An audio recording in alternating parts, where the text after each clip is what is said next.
Good afternoon, everybody, and welcome back then to another LFM stream here for a very special event that we have this Saturday, and that is the Next Level Racing Cup, brought to you by LFM, Case King, and Glorious. For this one, we are going to be in for a very exciting afternoon of action with three back-to-back 45-minute races across Spa Franchorchamps, Donington Park, and then over to Suzuka for the finale. We'll be shortly getting underway with a one-shot qualifying in about 10 minutes time to set up the grid for the first race, and then the next two races after that will be a reverse top 15 grid order. So it's going to make action very exciting and also making every single one of these race results count. It's going to be about consistency today for these drivers, and there is a lot on the line. There is a total of €1,300 worth of prizes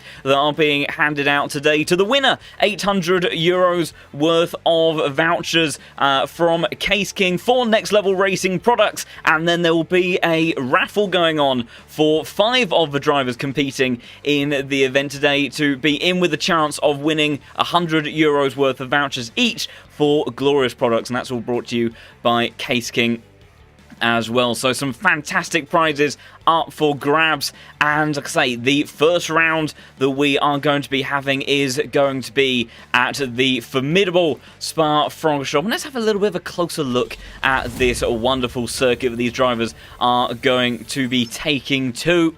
So 19 turns of furious chaos around this circuit, one of the best driving tracks across the globe, and so many opportunities for overtaking, so many opportunities as well for it to go wrong in the race, and especially when you are pushing to the very limit in qualifying, it is all going to be counting. Formidable run up through Eau Rouge and Radion, of course, overtaking opportunities at the end of that very long straight where maybe the likes of some of the drivers in the Porsches today, for example, may be struggling to hold on a bit for pace, but they will make it up through that middle sector in the very windy, twisty part of the circuit, and then it's the climb back up the hill towards the bus stop chicane where maybe those Porsches will start to struggle again. The likes of the Hondas, the Ferraris, each of those cars are going to be looking very, very quick, and will certainly be giving our drivers in those Porsches perhaps a little bit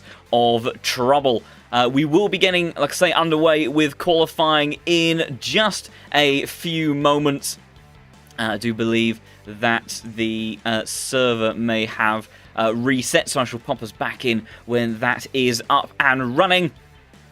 And we are going to be here for a pretty long bit of afternoon racing here. We should be up and running for about the next 3 hours or so, watching these guys getting on in this event. We have a 50-car grid, more or less, that is going to be competing. And there'll be some familiar names to some of you that are regular viewers of the Pro Series that we have here on Wednesday evenings. Have a few of those drivers in the field, as well as some others that maybe will be putting in a bit of a surprise, and some very fast, talented drivers in this field without a shadow of a doubt.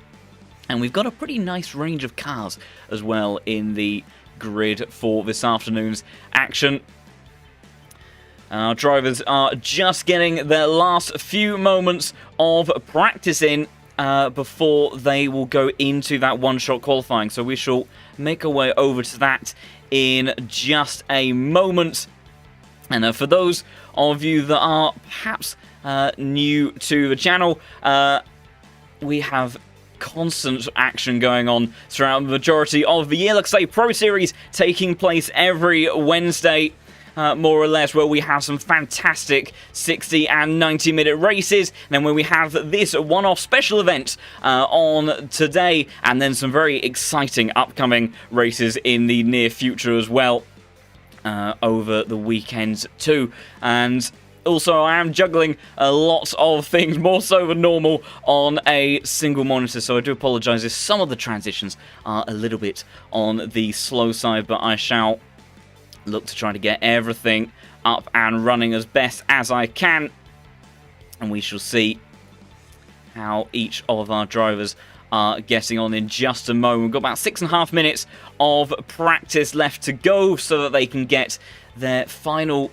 chances of nailing their setups, which is even more critical given the circumstances of this one-shot qualifying. A lot of pressure on these drivers to get it absolutely spot on and nailed,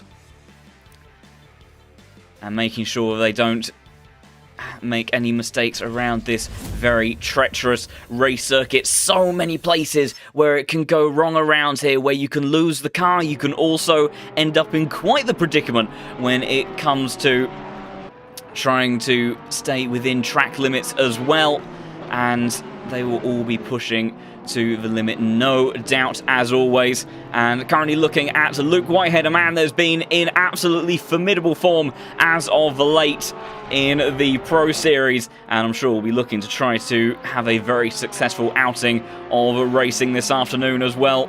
For the Veloce Esports drivers, some other familiar names as well from the Pro Series, likes of George Boothby, Samuel Fock, Aidan Walsingham, and Nicholas Arnker, Boris Schulk, Henrik Gamble, Voltek Neuwirth, Grantis Korekas, Marco Bischoff, of course, two-time Pro Series champion, although has been struggling a little bit this season.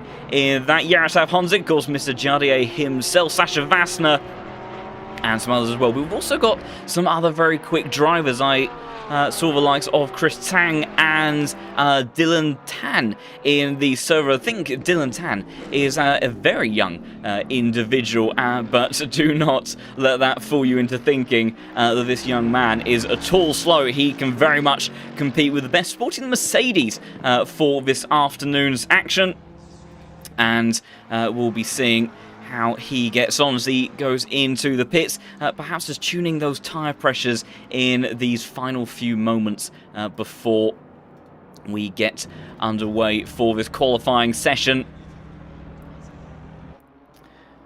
Let's see if we can go on board with someone about to set up a lap, and I think Nicholas Anker is going to be the driver to do just that for us in the 777 Honda then, making his way out through the first corner of La Source, and then here comes the big climb up towards Eau Rouge and Radion. Such a treacherous part of the circuit, and very much a scary part when you are on the opening lap of a race, and this is where the Hondas are going to be particularly quick today across qualifying and in the race. Of course, so much torque and straight line speed in the Japanese outfit, and then braking hard as he makes his way towards the end of the Kemmel Straight into Lakon. Very tricky and twisty section, trying to hook it up over each of those three apexes. You can use those curbs to really pull your way around the corner, but be careful on the exit of turn 9. Very easy to extend to get a track limit warning there, and of course in that one-shot qualifying, that could be it done and dusted through Bruxelles of turn 10 and then into No Name Corner. Tricky here as well when you use up all of the AstroTurf on the exit, but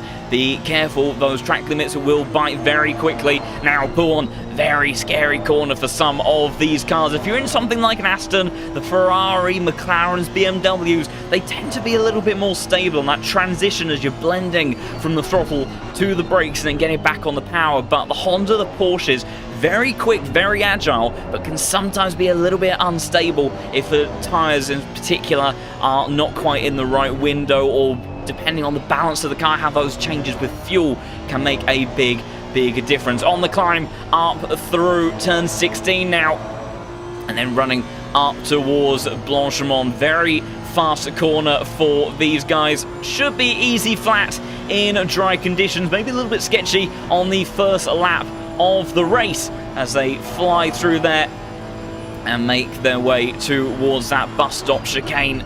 Very hard on the brakes there for the 777 car, and then using as much of the curb as you can get away with. Got to be careful not to take too much, as these sausage curbs will very much spit you back out again, as Arnker puts in a very good time, just under a tenth of a second behind George Boothby, who very well-known driver, has been getting to grips with the Honda in the Pro Series as of late, and the man part of the Veloce Esports roster now has very much been one to watch, and I imagine that the likes of Karekas, Whitehead, Bischoff, Gamble, those drivers that we know are very, very quick in the Porsches without a shadow of a doubt, they'll be looking to just try to bank in a decent result around this circuit, because it's going to get very mixed up as we make our way towards Donington. Oh, that was a big moment for Boothby as he came over the crest of Radion. He won't want to be doing that all too often. But when we make our way into those next two rounds, not only do we have the factor of the reverse top 15 grid, which could very much favour those drivers in the Porsches, because they will be more competitive at both Donington and Suzuka, and the likelihood is they may not finish too high up the order when competing against some of these very fast guys in the Hondas, the Ferraris here at Spa. So that could actually work somewhat in their favour and put themselves in a more competitive position for those other races. So it's very much about strategy and consistency through these rounds, and trying to bank in as many points as they possibly can. So just under a minute to go before we make our way into this very unique one-shot qualifying session. Not something that these guys in LFM will have likely contended too much with before, and that really is a balancing act for these drivers, because it's a case of how much do you push. Of course, you know, there's limited amounts of races. These guys are used to taking part in a season that maybe spans 10, 12 races, something like that. This time, they've only got 3, and every single result is going to count. So they can't afford to make too much of an error in this initial qualifying, because that sets themselves up for the first race. And with such a large grid, if you do not make it into that top 15, is an unusual moment for Boothby there, as it won't be the most cataclysmic of errors in terms of how it fares for his day, but showing that the Honda may be a little bit on the tricky side to wheel through some of these turns. That, yeah, for one-shot qualifying and those reverse top 15 grids, if you can't make your way up towards the top 15, so that then going into round 2 you can really mix it up at the front of the field, it's going to be very difficult for drivers to bounce back from that. So those that are going to be at the tippy top competing for this championship win today are very much going to be wanting to look for consistent results, clean races, and great performances in all 3 of these rounds. And I imagine that their car choices as well very much would have been factoring in to that, about which car is going to, on average, be good across each of these 3 circuits. Of course, there's your usual contenders, the likes of the Porsches or Hondas. We know that as of late in ACC that they have often been at the pointier end of the grid, but if you've maybe got some mixed conditions playing into that as well, and you're looking for something that's going to work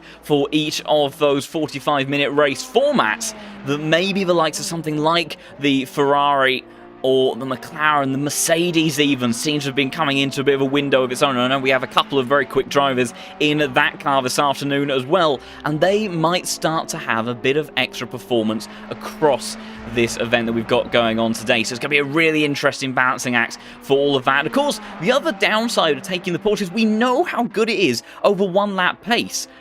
But it's very difficult sometimes to get that car in a position where you can make overtakes happen. So even if you do get to the pointy end of the field in one of these events, you need a car that's going to allow you to work your way back through the order quickly. 45 minutes can go quicker than you would imagine, and those guys will really be trying to push on and make up as many overtakes and positions as they possibly can. And we are now into qualifying then, and as our drivers will be looking to get underway. And we've got the number 25 car of Kargulu. That looks to be the first driver that will be heading out on circuit, maybe not quite. And so it looks like maybe it's the 42 car that is going to be leading the way, and that is Tomasiak in the number 42 BMW, the Korean driver, taking that M4 out on circuit.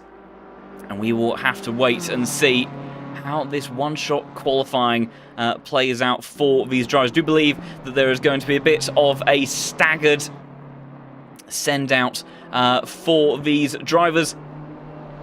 And it's all important and crucial for them to get this formation lap or this warm-up lap done as best as possible, because one, you don't want to take too much out of the tyres, because you need to be they need to be as fresh as possible when you hit that one lap. Two, you need them in the right temperature and pressure window. They will change, of course, during the lap, and depending on where you want them to be at their best. You maybe don't want them to be at their best straight away when you're going through a Rouge and Radion, because there is that middle sector that is oh so demanding on these cars for corner after corner. It is relentless. So it's really a balance of, do you get them fired up to be at their peak at the beginning of the lap, or do you just try to maybe make your way through a Rouge and Radion just for that one occasion? It may not be perfect, but maybe then the tyres will be giving you their absolute best when you're in the middle part of the lap, which arguably will be where you'll reap the benefits of that even more, as more and more cars are making their way out to the circuit then. And of course then the final point of that is also brakes. Sometimes an overlooked aspect of the setup in terms of brake temperatures. Very important to keep those in the right window as well. Carbon ceramic brakes in these cars, I do believe, and they have a very unique quality in terms of how they respond to being in that temperature window. So very important to balance that. And with these long straights as well, where depending on how open you have the brake ducts on the car, certainly is something that will be a very important factor for trying to keep those in the right kind of window. So Adam Tomsiak is the first driver to be starting to set their lap in this number 42 car, and it'll be the number 25 and then the 187 that will be following on through. So we'll go through piece by piece and see how each of these drivers get on. Of course, all trying to leave themselves a chunk of time between one another to make sure that they get a clear run on their lap. The BMW has been pretty tasty in a straight line as of late, and it's overall always been a car that's responded quite well when it has come to just allowing the driver to push. It inspires confidence, although maybe not quite that much level of confidence. 42 getting a kick of oversteer on the exit of turn 9 there. Certainly will have avoided flirting with the edges of track limits there, no shadow of doubt, but will have lost a little bit of momentum in all of that. The yellow flag brought out for Otti in the 69 cars. Not quite sure what happened to them, but will stay on board with the first man that is completing a lap at the moment, and then we shall work our way through and catch up with each of these other drivers.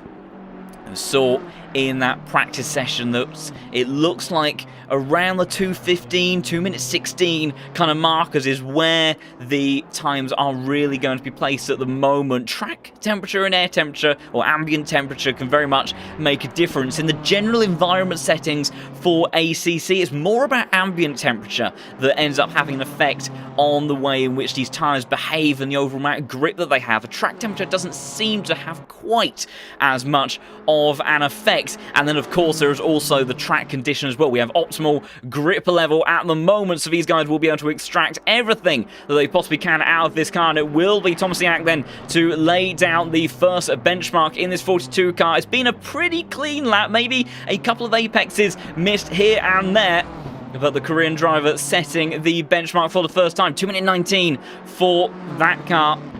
As now Kangulu, who seems to have made a mistake at the final chicane, and that is disaster for the 25 car, so that is not what he would have wanted, and that will not allow him to start particularly high up the order. We now got Brian Kingsley in the 187 Mercedes. Very nice livery on that Ren Wilson Esports car, and down into the 2 minute 17s for that one. I think the next car on circuit that we have is the 706 car of Marcin Riesner, the Polish driver, taking that very nice liveried Aston Martin, and it's going to be good enough for the front row for the time being, but I think we've got a lot of very quick guys that are making their way towards the line. It looks like the next car that is going to be setting a benchmark is the 141 car, Vincenzo Senatore in the BMW. the Italian driver as he makes his way towards the line. Good enough for P3, and I think there's a couple more drivers on the way. I might not quite be able to make our way to them. We've got Alex in the 501, goes in towards P5. Also, Dietrich, the number 47, sets a 2-minute 20 time. Aidan Walsingham down 2 minutes 17 dead, and then immediately challenged by Sasha Vassar in the Mercedes as well. Just a 10th and a half slower, but right now, Visceral Esports leading the way in this qualifying session.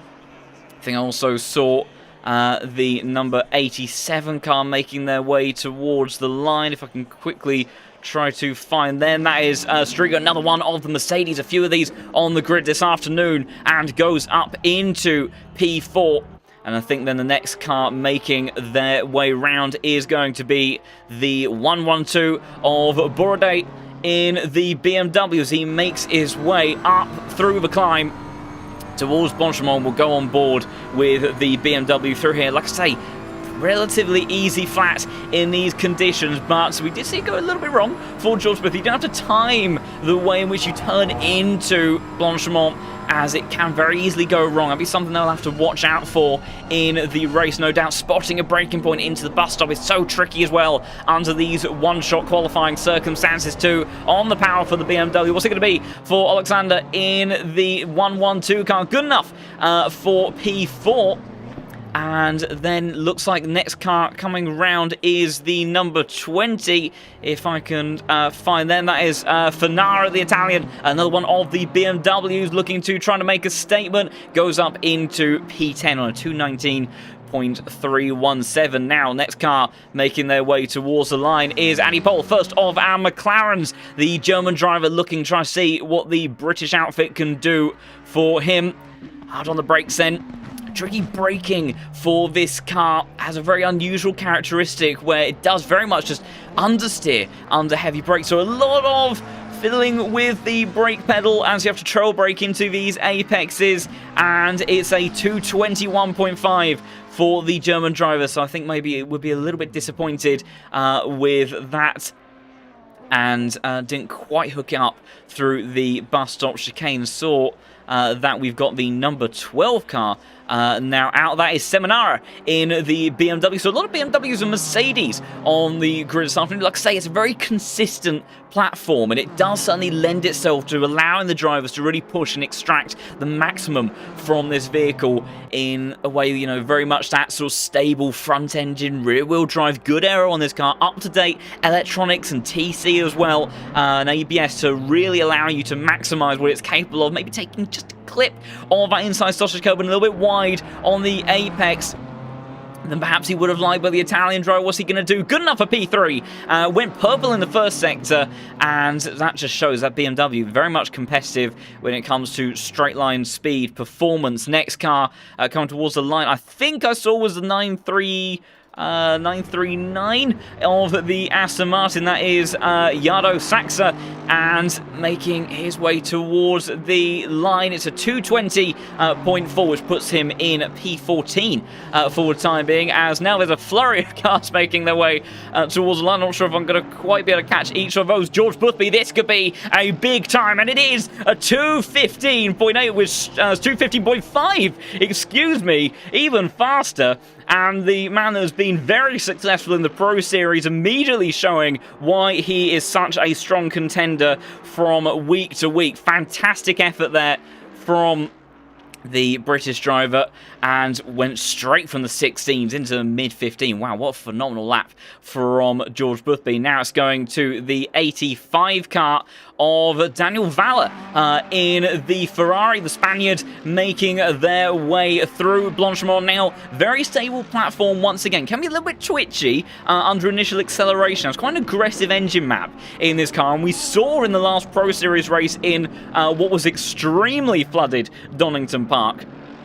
Oh, that's tricky with the Mercedes. I think that was Dylan Tan just in front, setting up their lap. I don't think it would have affected Valle too much. Up to P4 for the Ferrari. Good lap time there for him. Number 63 car is now the next one to make their way towards the line, and it's Voltek Neuwirth in that Aston Martin. Let's see what he can do as he heads towards the timing beam, and it's going to be good enough for P5, just slotting in behind the Spaniard. So great effort there from the Aston, as we still have more drivers in their next series of laps being set. So we've got number 17 of Akampora, the first of our Porsches, I think, that we would have seen going towards the line. Then we've got the likes of the 777 car will be crossing the line. After that, be Nick Kazanka, who was going very quickly in practice. So we'll keep an eye and see how they get on. But for Domenico in the Porsche, a little bit middle of the road on the run in towards Buster. I wouldn't have been able to open up those apexes quite as much as he would have liked. An oversteer moment on the exit one. I think he may have even invalidated the lap in all of that. So not what he would have wanted. Anka, though, trying to see if he can challenge at the front. And it's half a second down on George Boothby. Fastest in the first sector, but not good enough to challenge at the front of the field. Schneckenberger in another one of the Mercedes goes up to P7, and then next car making their way towards the line to complete their lap will be the number 11 car of Dennis Schops, another of the Hondas here, and see how the German driver can get on. Hooking up in towards the bus stop chicane, not quite very deep on the brakes. He's going to compromise his line through the second part of this as well. Gets the power down on the exit, but I don't think it was a perfect lap for him. Still good enough to make it in towards the top 10, and those could be crucial positions when it comes to those reverse grids. Number 70 car, Luna Vernol in the Aston Martin, now making his way towards the line. P14 for the Italian driver. Now it's the 244 car of Dylan Tan in the Mercedes. How does Dylan get on? Good enough for P4 in the German outfit there. Great lap time from the youngster. And now we wait for some of our final laps left to go. We've got the 595 car that is still out at the moment. I do believe that car, that Schneckenberger, has already set a time. So I don't think this will be an officially recorded lap necessarily. So I think the next car that will be of interest will be the 139 car, if I can find that. And that is this man, well known in the community, of course. A little bit under the weather, unfortunately, for the 139 car, Jaroslav Honzig, and also, of course, known as Jardier, has been getting to grips with the Honda and extracting more and more pace out of this car. Has been a winner in the Pro Series in very dramatic fashion at Paul Ricard, and he'll be looking to really maximize this result around here today in the first round, because this is arguably where the Hondas are going to have the biggest advantage relative to what will likely be the next fastest car on average of Porsches. But remember, like I say, in those reverse grid races, the Honda is going to have the advantage in terms of pure overtaking capability. It's got torque, it's got straight line speed, and that is what the Porsche lacks. And it's so difficult when you've got pace. You can be the likes of Whitehead, Karekas, Bischoff, all of those drivers that we've seen be absolute weapons in the Porsche. But if you can't get close enough to actually then be alongside in towards the braking zone, it is very difficult to make overtake stick, whereas the Honda provides that capability. So I have to see how Jardier gets on as he heads towards the final chicane now, trying to see what the Czech driver can do on the power on the exit of the chicane, and it is good enough for P4. So still 3/4 of a second away from that time from George Boothby. Also in all of that, I think that there was a cluster of cars. Louis Fleischer, the German driver in the 144, went to the front row within half a second of George Boothby. Fantastic time there from him, as now some more drivers making their way towards the line. Trying to catch each of these. I think I saw the number 8 car. That is Samuel Falk that just crossed the line in the Ferrari. Goes up to P4. And Luke Whitehead only good enough for P6. Good efforts in the Porsche relative to a lot of the other cars we've seen around the circuit so far. But he would have perhaps been wanting a little bit more pace out of that one. But like I say, he'll just be looking, I think, overall to bank in a good result in this opening round and be in a strong position heading into towards round 2. Lehtinen stays in 30th place in the number 30 car. And then next out on circuit, as I think we've only got perhaps the last batch of fresh runners left to go, we have the 977 car, I do believe, and that is Marco Bischoff, and we know how quick this man can be over one lap. He has pulled some very, very special results from that car in the past. And although in the Pro Series, it hasn't quite gone his way this season, still has taken 2 victories and has been up there at the pointy end. We wouldn't expect anything else from the 2-time Pro Series champion, but hasn't been ideal. But maybe in the event today, the 977 car will be coming good. Clips that apex very nicely. That looked very calm and composed through the bus stop chicane on the power for Bischoff. Will this displace the fellow Porsche at the front of Luke Whitehead? And it doesn't. P8 for Marco Bischoff then. Number 33 car just making their way towards the line. That was Chris Sang, and I didn't quite get on board with him in time, but the 33 goes up towards P10. Now we have the 257 car. That is Lucas Tipak in that LFM liveried BMW, the German driver, trying to see what he can do, and it was a pretty good time, up towards P14 for Lucas. Next car towards the line is Grantus Correcas. Now, can he put a cat amongst the pigeons between himself or even in front of Luke Whitehead, his Veloce Esports teammate, of course, newly acquired to that Veloce roster, really trying to extract everything, and he displaces Bischoff, but not quite enough to displace Luke Whitehead. Next car, Boris Scholk, boss man of LFM himself, goes up into 26th position, and now we have the 596 car of Marcel Schiro, another one of the Porsches for Spaghetti Racing, making their way towards the line, and good enough for 34th position. And then penultimate car left to go seems to be Lehtinen. I thought maybe Lehtinen had already started that, maybe got a bit confused there. The Finnish driver seeing what he can do. Good enough for P10. Great effort there in the Honda. And then the last car left to go is Brouillet Maidra in the Porsche, the 199 car, making their way towards the finish line. And what can he do as the one-shot qualifying looks to come to an end? And for Brouillet Maidra, as he hits the timing beam, it's going to be good enough for 25th position then.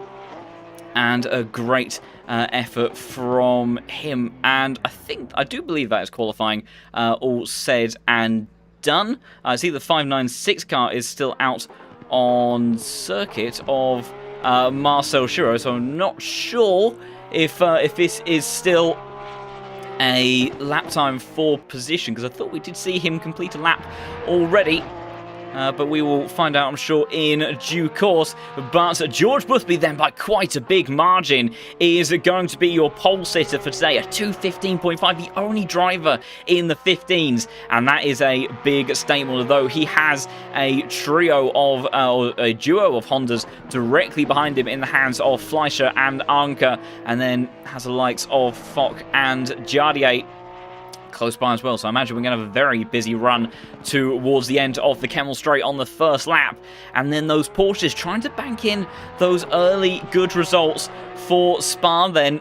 Likes of Whitehead, Caracas, Bischoff, all managing to make their way in towards the top 10. I imagine that they'll be fairly pleased with that. They'll be looking to try to make their way through the order if they can, but what is crucial is if they stay inside that top 15. If they don't and they drop out of that, it's going to be very tricky for them to be in a competitive position at the end of this series.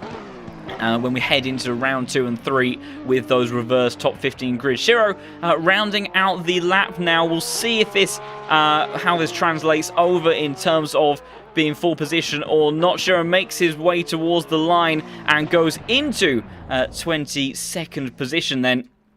But we'll see how that plays out for the starting grid in just a moment.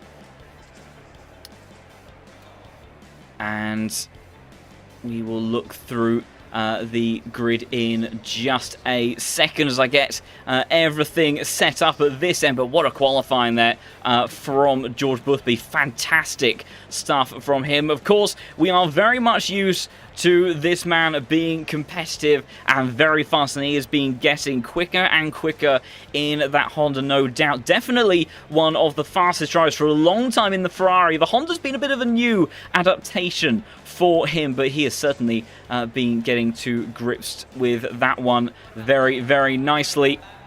And we shall run through the starting grid in just a moment, just waiting for the graphics to hopefully kick in, juggling quite a few today, so hopefully all of those will work fine and dandy. And of course, like I say, I'm juggling all of this on one monitor of this, and so I do apologise if some of these elements are a little bit clunky in making our way through from one scene to another, and but hopefully those should be up and running in a minute, and then we shall run through this order. So, of course, just a reminder, these will be 45-minute races, and this is the first one of the day in the Next Level Racing Cup, and Spa Franchorchamps is certainly going to be a big test for each of these drivers to try to contend with, and really will be pushing each of these drivers to their limits. And there we go. So we will have a look now at the running order. So George Boothby starting on pole position then in the 800 Honda, and doing a fantastic job and really being the class of the field in that qualifying. Followed by Louis Fleischer in the 144 car. Great effort there from him. And then Nicholas Anker will start in P3. And then the first of our non-Honda lineup will be Samuel Fogg in the Ferrari. I think he'll be pretty pleased with that one. Then we have Jardier starting in P5 ahead of his recent teammate Luke Whitehead in the Porsche, who has been in stellar form in the Pro Series. Have to see how he gets on. And then great effort there from this young man, Dylan Tan, in the Mercedes. Great stuff to see that car firmly in the top 10, and from such a young, talented driver, lining up alongside a another very young talent in the likes of Grantas Karekas, Lithuanian, starting in P8. Marco Bischoff starting in P9 with Lettinen rounding out the top 10, and then it will be the next of our Mercedes that will be starting in the hands of Aidan Walsingham for P11 for Visceral Esports, and then Chris Sang in the number 33 car will be starting in P12. I think the first of our BMWs as well, so great effort there from Sang in that. Then we have Sasha Vassner. Usually see him in the likes of the Porsches and the Audis in the Pro Series, but taking a Mercedes for today, and a few drivers have taken that car, so maybe they know something about how that's going to behave across these three races. Daniel Valler starting in 14th, with Schneckenberger in 15th place.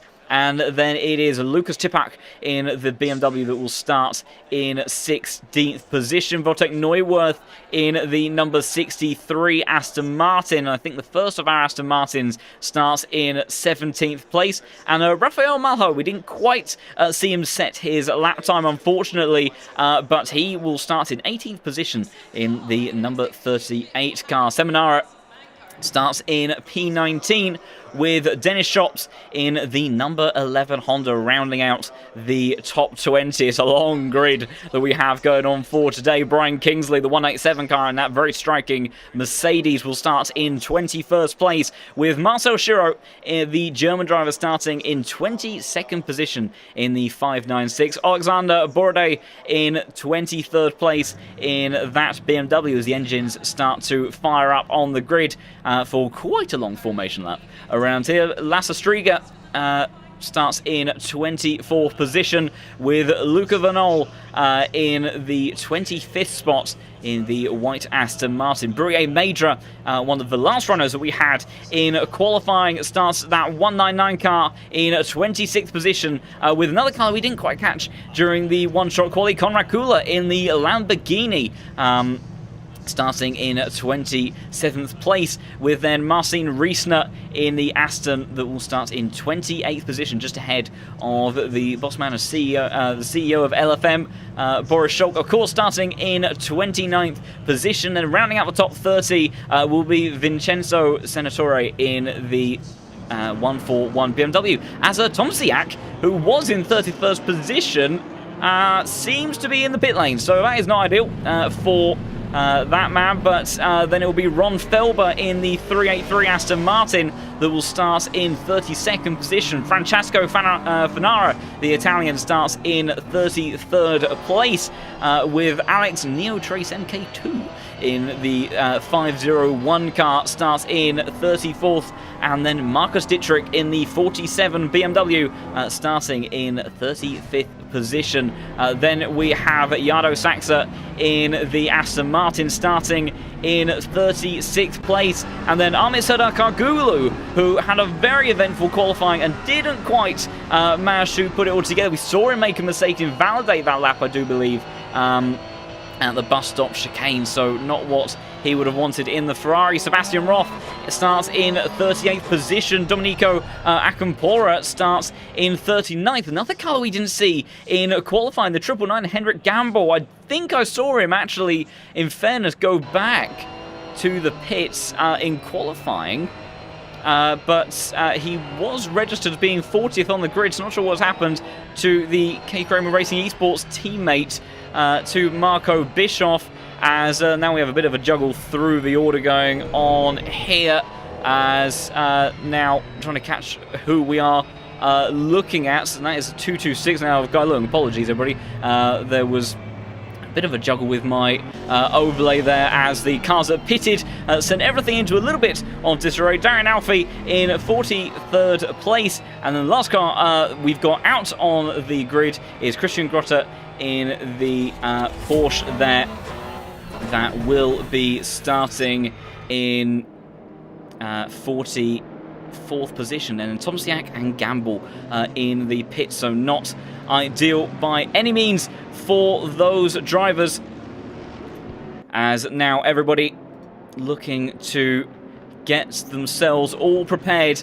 for this 45-minute race in the first of 3 races today. And of course, whilst they do have the opportunity to try to reclaim some points, make their way through into a better result in the following 2 races, that after this, the top 15 will have a reverse grid, and you do very much want to be having consistent results. If you want to be in with a chance of winning that first place prize of 800 euros worth of vouchers for Next Level Racing products brought to you by Case King, then you are going to need to be very consistent through today's action. And then we also, of course, have the raffle going on for 5 drivers that will be receiving 100 euros of vouchers each for glorious products, also brought to you by Case King. So there's still an opportunity for these guys in the event today to win some of these prizes, even if you are not at the pointy end of the grid. But right now, the man that put himself in exactly the position he would have wanted to have started out in, George Boothby for Veloce Esports, and that 800 car, half a second clear of the rest of the field. Now, a single other driver able to get into the 15s, and he will want to just run away from the Hondas behind him on this opening lap. He'll feel like he has the pace to do it, although race pace is a different beast to 1 lap qualifying, of course, without a shadow of a doubt. But that run towards the Camel Straight, he's got 2 Hondas and the Ferrari just behind him. The likes of Whitehead, Carreras, Bischoff, surrounded by a lot of cars with very good straight line speed as well. So they'll be under pressure to try to hold those positions, hold as many positions they can in the opening lap as they head towards the end of the Camel Straight. And they will desperately need to stay in the top 15 if they want to bounce back and put those cars into a more competitive position for rounds 2 and 3. They will be wanting to bank in good points here then. So final run towards the line to start this race. 45 minutes of action here in round 1 of the Next Level Racing Cup. It'll be George Boothby to lead them towards Eau Rouge for the first time, and it's a good start there for the man that starts in pole position, immediately cutting across the nose of Louis Fleischer as they all head down there. Dylan Tan, Whitehead also side by side. In the background, Boothby almost being pushed along by the 2 Hondas behind, as all Sammy Fogg almost lost it over the crest of Radion there, but it's still Boothby at the front. But here comes Fleischer around the outside trying to go for the position. Anker almost pushing him along. Fleischer, big run and big charge towards the end of the Kemmel Straight. Who's going to come out on top in this one? Boothby down the inside needs to hold on to the race lead here, and he cuts across the nose of Fleischer, and he has got the move down. A couple of cars having issues down the order. Jardier, great stuff for him, all the way up into P4. Sammy lost out with that mistake. Whitehead managed to get himself up into P5. Fantastic stuff there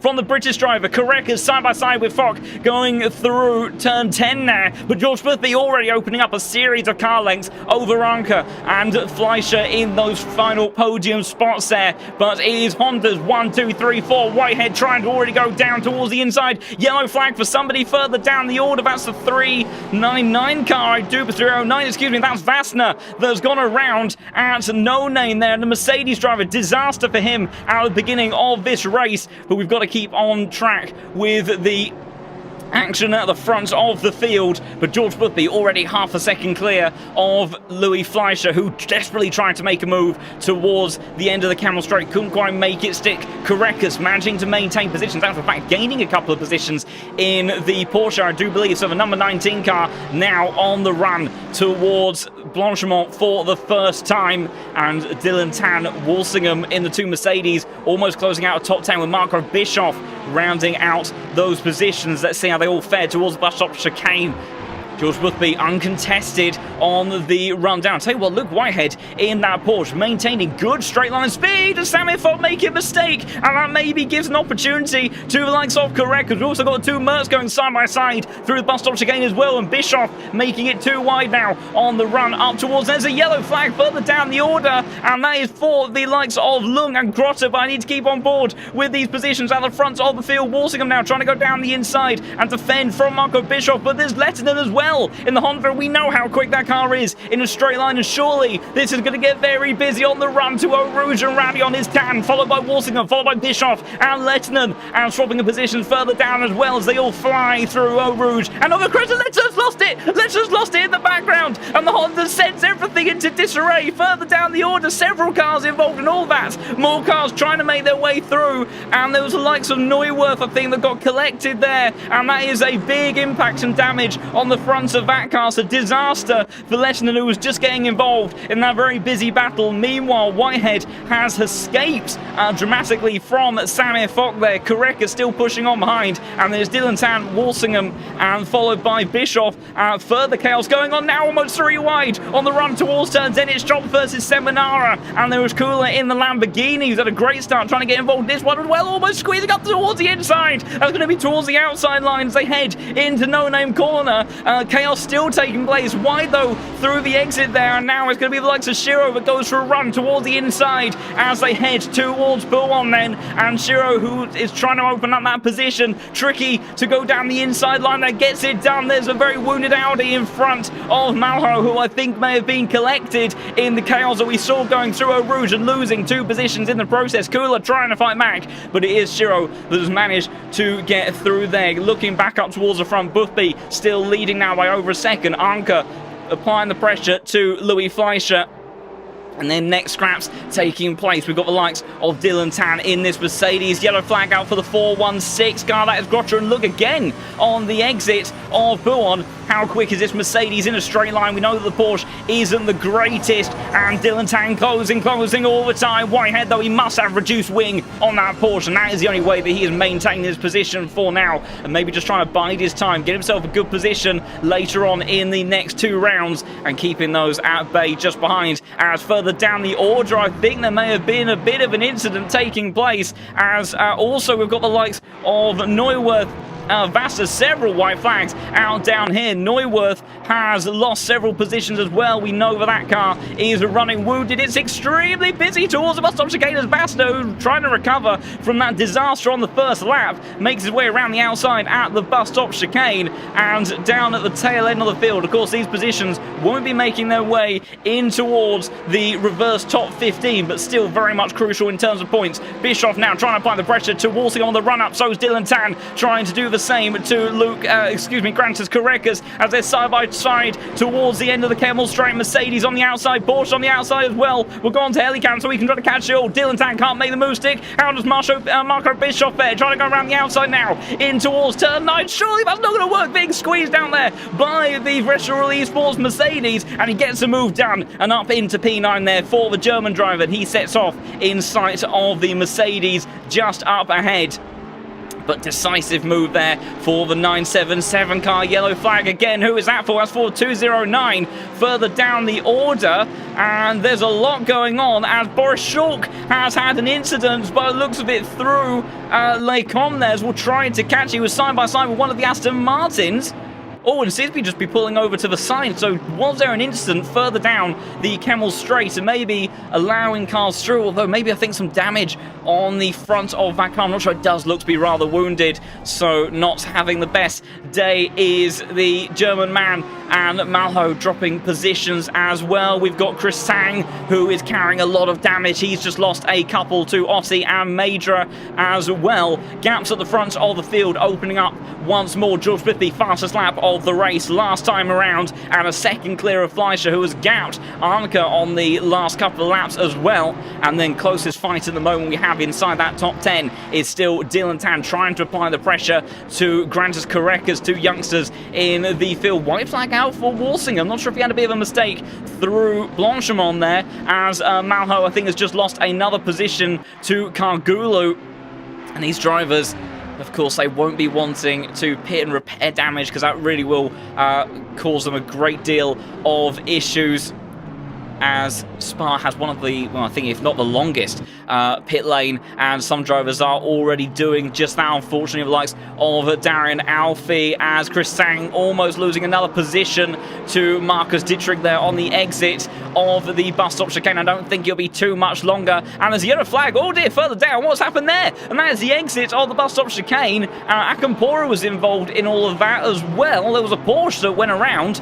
I'm not sure who that was in the hands of. The leaderboard's doing weird and funky things. Akampora losing a position to Tomasiak, and definitely there's been something that's taken place there towards bus stop chicane. I do need to check further up the order though. Dylan Tan trying to continue to apply pressure to the Porsche in front, but can't find a way through. Yellow flag on the exit of Radion again, and that is Marcus Dittrich, who we know not too long ago was very close to the back of Chris Sanger. What has happened there for the 47 car? Oh dear, and there's a Porsche around in all of that as well, and almost looks like there's no steering left on the BMW, bouncing between two of the walls there, and I think is going to park in. He has retired to the pit lane as Akampora, number 17 car, has got the yellow flag. There's a very wounded Porsche that seems to have seen better days, but I didn't quite catch, unfortunately, what happened there. At the front of the field, Louis Fleischer set effectively the fastest lap of the race last time round, but he must have had a cut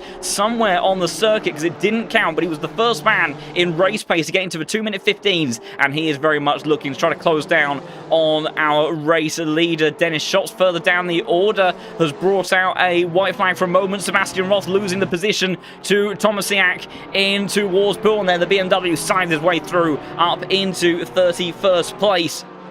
As now there's a bit of a trio of cars getting very busy here with Chris Tang, who we know is struggling. Majorus, Vassner, Gamble, all involved in this. Remember, Gamble started from the pit lane. He is up in towards 28th position now, and they head through that charge up the hill. I do need to quickly check with Striga versus Cooler. Mercedes trying to go all the way around the outside in towards the bus stop chicane. The Lamborghini covers that line and won't allow the Mercedes through, but it's all kicking off down here. Malho has lost a position, Sang losing positions as well, and now is faster trying to get past Major, and Henrik Gamble involved in this as well, almost 3 wide towards the bus stop chicane. Mercedes going from downtown towards the inside line, can't quite do it, but it's Gamble now trying to go around the outside, has the inside line, but the Mercedes going to be very quick on the exit, surely, and we can't quite see that Mercedes, but you can hear it roaring alongside him with the V8. The also good acceleration and run towards turn 1 there into La Source, trying to go all the way around the outside is the German man on his compatriot, and he does, of a 999 car up into 26th place. Meanwhile, the front of the field, Louis Fleischer now just within 0.4 of a second. Cargulu's brought out the yellow flag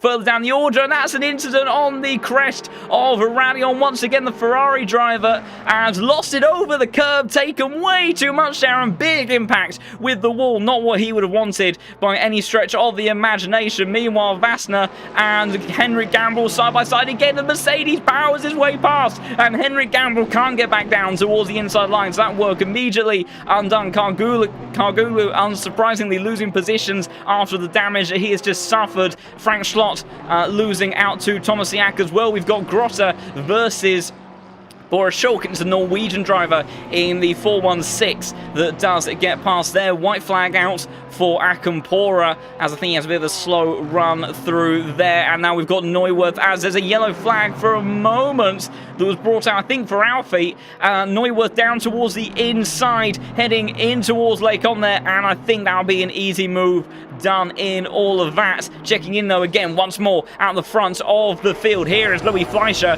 and this man does seem to have some very good race pace. These two have pulled away from Nicholas Anker and the 777, who can't stick with these two, but over the last few laps, Louis Fleischer, who again was in the 2-minute 15s, a 0.8, and that is very, very quick. Only 0.04 of a second faster than George Boothby last time around. I'll have to see how much he gains on the run up towards the Kemmel Straight. Further down the order, Luca Vanol only a couple of tenths behind as Vassner and Gamble 3 wide with Malho, who's running very wounded. I think he'll back out of that one, surely. Henry Gamble's ahead in all this. Mercedes around the outside. Audi loses out 2 positions in as many corners, and is Gamble now back in towards the 24th position ahead of his fellow German, as the Mercedes in the 309 trying to do something about it. But I think now that the Porsche's been released, as Sebastian Roth I think lifts off there to allow Boris Scholk to make their way through. I think the McLaren just behind is a lap down, as at the front of the field, Louis Fleischer all over the gearbox of the George Boothby. So Boothby, who had the advantage in the early part of the race, really seems to be struggling after just 10 minutes of action here. So the 144 car really applying the pressure out the front of the field. Meanwhile, trio battling for position was all closed up as Korekas, Tan, Bischoff for the battle for P7, with Walsingham having dropped back a little bit in the Mercedes, rounding out the top 10, and is actually now coming under some pressure from another one of the Mercedes. That is Schneckenberger in the 595 car. So those 2 V8s roar past our camera shot there. Lovely sound of those cars there as they blast their way towards Bourne there. Looks like the car behind the 595 has just got maybe a bit more turn in. I say that actually, goes very wide on the exit Bourne, so perhaps not, and just maybe took a bit too much speed on that run in towards that very tricky triple left-hander. Luca Vanol, who's been applying the pressure to Riesner over the last couple of laps, within a tenth as they got towards Bourne there, but unable to make anything stick on the run in towards turn 12. Maybe we'll be able to do something about it on the charge back up the hill. Let's go on board the rear view of your race leader, who at first looked like he'd had that dream getaway, but Louis Fleischer definitely not allowing the British man who's led since the start of the race. May have been half second clear in qualifying, and it's only just about that advantage at the moment over the German behind. Exactly the same lap time to 1,000th of a second last time around. This is how close these two are at the front of the field. Great stuff with these two. Dylan Tan, the closest he has been in a long time to Granted Korekas. Maybe thinking about move towards the inside, in towards La Source. Korekas almost left the door open there. Dylan Tan wasn't sure if he could go for it, and we'll go on board with Marco Bischoff, that's watching this with a great deal of interest to see if he can get involved in all of that. I do need to briefly cut away towards our leaders though, as Fleischer, will he have any sort of run? Of course, equal cars between the two Hondas, so it may be difficult for him to make a move. I don't think he can, as Bischoff now has a lot of speed with the double slipstream, but it's getting very busy on the run up the hill. The camera will cut away hopefully in just a moment. There we go. And also further up the order, Samir Fock has got past Whitehead by the looks of it. We're trying to catch out on the replay. Bischoff trying to go around the outside, Dylan Tan, but he can't make that one stick, and it will be those guys that stay as they were there. Samuel Fock, as they got in towards Lacombe, it looks like he just did it on straight line speed alone. And Whitehead, he's the first of the Porsches. We know that he is ridiculously quick. Took victory at Donington in the Pro Series earlier on this week. So he'll be looking to just keep himself very much in that mix. Luca Vanol further down the order side by side with the Riesner in towards Bruxelles, then trying to outbreak the fellow Aston Martin. They've got Tipak getting involved in this one as well. Riesner losing out, maybe losing out 2 positions in just as many corners. Let's see. We'll go on board the rear diffuser, and the BMW has made their way through. And there's also been a swapping of positions further down the order between Grata and Alex Neotrace, and the Porsche being sent over the chicane there. So Alex will maintain position for now. Willie, the 416 car, though, trying to come back on the apex as we go on board. That's the wrong car I was trying to aim for. The 501 has to give way in the end, and he will try to keep something on the inside, but I don't think he's quite going to be able to do anything about it. It does go through. There was also some swapping of positions here, I do believe, with the likes of Major and Vassner. It was Vassner getting past Ron Felber in the 383 Aston Martin, who lost 2 positions in that corner, so not what he would have wanted. White flag a moment ago for Nicholas Arnker, but I don't think anything too severe, as now it's Schneckenberger and Walsingham that have just swapped positions towards the bus stop chicane. Hopefully we'll be able to catch that, and it surely is a big dive on the brakes from the 595 car. Walsingham, I don't think initially was expecting him to be there, and in the end just opens the door, lets him go. It's not worth the contact. There's more races to go, but the 595 car gets his way in towards the top 10 there. Whitehead back on trying to push and reclaim that 5th place position, but I don't know if he's going to be close enough. He does seem to have had better straight line speed than Hazard would have expected. Louis Fleischer back within 0.2 of a second of our race leader, but won't be able to do anything for the time being. Still 30 minutes of this race left to go. Dylan Tan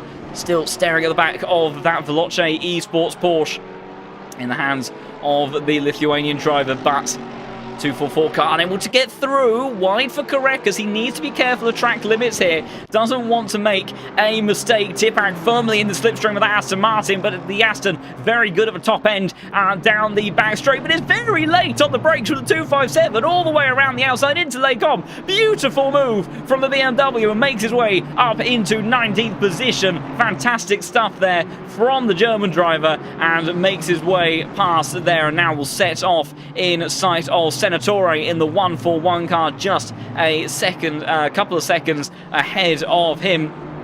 Half a second now between your front 2 drivers. Whitehead still pushing on as he gains in this part of the lap lane over the Ferrari. Wide line for Samir. That will compromise him without a doubt. Pit window has now opened. 10-minute window. Whitehead, though, glued to the back of the Ferrari, and he is going to stay there. Watch this. He will stay on board with the Ferrari all the way as close as he dares to that bus stop chicane. The Ferrari now starting to power away a little bit. Will Whitehead be able to regain in the slipstream towards the braking zone? I'm not quite sure he will. Maybe he'll even go for an undercut strategy, and the British driver isn't going to. He's just going to stay behind for the time being, and he will stay locked onto the gearbox. Looks like he has pace, but unable to extract it exactly. Walsingham close to the back as Dylan Tan, first man to go into the pits, immediately reacting to the pit window, and he's trying to go for that undercut strategy over the Porsche, but got to be careful with Mercedes. It is known to really chew through its tyres, so it could be a bit compromised in the second half of this race.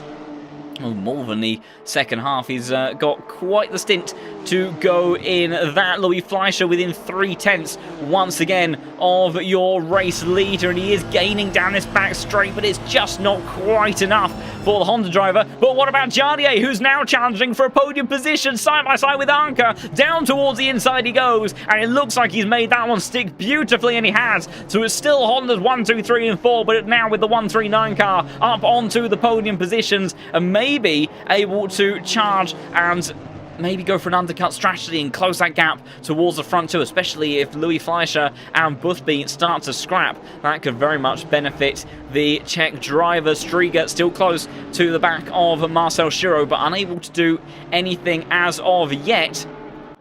As with the likes of Neotrace versus Who is that in front? That is Tomasiak, not quite, as a leaderboard having a bit of a fandango. I think that is Schlott in front of him, as Neotroy is trying to go side by side with Frank Schlott. That's tricky on the run up towards Eau Rouge and Radion. Oh, I thought there was going to be contact there over the crest. Thankfully, they just about managed to get away with it there, but that got very busy and awkward on the run up towards that very formidable part of the circuit that has cost several drivers a lot of time today. Neuwirth, unfortunately, I think got collected earlier on, has repaired the damage on that car.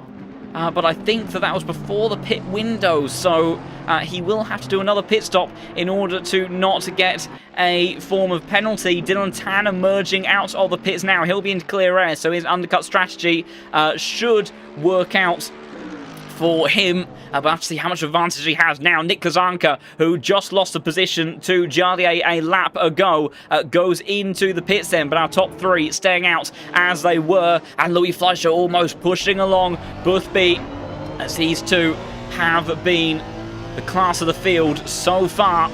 Although in terms of race pace, Jardier still very much thereabouts. But these guys were on it from the very start. Their tyres were fired up straight away. But Fleischer arguably does seem to look to have been the more consistent. But we did see a couple of invalidated laps from him when he was going quickly. So we have to be aware that he may be on the verge of some very penalising warnings. Closing though towards the end of the Kemmel Straight. Look towards the inside for the first time. Boothby didn't react to it, and as such has kept him at bay. But when you've got the likes of Anker and Tan trying to go for the undercut strategy, and Jardier maybe will be wanting to pit shortly to cover up Anker.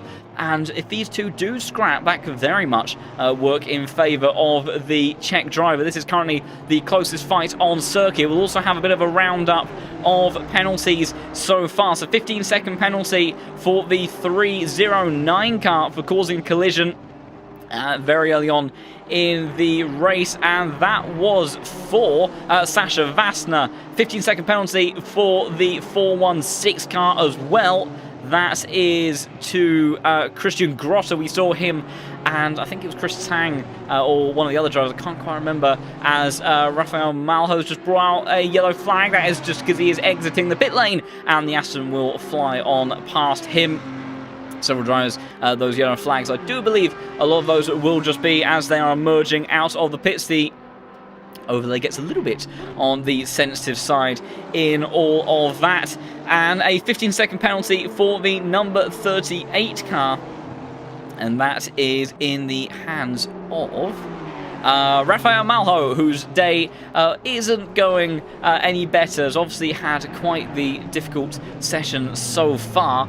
Nicholas Anker, whereabouts did he emerge from the pit lane? Of course, as Fleischer and Boothby now going into the pits, more or less pushing out that stint as late as they dare. Anker has got clear running. Jardier, though, the one that is looking to have the freshest tyres of the bunch. He's got enough time to actually squeeze in 2 laps here if he really wants to go for it. Whitehead as well. Now, I must say, am I surprised by that? Perhaps not. We know how quick that car is, and it is when it's in the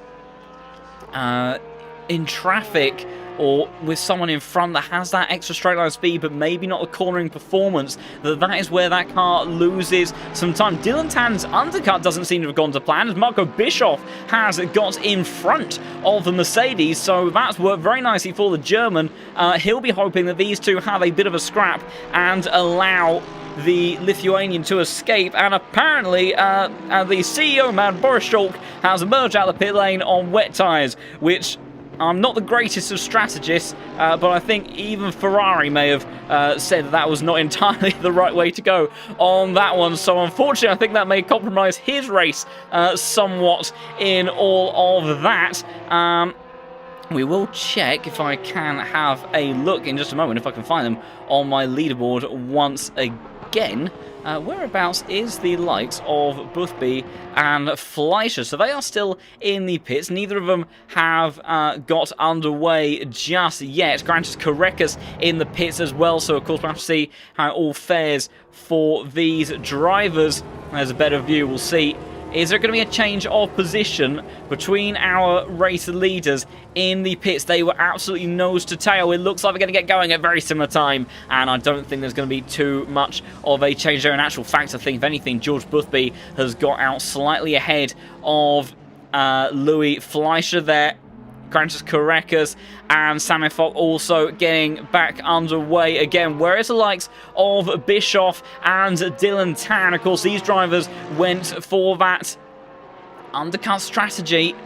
So we'll see. That's gone to the wrong camera. Apologies, everybody, as everyone's moving around on my leaderboard. And I think that is the Porsche of Korekas further up, and it is. So Korekas, in actual fact, has massively gained over the likes of Bischoff and Dylan Tan. So no such worries for the Lithuanian driver. And Jarlier and Whitehead now at the front of the field have come into the pits. Only drivers I think that are staying out, perhaps.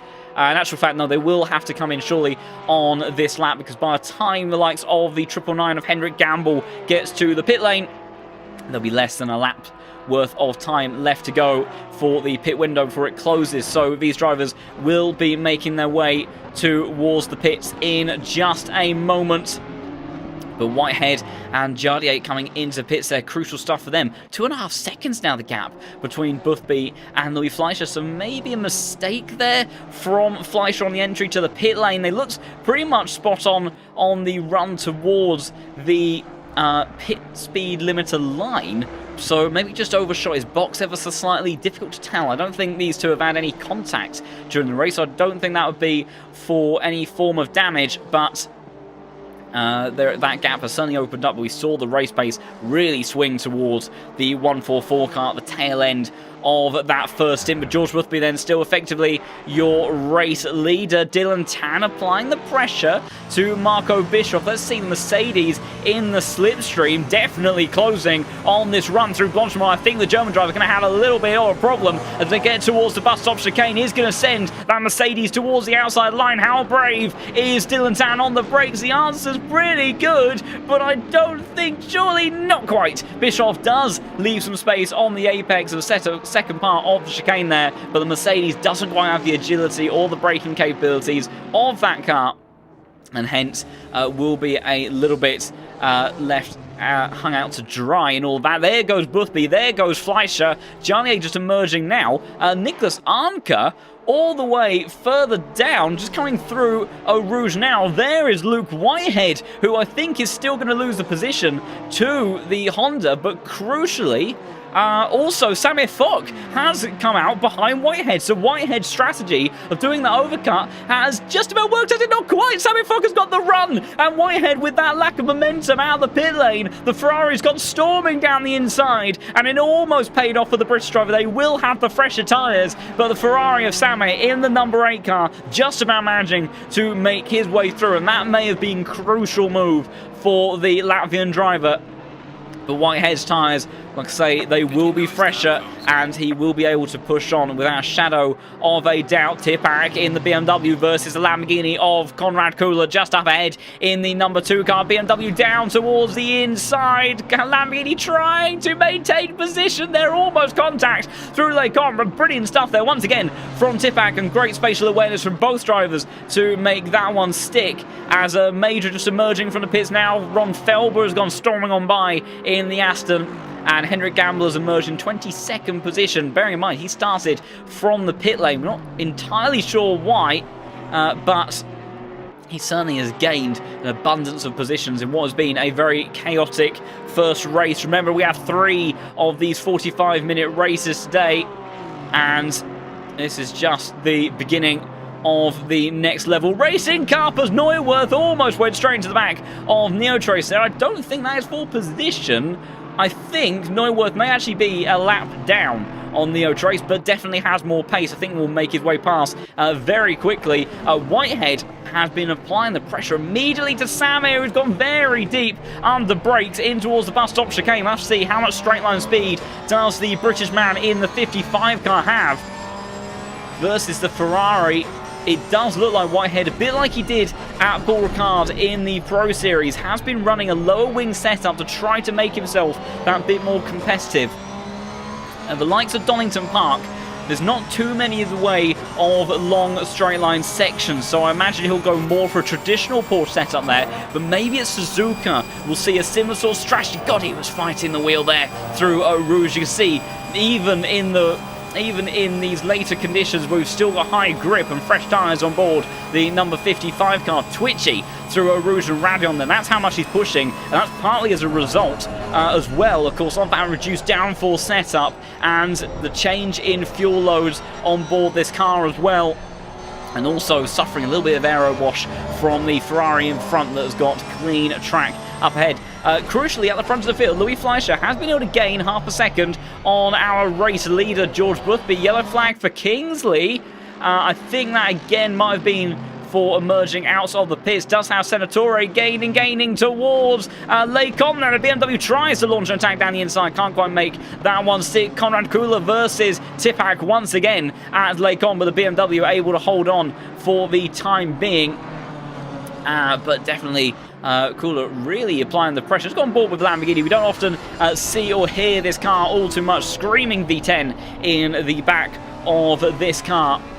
Lovely engine note, but just hasn't quite had the outright performance to compete with some of the other vehicles here in ACC as of late, and taking a chunk of curb through turn 11. It's going to hamper his run towards Pulon there, where the BMW, I imagine, would be the stronger of the two cars. You can see just Tipak just had a bit more confidence getting the power down, better aero on board the M4, and the Lamborghini, known to be a little bit like the Mercedes, does burn through its tyres a bit more, although it tends to burn through the rear tyres rather than the front. So Mercedes takes a lot of energy out of the front axle, not so much as it used to. The aero update improving the front downforce generation on that car. Yellow flag out for Adi Pole in the McLaren there on the exit of Radion. What has happened to the 209 McLaren? Losing over the crest and heavy impact with the wall. Thankfully, he's managed to stay over to the left-hand side of the circuit there, as I think that was the Audi in the hands of Malho making his way past. 209 car, and that's George Boothby just coming across that now with Louis Fleischer in the background.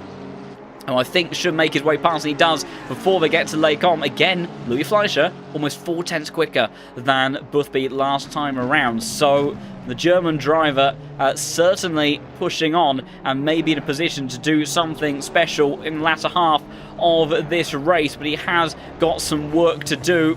Jardier not quite able to keep up with the pace of those front two over the last couple of laps. Same goes for Arca, and they've been pretty level. It's getting busy down here between Vast and Major and Felber, and they're almost 3 wide, side by side now between Major and Felber on the run towards La Source, and 199 car trying to go around the outside. The Aston, be cautious on the brakes there, but will have a straight line speed advantage. We know 209 car that was, oh dear, and Felber around on the exit of La Source. I just looked away for a yellow flag elsewhere, but I think gets the nose chopped across his car on the exit on the exit of La Source there, and unfortunately straight into the wall. Not the most major contact we've seen today, but definitely will be carrying some extra damage on board the 383.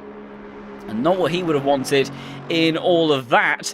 And for the first time in a while in this race, as Adipole continues to get out of everyone's way, and I think in actual fact is unfortunately going to park it and retire to the pit. So disappointment there for the 209 car. Closest fight that we now have on circuit, I do believe, is between the likes of Whitehead and Samifok in the battle for P5.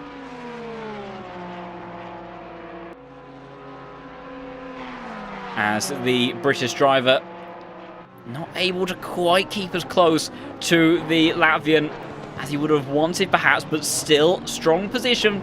This was damage limitation for the Porsches in this first round, so maybe not the end of the world. A bit of a penalty update. We've got, I think, another 5-second penalty for the 416 car, so that is to Christian Grotto once more. The 999 car, Henrik Gamble has got a 10-second time penalty causing a collision. Number 17 car, another 10-second penalty. That is Akam Pora. Our live stewards doing phenomenal work as always, and a 5-second penalty for the 309 car, which belongs to Sasha Vassner in 24th position.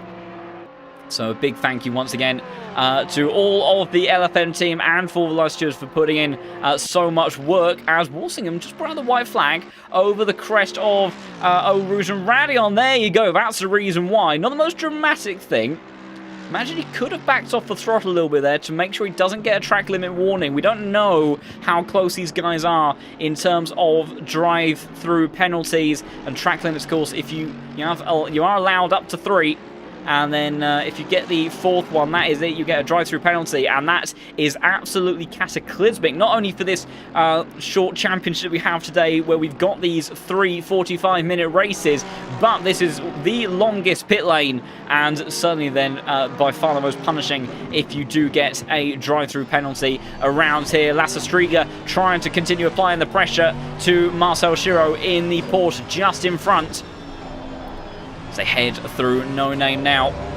This part of the lap is where the Porsche is generally strong, but the Mercedes doing well. Poole is going to be a place where I imagine that Porsche may extend its advantage. The 87 car and the Mercedes actually doing a pretty good job there to keep up through the windier part of the lap. Not the Mercedes strong suit, but I imagine that this 87 car will be in with a chance of having a go on the run up towards the bus stop chicane. Further down the order, Sasha Vassner has just made his way past Bruget Major by the looks of it, diving down towards the inside into Bruxelles corner. Major opening the door, and the Mercedes signing his way through up into 23rd position. It's a great move there from the 309 car. We know has been given a penalty. I'm not sure if that was after or before the pit stop, so may still be applied to his race time at the end.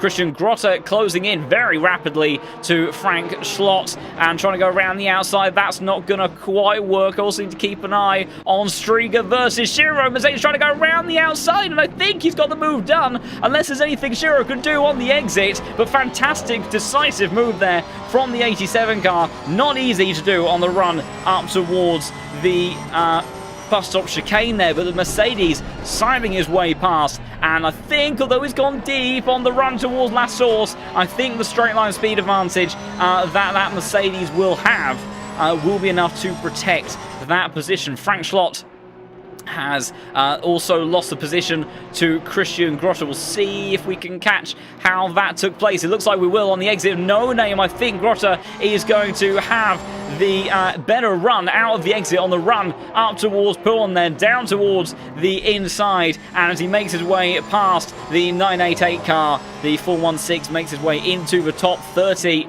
and he will be pleased with that one. Of course, reminder once again, crucial positions are into that top 15. So the grid for race 2 and race 3 are formed of the finishing order from the previous race, but with the reverse top 15 order. So if you're down below 15th place, it's going to be very tricky to score highly in some of the upcoming races. And the likes of Luke Whitehead, who sits in 6th place at the moment, and I'll put him towards the tail end of the top 10 when we get to the starting order for the next round at Donington Park.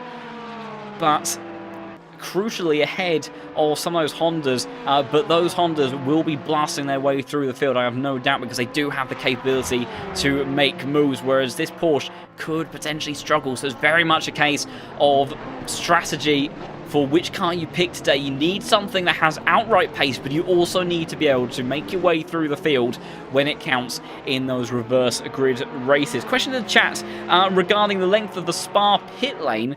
That's a good point, actually. Indianapolis is definitely a very long pit lane as well. I do think, though, that Spa is longer because, bearing in mind, the Spa pit lane all the way from the bus stop chicane through La Source and then up towards the middle of Eau Rouge, I think is longer, despite the very long stretch we have on that start-finish straight at Indy and that slight entry before the pit lane. I do think the Spa is a little bit on the longer side. White flag for Nicholas Arnke in the 777 Honda. Didn't quite catch out, took place. Maybe a similar mistake, though, that we saw to Walsingham.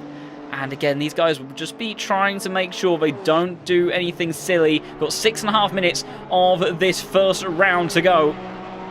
And just need to keep it all together now. Closest battle on circuit is between Whitehead and Samir Falk. He will probably be a little bit 50-50 over whether or not he wants this position, because on the one hand, if he gets it, he has the extra points from round 1. If he doesn't get it, though, he is going to have that Ferrari starting in front of him when it comes to Donington Park. And although maybe not such a difficult car to overtake versus the Honda, the Ferrari might be pretty speedy around Donington. We saw in those flooded conditions Samir have an absolutely stellar race in the Ferrari, so that car does have pace on that circuit, and that could give Whitehead a bit of a headache, whereas Whitehead, of course, was the winner in those very tricky conditions, definitely has a lot of pace to unleash at Donington Park. So there's a little bit, again, do you go for position or do you go for points? You can't guarantee what happens in the next race, so the general inkling usually is trying to bank whatever you can now, but it's almost impossible to tell, as always in racing, no matter how much you plan ahead,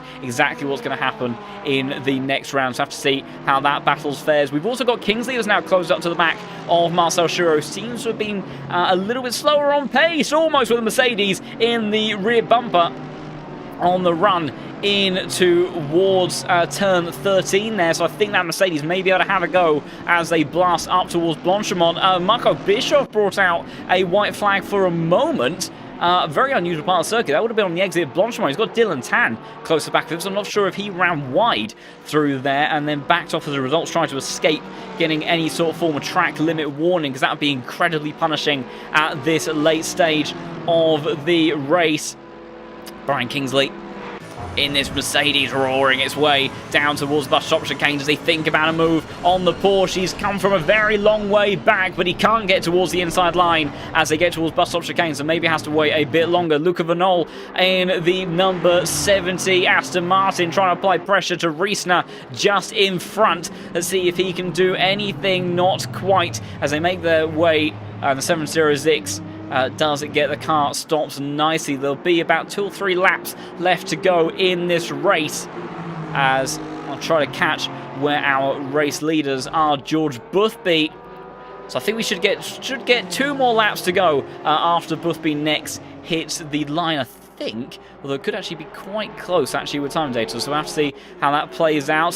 Saxa brought out white flag for a moment. I don't think that was anything for too critical, and that was a lapped car in front of him, as Vanol trying to make the way past that 706 car once again. It's getting very close on the run up towards Lecom. Aston Martin to the inside and the other to the outside, trying to go around the outside. Lecom is a tricky one to make stick, but we've seen it happen. The certain driver is very late on the brakes for the Italian driver. Has he managed to get that one done? I think he has. A fantastic move there for the number 70 car. Makes it stick around the outside and does that very nicely. Meanwhile, this battle for 15th position with Schuro and Kingsley has turned into a 3-way fight with the likes of Senatore in the BMW, as Riesner, as Gamble has sided his way past very quickly, past the Aston that just lost position not too long ago. Porsche down towards the inside of Bruxelles there, wasting no time whatsoever and using the better cornering performance of that car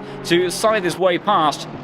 So fantastic opportunistic stuff from the German driver. A few gaps closing up at the tail end of this race. Very slow lap from Fleischer last time around, almost a second slower than your race leader George Boothby, who does seem to have been pretty untouchable in the second half of this race, and Jardier and Anka unable to answer the pace that those two have had at the front, as now we've got Senatore closing up around the outside towards Pool, and then the BMW trying to find a way through, as Schuro has managed to escape. Does the BMW think about a move towards the inside, as it's very deep on the brakes from Kingsley, and I think as they get to the second apex, and Senatore, biding his time, has managed to make his way through in all of that. So managed to force the issue and gets the job done. I think we also may have had a change of position between Schneckenberger and Seminar. I don't think we're quite going to catch how that took place, so I think we may have just unfortunately missed that on the replay. I think Seminar maybe carried momentum towards the bus stop chicane and made that move stick, and now looks to try to head towards the top 10 positions, but I don't think he's quite going to be able to gain the 6.5 seconds that he has to Walsingham, who's driving a little bit of no man's land at the moment in the Mercedes. And there's the call. So George Boothby has... So the engineer call just came in to say has started the final lap of the race, and I don't think, I think it'll be fastest lap next time round. Oh, that was close between Shiro and Senatore. The BMW all the way around the outside. Here comes Kingsley in all of that as well, with Tipak trying to capitalise down towards the inside of Bruxelles. Oh, a little bit of contact between the Mercedes and the Porsche. Shiro losing another one, and maybe losing another one in all of that as well. Tipak versus the Porsche, and Tipak's got it done as well. So 3 cars past Shiro in basically as many corners, and Shiro unfortunately losing out in all of that. And these are crucial stuff, because Senatore now in that 15th spot is now in prime position to start on pole for Donington Park, unless any penalties come into play at the tail end of this race. We'll have to wait and see. Dylan Tan trying to go around the outside, inside, outside for the Mercedes. Bischoff trying to hold off the Mercedes as they get towards the tail end of this race. Deep on the brakes, so it was for the Porsche driver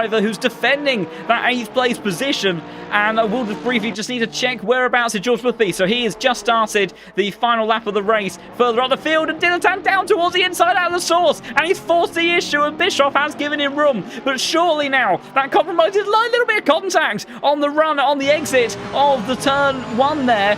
And Bischoff, we know the straight line speed is in favour of Mercedes, but Dylan Tan needs a smart and tidy run through Eau Rouge and over Radion. He's staying close to the back of the Porsche, and he's got a good momentum. He's got the slipstream. So is Luke Whitehead further up the order, but I don't think he can do anything about Samir. So it's all about Dylan Tan right now. The youngster trying to go around the 2-time Pro Series champion. Towards the outside he goes, in towards Lake On there. Mercedes isn't as good on the brakes, and Marco Bischoff, a lot of experience, a lot of professionalism inside the cockpit of that car, and he's defended the position perfectly. But Dylan Tan is still right there in the mix, trying to make something happen, but he's running out of opportunities, and the Porsche surely will have the advantage in this next part of the lap. Henrik Gambler has got past the Aston Martin of Vinole into towards last source by the looks of it. George Boothby has just about half a lap to go, and we've got a few battles that have just kicked off in these dying moments of the race. And it's all pretty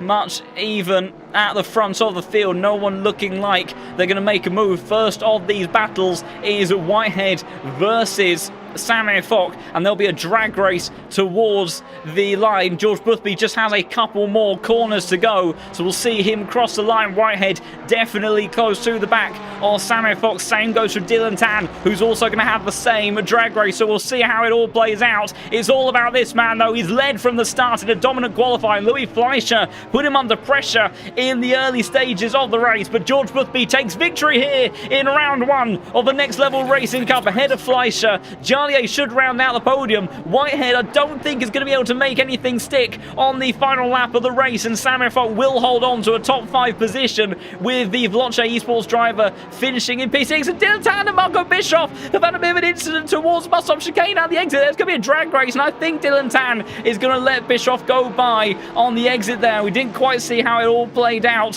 through that, but it will be Bischoff that finishes ahead of Dylan Tan, and Tipak and Kingsley were having a battle as well midway around the lap, with Tipak able to get by. Kingsley trying to recover the position in the Mercedes, but the BMW's been pretty pacey in a straight line.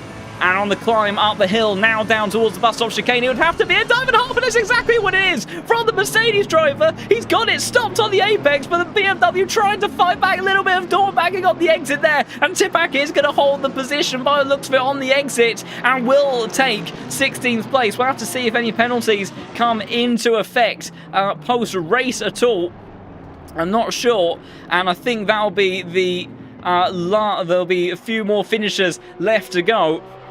But I think that'll be more or less the last scrap that we see in this race. But what an opener. In actual fact, Boris Schulk, who has had quite the troublesome day, if the CEO in a 255 car, who apparently put wet tyres on. I'm assuming he's now switched over to dries, because he is applying a lot of pressure to Akampora on the last lap of the race. So is Chris Sang, actually, on further up the field. This is confusing. So they are actually just a bit behind Boris Schulk towards the outside. He has braked a bit too deep, but it's Chris Sang that sides up towards the inside of Yardo Saxner, and will look to make up the position into 27th place.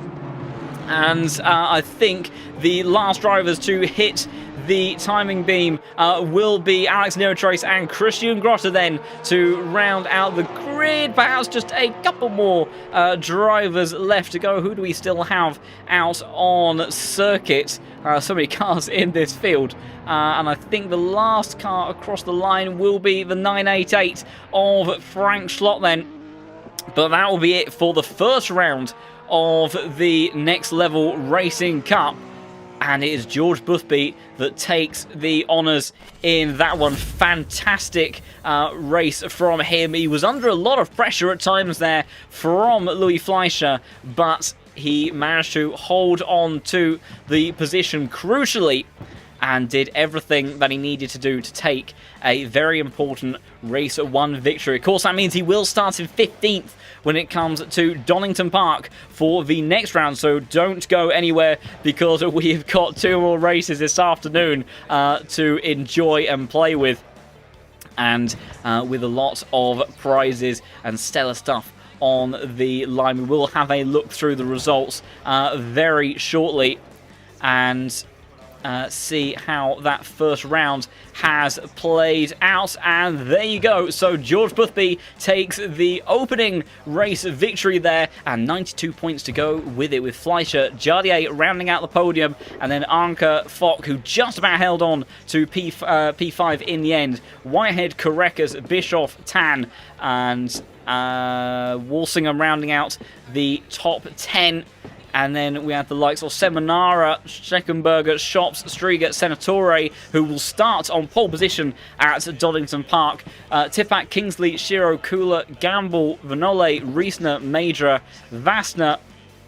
And I think there may be a little bit of shuffling actually with some penalties further down the order, so I'm not sure if my leaderboard that I have here on my other screen is entirely correct. So I shall let those results cycle through for a moment, and also give myself a little bit of an opportunity to get things sorted, ready for the next round, as we will be underway with action once again with Donington Park very, very shortly. We shall wait for the server to pop on up. And reminder those that maybe have joined a little bit later in today's stream. So this is the Next Level Racing Cup, a special event that we have this Saturday where we have a large group of drivers competing for some fantastic prizes brought to you by Case Gig. The winner of this 3-race event will take €800 worth of vouchers for Next Level Racing products, and then there will be a raffle for 5 of the drivers that will be taking €100 each of vouchers for glorious products as well. Some fantastic prizes for the grid today, and also even for those that maybe don't quite come out on top in the end, still very much in the mix to get some nice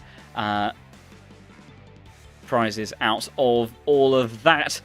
So just keeping an eye on waiting for that second server to go up. I think we will have a short pause between events, and like I say, that gives me an opportunity to get everything cleared down and then set up once more for the next piece of action that we have going on.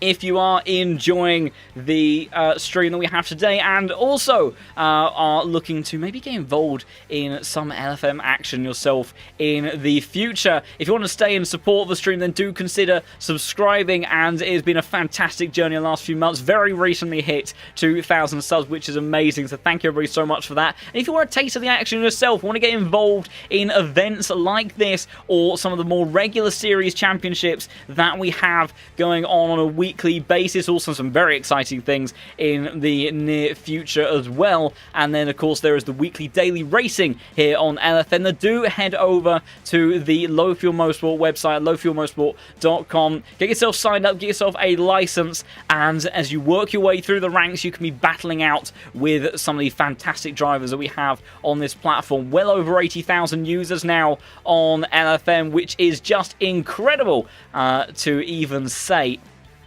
And it's fantastic to have each and every single one of you with us on this amazing journey, and then seeing as many of you on track as possible.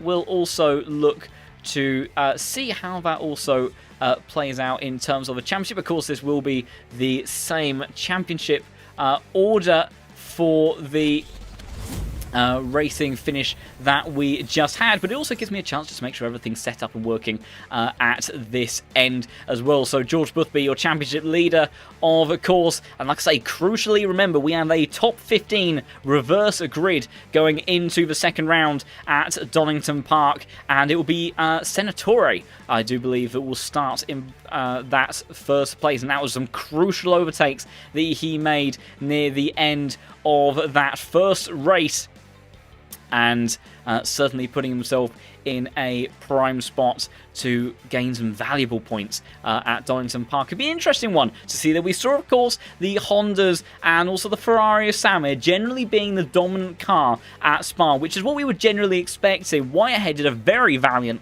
effort in that Porsche. Of course, he has been in incredibly fine form as of late, so shouldn't be too surprised overall in all of that. But the Porsche now will have the advantage, I think, overall at Donington. But it is that reverse top 15 grid. He's going to be starting in the tail end of the top 10, so he's going to have quite a few cars ahead of him that he needs to make his way past if he wants to take victory in the second round. Of course, he doesn't need to. He just needs to bank in the highest overall consistent amount of points across all 3 rounds if you want to be winning this event by the end of today. But it is sometimes tricky to make your way through the order, and the server for the second round has just gone up, so we will join that, and then we will make our way into this server. And if what I'm seeing on my screen is of any sign for what we have to come, I reckon that we are going to be in for quite the fantastic bit of action. I'll finish getting everything set up at this end, and I apologise once again. I do all of this on a single monitor, so it is quite the tricky thing to juggle sometimes. You will hear a few noises in the background from Mercedes of Aidan Walsingham, who's just heading out on circuit, and as I just finished getting everything fired up, ready for us to see what action Donington Park has to provide for us this afternoon. We were just at this circuit for a lot of these drivers earlier on in the week, where we have the Pro Series every Wednesday, where the fastest drivers on the LFM platform compete in what is a 12-week-long championship. And it has been an absolute blinder, this series. Two-time series champion Marco Bischoff hasn't quite had the level of form that I think overall he would have been hoping for in that series, but still very much all to play for in the final 3 rounds, I do believe, 4 rounds, excuse me, I think, of that championship to go then. And there we go. So the server is up for Donington, as we see Walsingham making his way around possibly rather familiar Donington Park. We saw flooded conditions, which gave us one of the most incredible pieces of action and racing that we saw on Wednesday. And if this weather is anything to go by and sticks around for this one as well into the race, that could be a very chaotic 45 minutes of action without a doubt. It was Luke Whitehead that came out on top, not too far ahead of Marco Bischoff in all that. Of course, Bischoff will be starting further up the order in this race, courtesy of that reverse top 15 grid. So drivers now just getting a little bit of an eye in for these conditions. They won't have a qualifying to warm up with, and they won't have a one-shot qualifying to contend with this time round. All of those grid positions will already be decided, but they do have the opportunity to try to dial in their setups somewhat before they get into the race. We'll also just look to get the last bits of the overlay sorted out, and the gaps that you see on your screen will be present in these practice sessions, but of course not too much in the way contain. Actually, let's go with that one, so we can actually see the relative pace of each of our drivers. Of course, we don't know exactly what these guys will be doing, but I would assume that they'll be on pretty heavy fuel loads representative of the race. Of course, sometimes what we see in the Pro Series, the final few minutes of practice before the race gets underway, we can't quite always tell whether or not they're practicing qualifying trim or race trim, but with no qualifying session going into rounds 2 or 3 of this race, as that was a big moment and a slide for Malho. I think that was just behind Walsingham, as I try to find the Audi on my... there it is. Let's see if we can catch on board what happened there to the Portuguese driver who had a rather troublesome time at Spa Franchorchamps in the first round of the Next Level Racing Cup today. There you go, he pulls out the way of Walsingham and then just catches that curb by the smallest of margins, does well to hold the car, slams the brake, stops the rotation, almost full lock towards the right hand side, and then brings that one back into line before heading towards the Melbourne hairpin then. But that is obviously certainly not something he'll be wanting to repeat in this 45-minute race. And the pole gets absolutely sent into oblivion there, courtesy of the number 38 Audi. And we saw a lot of drivers really struggling in these wet conditions on Wednesday. This actually, although this is rather terrible, this is actually better conditions than what a lot of our drivers had to work with, as they were in flooded conditions. This is just wet. It doesn't look visually too much different, but I can guarantee you that when you've got all of the aquaplaning, the additional puddles that form around this bridge circuit as one of the other Porsches goes out into the gravel on the exit of turn 1, that the difference between wet and flooded conditions is a very significant one. And it was this man on your screens right now, current championship leader in the Pro Series, and currently is in very, very fine form, taking 2 wins on the bounce in that championship as well, that was able to master the wet conditions. Of course, home track to Luke Whitehead, the British man, very familiar with this rather grey sky weather that we have above this track, and was able to master those conditions very, very well in all of that. And we'll be looking to try to repeat that result, but has got a bit of a different set of work to do if he wants to make that one stick, and see how it plays out for the 55 car.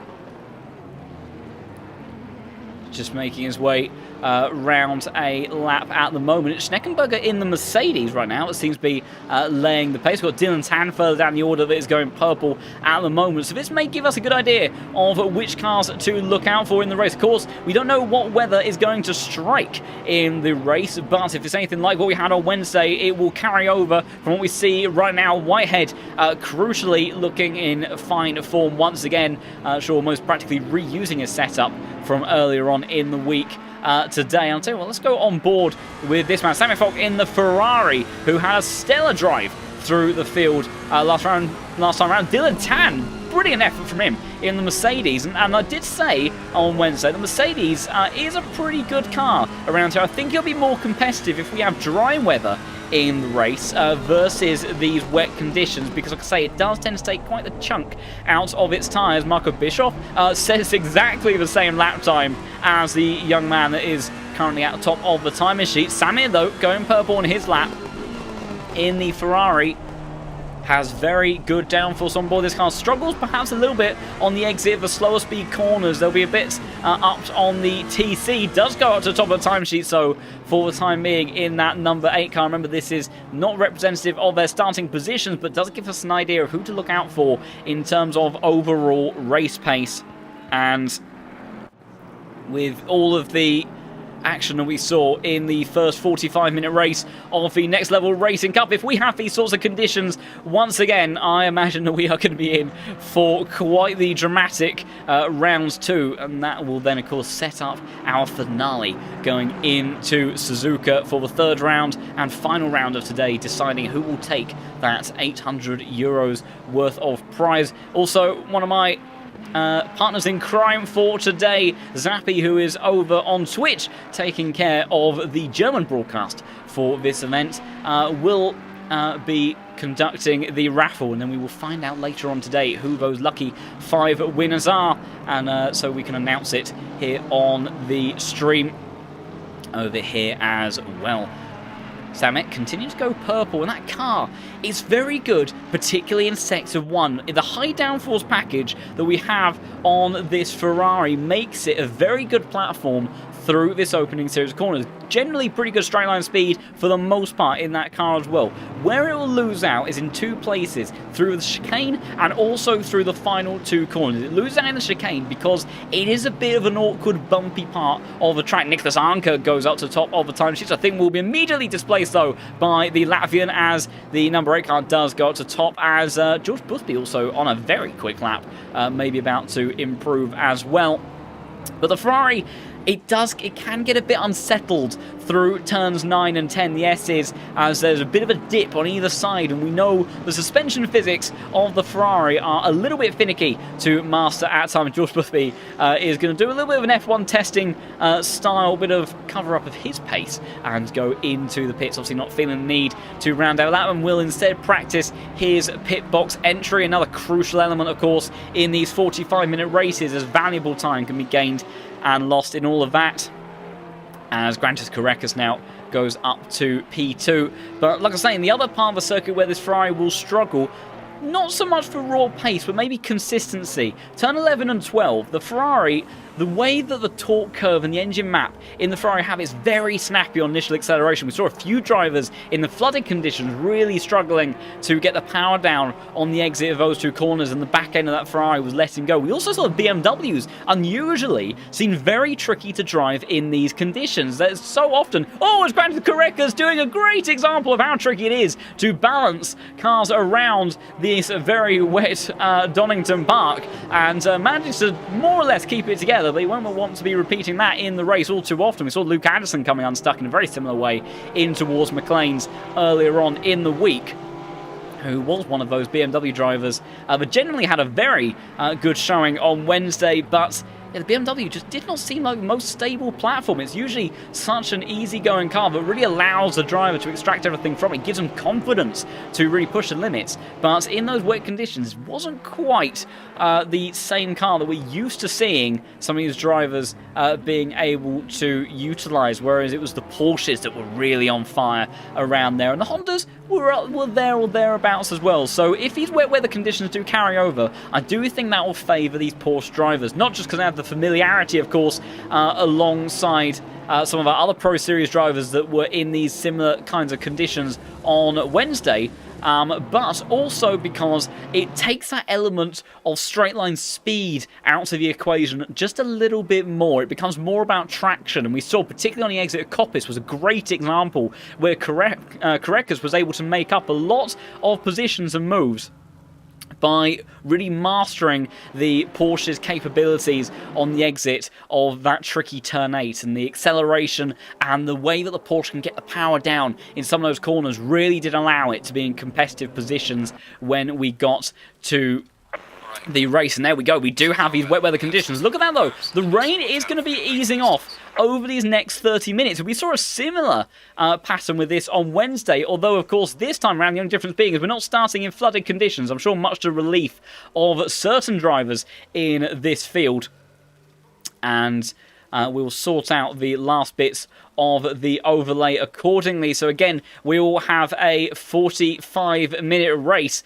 and it will be Senatore that starts on pole position. Unfortunately, I don't have the starting grid animation for this one. I think for this I do believe, because we haven't had a qualifying, so we're just going straight into race, so apologies for that. But the Italian driver, after recovering up towards P15 in the first round, finds himself on the leading position, and we'll have the clearest view of turn 1. I'm delighted. I'm sure he'll be delighted about that one. Lasse Striger starts in second position in that Mercedes. Dennis Schops starts in third place, with then Schneckenberger in the 595 Mercedes starting inside the top 5. Seminara starting in 5th place in that number 12 car. Aidan Walsingham in the number 44 Visceral Esports car. He ran pretty well here on Wednesday and is the first of our drivers that also made an appearance on Wednesday. So he'll maybe be one to watch in these conditions. Dylan Tan starts in front of Marco Bischoff in that 977 Porsche with the K. Kramer Racing Esports car, and the man that finished P2 on Wednesday in the Pro Series, starting in 8th position. Korekis starting in P9, where we have this trio of Porsches with Luke Whitehead starting next to his Veloce Esports teammate, and then it is Samir Fock that will start in P11, with Niklas Anker starting in P12, and that 777 Honda was up there at the beginning of the race earlier on, but just in the round one, but did seem to just lose a bit of pace as we went on, and it was this man, Jaroslav Honzig, that carried that race pace, made it onto the podium, but couldn't quite close down on these two. Louis Fleischer, for the first time today, is ahead of George Boothby, and your race winner, George Boothby, in that 800 car, is then the last of that reverse top 15 grid, starting just ahead of those drivers that didn't quite manage to capitalise on this reverse grid order. Lucas Tipak, who had a very busy end to that race, starts in 16th place, with Kingsley in the 187 Mercedes starting in 17th. Marcel Schirro starts in 18th position in the 596 Porsche. Konrad Kula in the Lamborghini, I think, made up quite a number of positions in that first race. Henrik Gamble had a very busy race as well and did well. He started in the pit lane, remember, and managed to get to the top 20, so I'm sure he'll be looking to try to charge through the field as well. Luca Vanole, the Italian driver, starts in 21st place, with Marcin Riesner in 22nd. Bruje Major in the 199 Porsche starts in 23rd, with Sasha Vassner in the 309 Mercedes. He had an incident on the opening lap of Spa.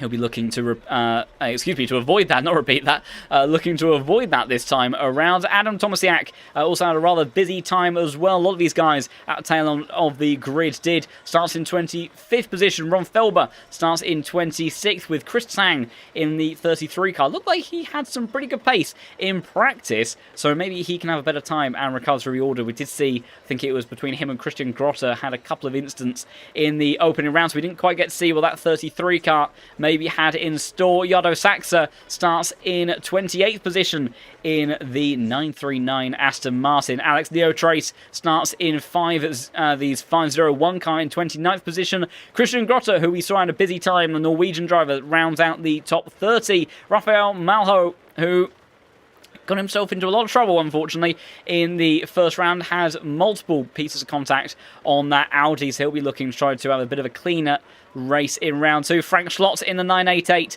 starts in 32nd place, with Darian Alfie starting in 33rd position for the number 91 car. Voltek Neuwirth, who I think unfortunately got collected by the spinning car of, I think it might have been Leitonen, who was in the top 10 at Spa, and unfortunately Neuwirth nowhere to go, had a heap of damage on the front of that car, only was able to recover to 34th position in the end. Boris Schulk, who apparently put on wet tyres, maybe predicting the weather for Donington Park at Spa, but put those tyres on a little bit too early perhaps, and ends up in 35th position. Sebastian Roth in 36th, and then Leitonen, who was in that top 10, so he'll be looking to try to close up the order. We know he has good pace in that Honda, but was not able to show it really in the first round of this series, as Fanara is already in the pits. That's another car that we've got that's already going down into the pit lanes. I'm not quite sure what's happened there. Guy Lung in the 226 starts in 39th, although these guys will, of course, shift up one place in a moment when Fanara drops down the order. Dietrich starts in 40th position. Adi Pol starts in 41st, with Kargulu, who we saw go flying into the wall at Spa, starts in 42nd, and Daniel Valler, another one of the Ferraris, starting at the back of the grid, although will seemingly at least gain one position over Fanara as they all start to get underway for this formation lap.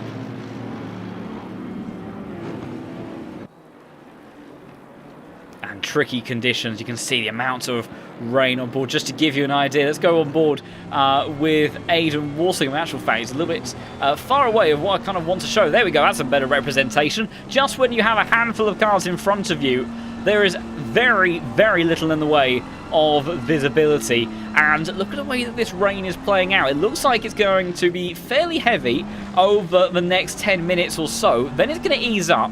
but then it seems to be getting a bit on the heavy side again. So this is going to give us a very interesting transition in terms of the tyres, because there is a surprisingly large dynamic that you can have in terms of your tyre temperatures and your tyre pressures when you've got this changing level of surface water. Don't be surprised if you see drivers in the next 10 to 20 minutes veering offline, as the track will develop a slightly dry line, not too much in the way of one, but a slight dry line, just to try to maintain the tyre pressures and temperatures in the right kind of window and cooling off those tyres in the thicker surface water off the racing line. That's a very common technique you'll see some of these guys looking to do as they manage these tyres through the stint. It does look, though, that for the most part it's likely to be a wet race throughout the entire 45 minutes, but the change back and forth between the level of rain intensity might give us a very interesting dynamic in terms of which cars and drivers we see being the fastest in the field. And of course, remember, a lot of these guys,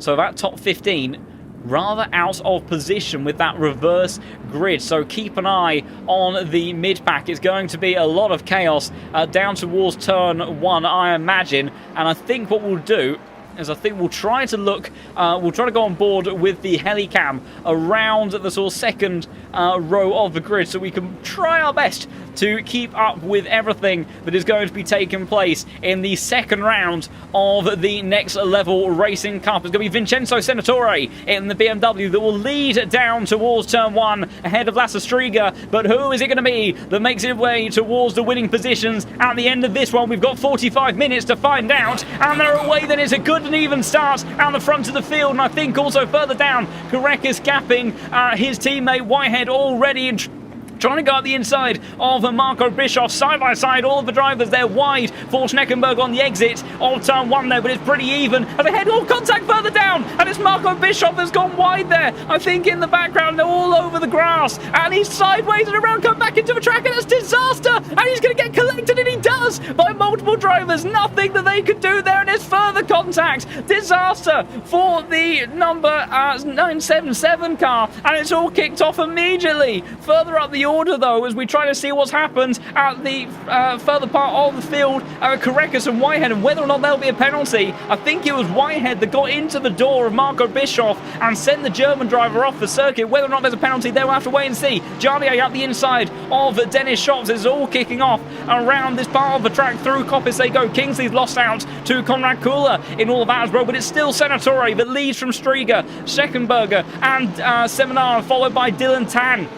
And then we've got always busyness, and that's Konrad Kula that's gone completely off in towards the chicane. Disaster for the Polish driver, who was looking to maybe try to climb his way into that crucial top 15 in this second round. And I think also Niklas Anker has lost many positions. He's down in 23rd place, so disaster for the man that finished in 4th position in the first round there. Bit of a wonky moment for, I think that was Felber in the Aston Martin. 22nd now is the position for that 777 Honda, but a lot of busyness already in this field, and this is what the reverse grid was likely to do. Yellow flags further down the order at the Melbourne hairpin as well. It's all kicking off, and that is for Louis Fleischer. So Louis Fleischer has gone down the order as well. That's a disaster for him. What has happened there? So through the chicane they go. So he must have been involved in something. He makes his way past the McLaren very easily, but he's already dropped down the order considerably on the opening lap of the race. Was there actually something that happened here? There was further contact. I think that might have been Tomasiak in the BMW. So the man that finished P2 is now just becoming survival of the fittest,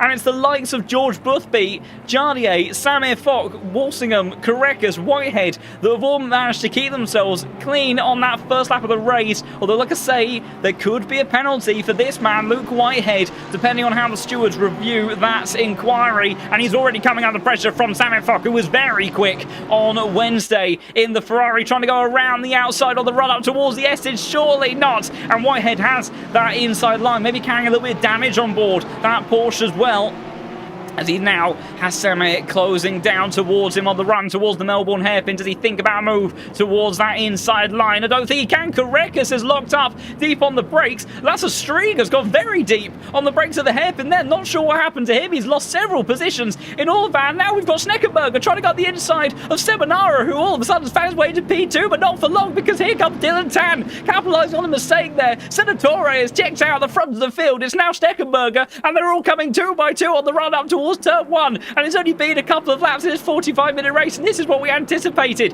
Dylan Tan now trying to go around the outside of Seminara and BMW versus Mercedes. Who's going to get the power down? It's a drag race, and it's so tricky in these conditions. Let's go on board Walsingham, who has a great view of these two as they barrel on down towards the Craner curves. Yellow flag out further down the order, but I can only look in so many places at once. It's still Seminara ahead of the two Mercedes then, followed up by the likes of Correcas. Whitehead, who was lost out to Lasse Striga. In actual fact, sorry, Lasse Striga's dropping down the order. Whitehead, though, hasn't been able to get past in the same way his teammates have around the outside. He now manages to make his way past, but it's still a very busy battle between this group of four, with Schneckenberger only just up ahead, and these are all for those crucial podium positions. Samir and Jardier very close to one another as well.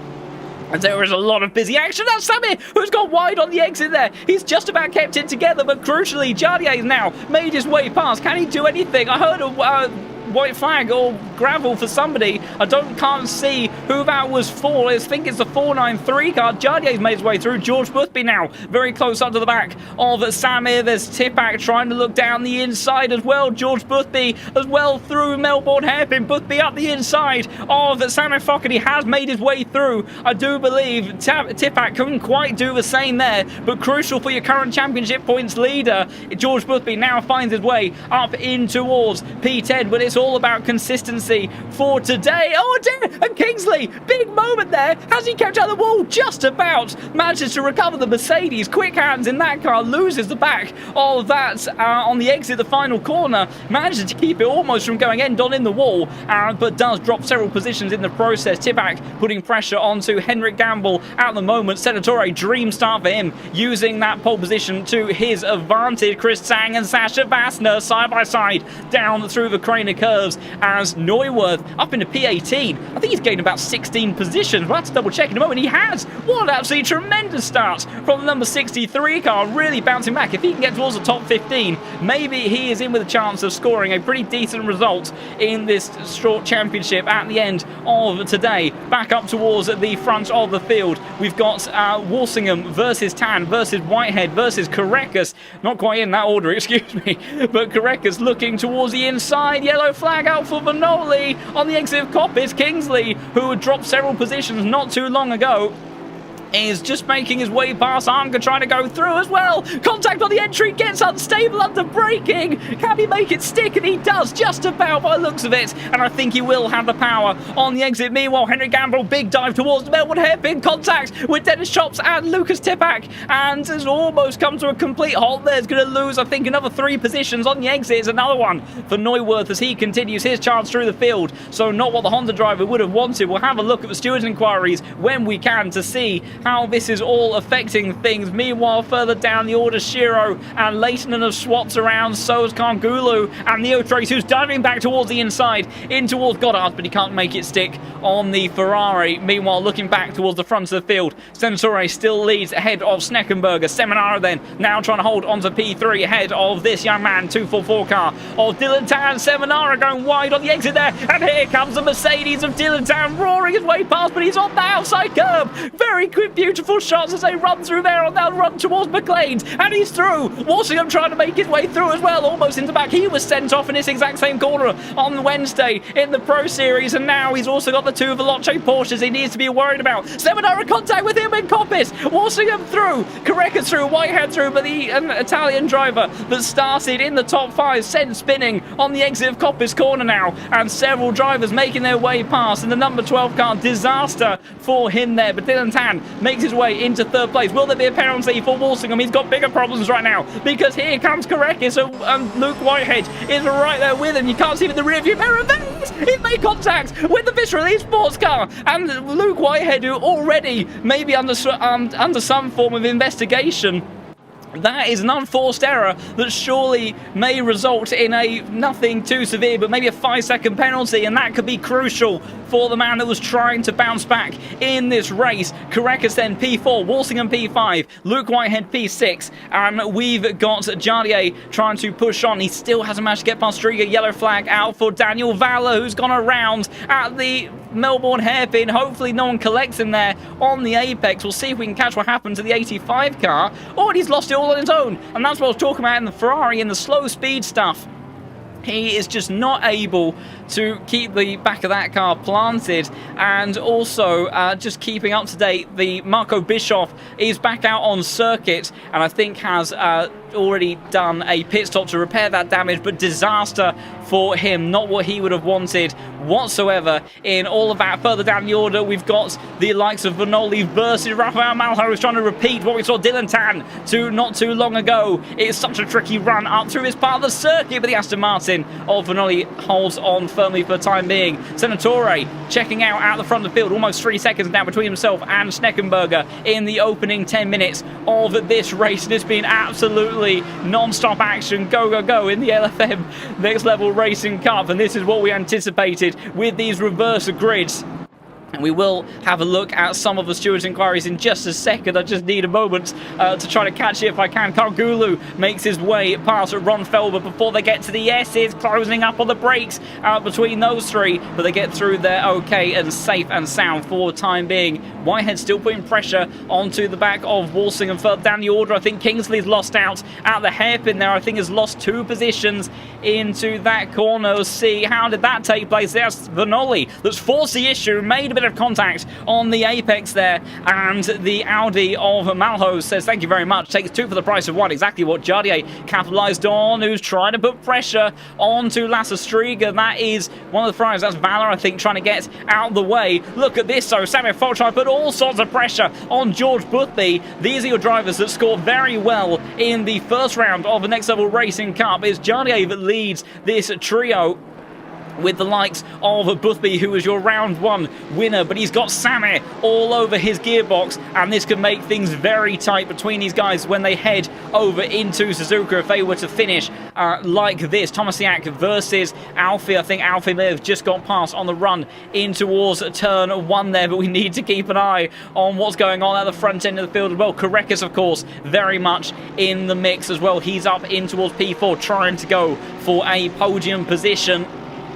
But remember, starting position will be crucial in towards that final round as well. It's not easy to overtake in the Porsche. Vassner's got past Chris Sang, although Sang already trying to come back on the runs up towards the Melbourne hairpin, towards the outside. He looks to go side by side, under braking. Down the inside, though, is the Mercedes driver. Can he get it stopped in time? It's a bit of a block. Neuwirth's trying to capitalise. I think he may have got one, although on the inside, surely the BMWs can have the advantage going in towards Goddard's there. Neuwirth has been one of the biggest movers on the grid after that disaster in the first race. Aston Martin, tiny bit of contact, and the BMW holds on for now. Meanwhile, what's going on here? And further out the front, Striga versus Jardier. Jardier trying to go all the way around the outside. That is very close as they head now down towards the Crater Curves. Grantis Correc is still up ahead. Luke Whitehead has got past Walsingham as well. And all that, we haven't quite caught that. Striga's off onto the grass, so that allows Jardier through, and almost contact between the 2 teammates. Absolutely to the finest of margins. George Boothby barely kept out of the rear bumper there in all of that, but Jardier, George Boothby, Sammy Fogg, Henry Gamble all make their way through. Striga down towards P11. We didn't quite catch how it played out with Whitehead and Walsingham.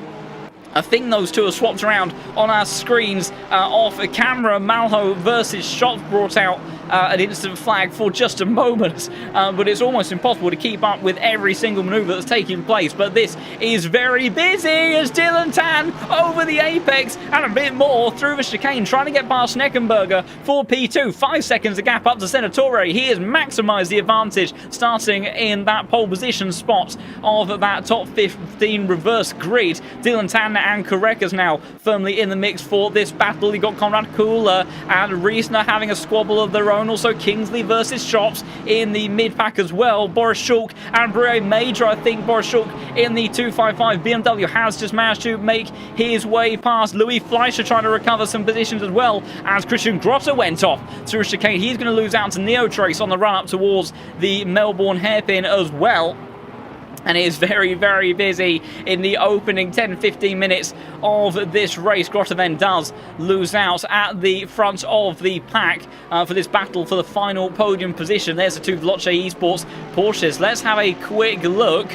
Oh, in actual fact, I'm not sure I'm going to get the chance, because look at this run from Korekis on the run up towards McLean's there. The BMW, excuse me, the Mercedes struggling a little bit in these conditions. Korekis almost thought about going up the inside there, but couldn't quite make it stick. It does look like Tan has the pace advantage over the Mercedes in front of him of Schneckenberger, and then arguably these two Veloce Esports Porsches that have been oh so quick time and time again. We see them at the pointy end of the grid on a regular basis, a little bit wide there for Korekas, getting a great view of the side-by-side action for the two Mercedes. Dylan Tan trying to go around the outside, surely that won't work. Schneckenberger defending the inside line, gets it all crisscrossed up through the apex. Korekas getting involved in this as well. We've got to go to the outside camera shot because it's all kicking off here on the run now towards the Melbourne hairpin. Dylan Tan storming down the inside. Can he get it stopped though? He blocks Schneckenberger and Korekas takes a pair of them. Whitehead though, contact on the exit. Oh, between the two Mercedes and they're off. The two Veloce Esports Porsches. Korekas now in towards P2. Whitehead P3. Schneckenberger trying to fight back on Dylan Tan. Not happy about how that played out. There's further contact between those two. Tan just about manages to keep pointing in the right direction. So it's BMW the lead. 6.5 seconds the lead for Senatore, who is loving life now right at the front of the field. Then we've got the three Porsches of Korekas. Whitehead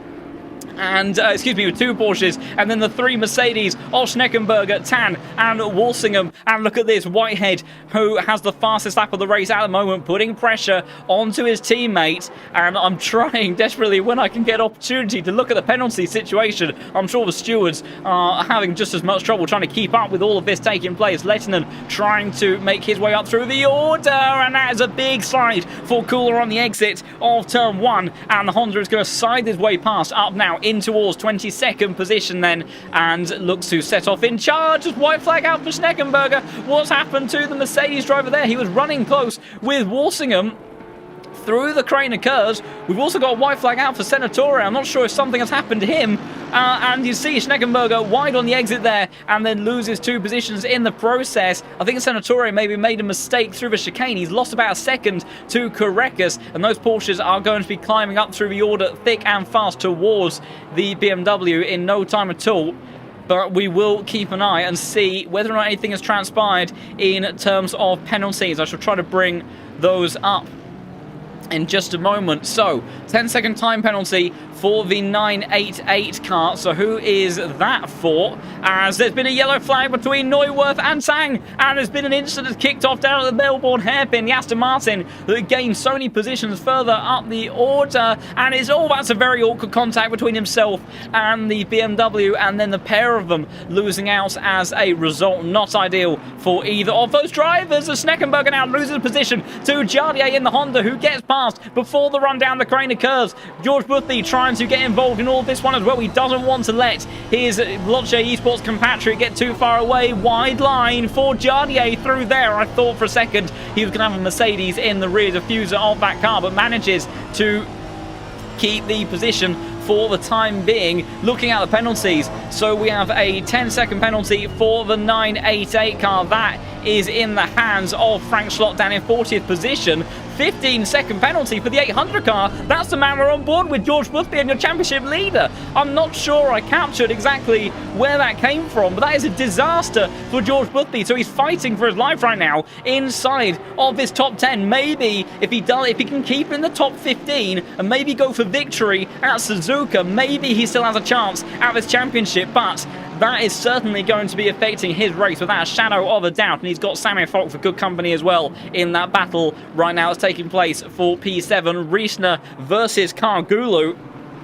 And the run towards the S's there. And I think Kargulu has made that one stick. Checking back up towards the front of the field, Luke Whitehead, only 4/10 adrift of his teammate. And then we have this tussle taking place as Henrik Gamble getting involved in this one as well.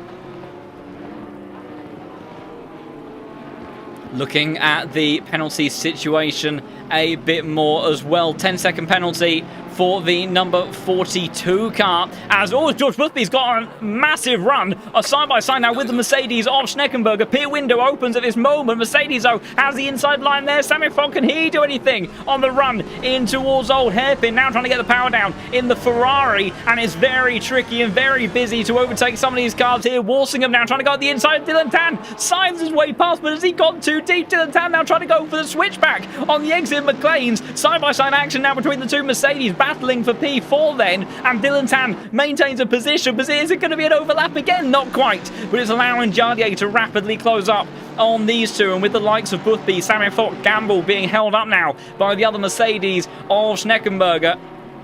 that they are in a bit of a compromised spot in terms of allowing Giardier to run away further up the order, and that could really bring him into close position for the championship by the time we get to the end of race 3 today.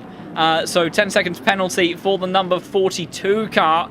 Who is that for? That is Tomasiak, I think, for the contact we had at the Melbourne hairpin. Also for the 595 car, we've got a penalty, 10-second time penalty for him. Christian Grotta and Neotroy swapping positions on the exit of Coppice, and Walsingham has come into the pit straight away. So has Schneckenberger, and that allows Boothby and Samir to run away and try to clear the Mercedes on strategy, and I'm sure they will do that now that they've been unleashed. Saw George Boothby there going offline. Not many of the drivers trying to cool their tyres. That Honda, though, maybe just putting a little bit too much energy into the tyres in the earlier stage of the race. I said that the changes in rain level could affect how these tyres play out during this race. Another 10-second penalty for the 42 car. Back to Tomasiak again, so not what he would have wanted. 5 seconds for the 257. So that is going the way of who is that? That is Tipak that gets that 15-second penalty for the 44 car. To try to pick out from his big leaderboard. That is Walsingham that has got that 55 car, has got a 5-second penalty, and that is for Whitehead. So Whitehead has got a 5-second penalty, but maybe he'll be pretty relieved, I think, that it was unfortunate contact between himself and Bischoff on that run towards turn 1. But I'm assuming that's what that incident was for, unless there was something else that wasn't caught on camera. 596 car's got a 5-second penalty that's just been handed out as well, and that is for Marcel Schirrer, and that's the penalty situation as it stands at the moment. So Luke Whitehead then still putting pressure on his Veloce Esports teammate of Correcas then, and Senatore has lost time relative to these guys. Vanoli and Kula very close to one another on the run in towards Melbourne hairpin. Then I think Conrad Kula trying to look up towards the inside on a very tight line towards the Aston Martin. Maybe able to get the power down better on the exit. Actual fact goes into pit lane instead. So we'll be looking to try to go for that undercut strategy instead. And with extra rain on the way, the way in which these tyres behave in the latter portion of the race may be distinctly different from what they are doing right now. But pace advantage for these two Porsches right now is about in the order of half a second on average over Senatore, who's done a great job at maximising his race lead with that reverse grid position. He did exactly what he needed to do on the run up towards turn 1 and is kept out of trouble. And I'm sure we'll just be looking to bank in a decent result here. And Luke Whitehead with that 5-second penalty, unlikely to be challenging for the race win, as there's a white flag out for Grott. I'm not sure what that was for. You've got Sebastian Roth just in front of him. He's got a very poor exit out of turn 1 there, side by side between the two Porsches on the run down the crane occurs. Yellow flag out for Malho as well. The Porsche isn't going to get by. I think that was Malho just coming out of the pit lane. It's difficult to tell where we've had so much chaos. Senatore and Correcas into the pits they go. Whitehead stays out for the time being then. But arguably, like I say, he won't likely be in contention unless he can close up later on in the stint, as he has that 5-second penalty that he will serve in the pits. Lehtinen manages to get up to 13th place, 25 positions gained for the Honda there, and he went up the inside of Dennis Shops not too long ago. And we'll look to charge on. We saw a man in 10th place at the first round before we ended up moving into the latter portion of the race, unfortunately losing it over the exit of Radion. Such a tricky corner for so many cars, but he has done phenomenally well to move up the order. What's taking place here? I think that is Frank Schlott that is getting out the way. It's difficult to tell on the leaderboard. I think that Porsche you see on the right hand side of the circuit is getting out the way of these drivers, but it's Sang versus Schneckenberger right now. Bear in mind, Schneckenberger has done his pit stop, and a lot of these guys around him hasn't, as that is getting out of the way a bit more for the 988 car of Frank Schlott that goes wide on the exit of the final corner. More cars into the pits. Whitehead, Tan, Honzig and Boothby, not any of them all deciding to stay out for the time being. That was Neotrace, I think, in the background that went off, and Boothby down the inside of Felber. at the Melbourne hairpin. What's going on there between Sammy Fock and Henrik Gamble? Squabbling for P5 then. Is also a white flag out for somebody. It's very busy further down as well. We also got Senatore, who's just made his way past Brouillet Major. And I'll tell you what, Senatore benefited a lot in the pit lane as Carreras much further behind the Italian driver than he was. Fleischer trying to go up the inside of Riesner on the exit of the Melbourne hairpin. Now drag race between these two. The Honda might have the extra power. Whether or not the Aston Martin can fight back on the inside line is the question. The answer is yes. Riesner not allowing the Honda to get away with this one too easily. Drag race now out of the exit of Melbourne hairpin. The Honda should have the power advantage and the line advantage he needs to make this one stick as they go up towards turn 1 then, and he does he? Unless he goes too wide, but I think he has got that one done for the time being. So Fleischer now up towards P7 as he looks to try to recover from that disastrous opening lap that we saw, as that is Dylan Tan and Jardier just emerging out of the pits there, and that is, I think, Marco Bischoff just lurking in the background of those drivers there. Jardier, though, maybe in a position to strike, though, on Dylan Tan in the coming laps. He has seemingly had the pace advantage.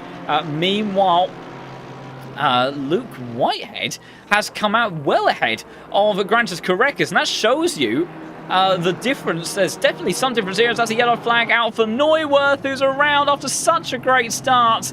Neuwirth around at turn 1 there. What's happened there? And it's contact with Rafael Malho in the Audi, and he went from gaining 16 positions to now 7. Some of those, of course, he will gain back, I think, after pit stops, but that is not what he would have wanted. Boothby, Vassner, Arndt now all into the pits. Sammy Fock and Gamble designing to stay out for the time being, but Carreras then, so Whitehead would have served a 5-second penalty in the pit lane, and he still came out 3 seconds ahead of Carreras, and Senatore is about 3.5 seconds or so ahead of Luke Whitehead. So in actual fact, maybe Whitehead not out of this whatsoever for the race win here, as Major dives into the pits just ahead of Luke Whitehead then. So Senatore now still your effective race leader, and Sammy Fock and Henrik Gamble, the last two, come into the pits. I think they'll make their stop in just a moment.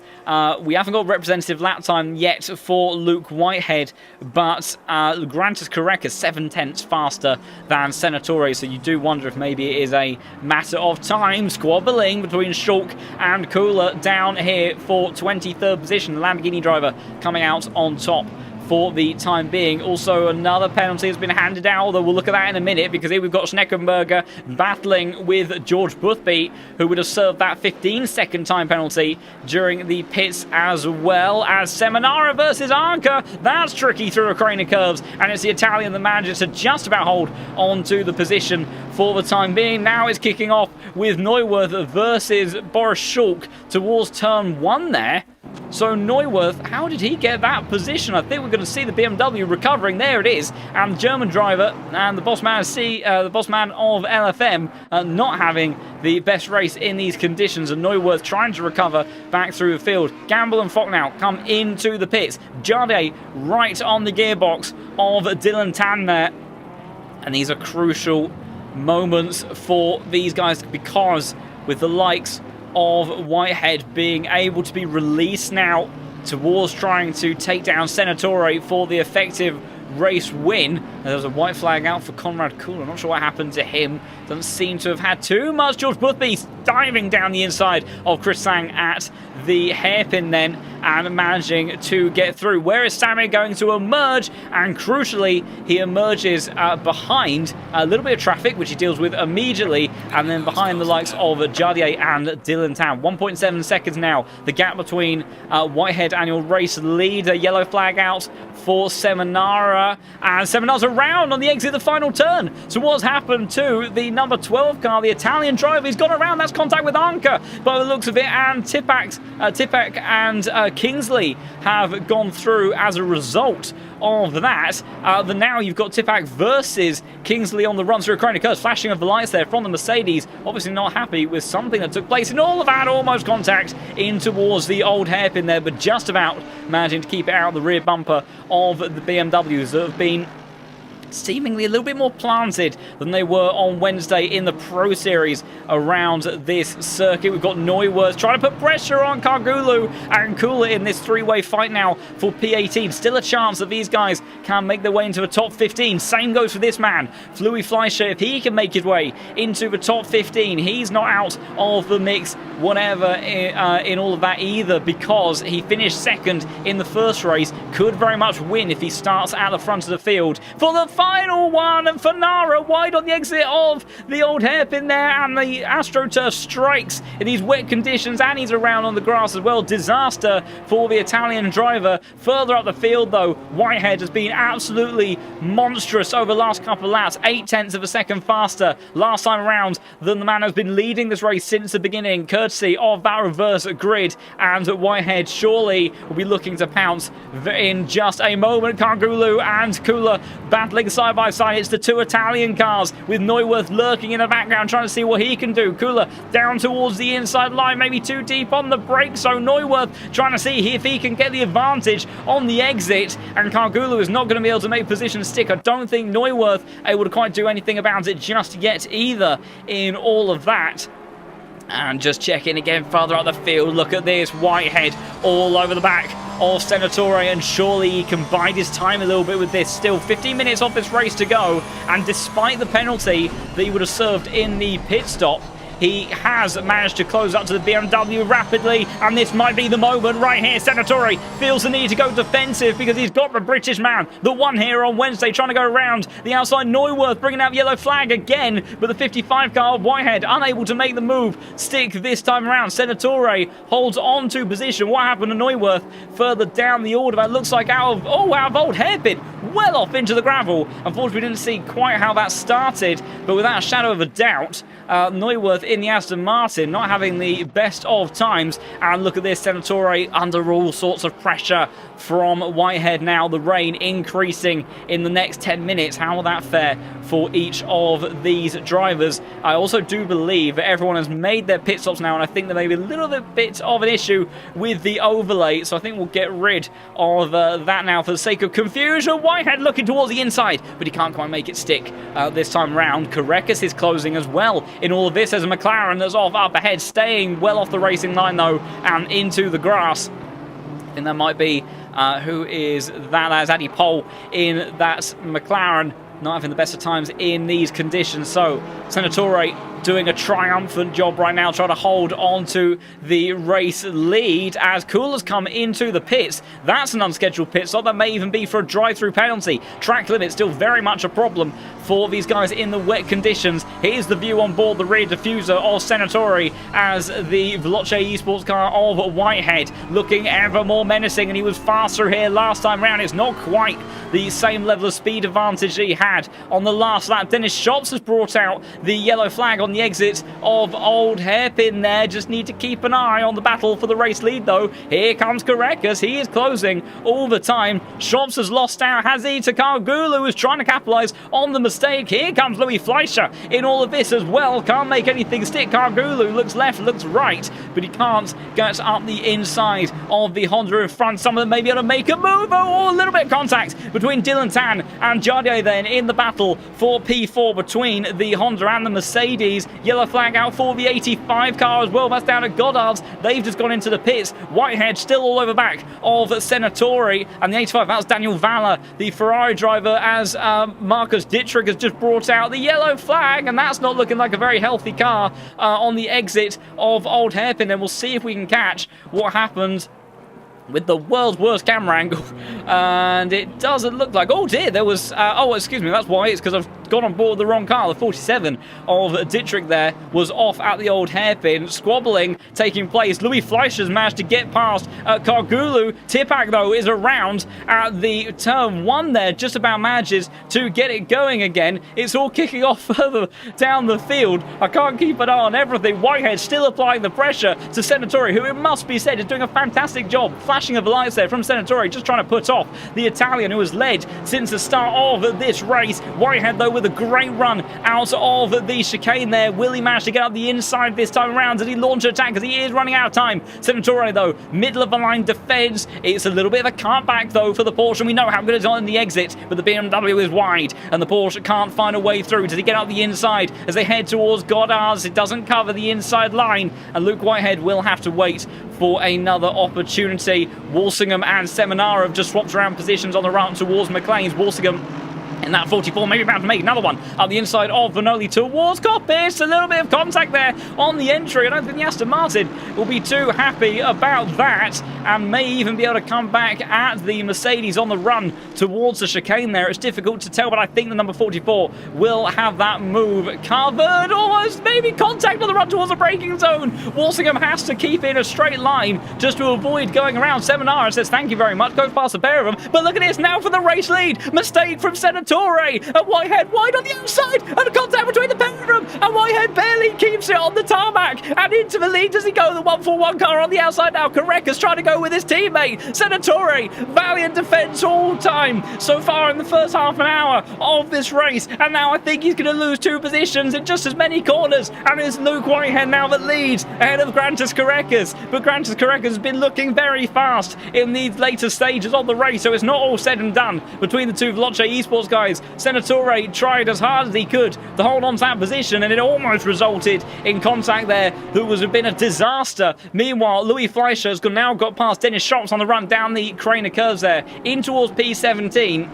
And he's just got 2 positions now that separate him and a pole position in the final race, which could make or break his championship hopes. Meanwhile, George Boothby, championship leader at the moment, down in 10th place. So it is going to be really interesting to see how this all plays out when we get to the standings at the end of this one. 10 minutes left to go in round 2 of the Next Level Racing Cup. Carnage here at Donington Park. What else would we expect? It's an absolutely hardcore race circuit with hardcore weather conditions, and that's Henry Gamble doing almost a burnout on the exit of the final corner there, dives into the pit, so I think that might be a drive-through penalty. That's going to benefit this man, George Boothby, who's now trying to make his way past the Mercedes of Lasse Striga, with Boothby, who had a penalty 15 seconds for contact earlier on in the race. And I think he's going to get the move to stick on the run towards turn 1. You would have to think the pace is in his favour, and he has managed to get that done before they get to the Craner curve. So up into P8 now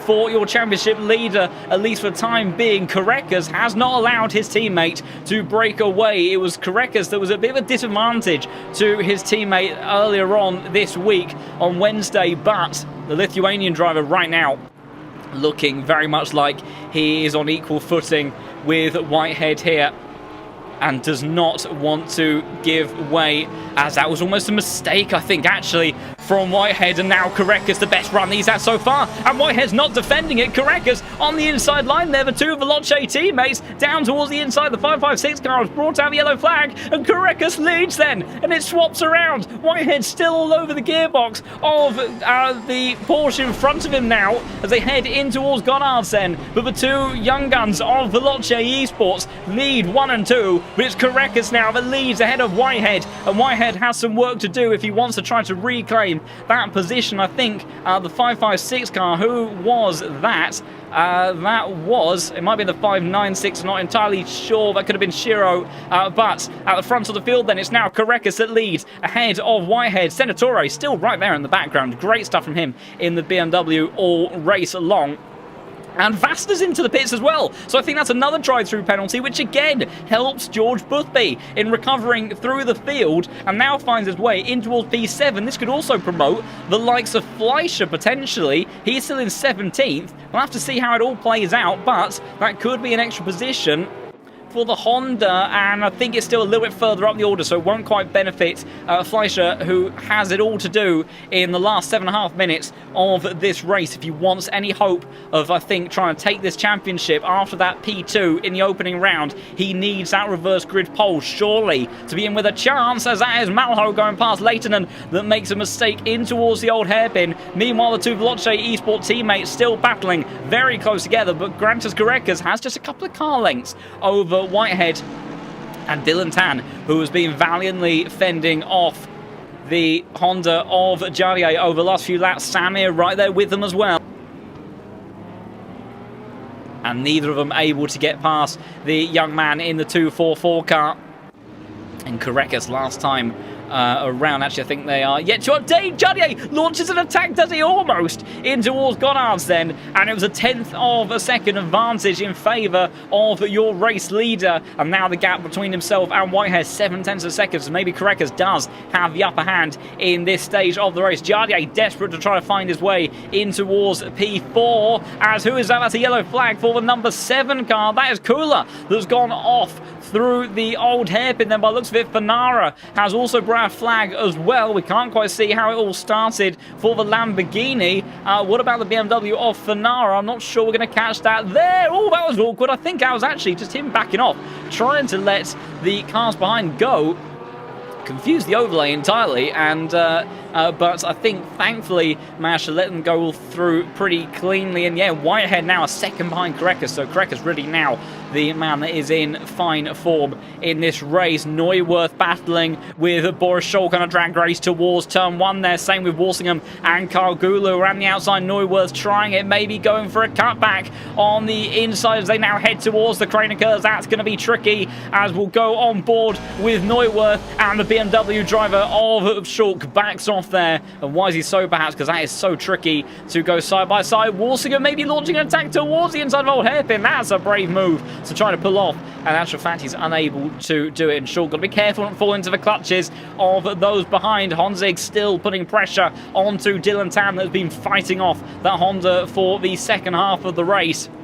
Sammy dropping back a little bit. Let's go on board with Jadier, see what it's like on board from his perspective. I just need to actually quickly check with Kangulu, who has dropped a lot of time. I saw that Walsingham had got by, but there seems to have been a mistake for number 25 car, and I think there was contact on the exit of McLean's there, and as a result has lost a chunk of time in all of that. Now has Seminara right behind him. We'll go back towards this fight for P4 between Jadier and Dylan Tan.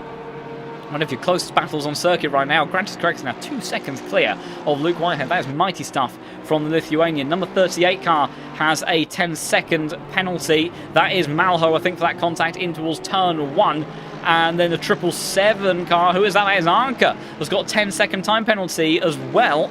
And then what else have we got? 91 as Walsingham battling with Schalk on the drag race towards turn 1 once again. Schalk came out worse in that when he did this fight with Neuwirth not too long ago. Yellow flag out for Grotta further down the order. There's the McLaren of Pole on the outside there. Schalk trying to hold the inside line. He does do it for the time being. Oh dear, that's not going very well by the looks of it for the Norwegian driver.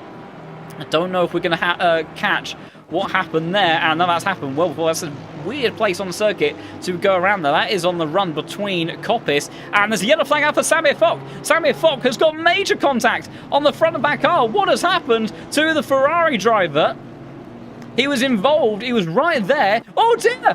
Oh, that is disastrous. That's what's happened. So that was why we saw the Porsche across the outside of the track. It's been absolutely catapulted by Sammy, who I think was completely caught blind going in there. He was very close to the back of Jadier and Dylan Tan, and unfortunately has a huge amount of damage on the front number 8 car. It's a disaster for Samir, the Latvian driver, who was driving so well in these tricky conditions for the second time this week, has lost an absolutely huge heap of time, and that car is absolutely crawling along at the moment. That is such a shame for Samir there, and we didn't see quite how the Porsche ended up across the circuit. Samir trying desperately just keep out the way. I think the steering on that car is absolutely crippled. And also, crucially, Louis Fleischer now Whereabouts is he? He is in P16. He hasn't got long to try to get up into 15th place, but a hope and a prayer for that man. Maybe he can just about do it, and he could still be in with a chance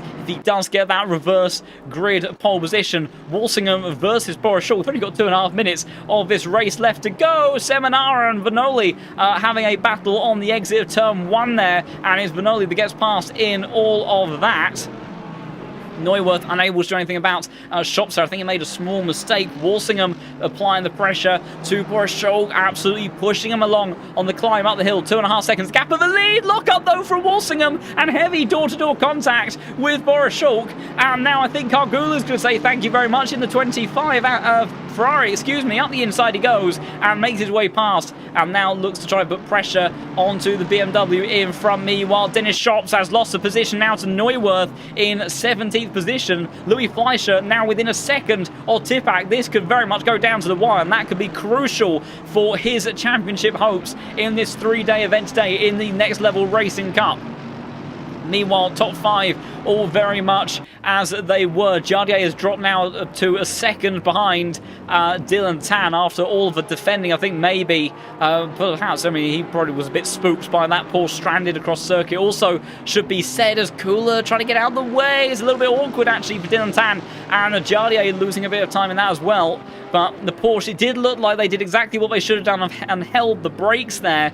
But unfortunately, Sam is just completely caught out and unable to see whereabouts that car was in front of him. Whereabouts is Korekis on circuit, so he'll have one lap after him. Here's Henrik Gamble's off as well on the run up towards McLean's there. What has happened to a K Kramer Racing Esports car? He's completely lost it seemingly by himself. Very uncharacteristic error from the 999 car, and does that hand any more positions to the likes of Fleischer, who is still a second behind. It's all kicking off here, and this is where very crucial things for the final race could also be taking place. Korekis has just started the final lap of the race. He has Jardier 4/10 now back up onto the gearbox of Dylan Tan. I don't have a time to look at the stewards' inquiries because there is absolutely everything kicking off in these dying moments, and Henrik Gamble now I think has just lost a position to Tipak. Then he hasn't got any damage on that car, I don't believe. Number 8 car, that is Samir, that's brought out the yellow flag. He's gone off the racing line. I think that's just him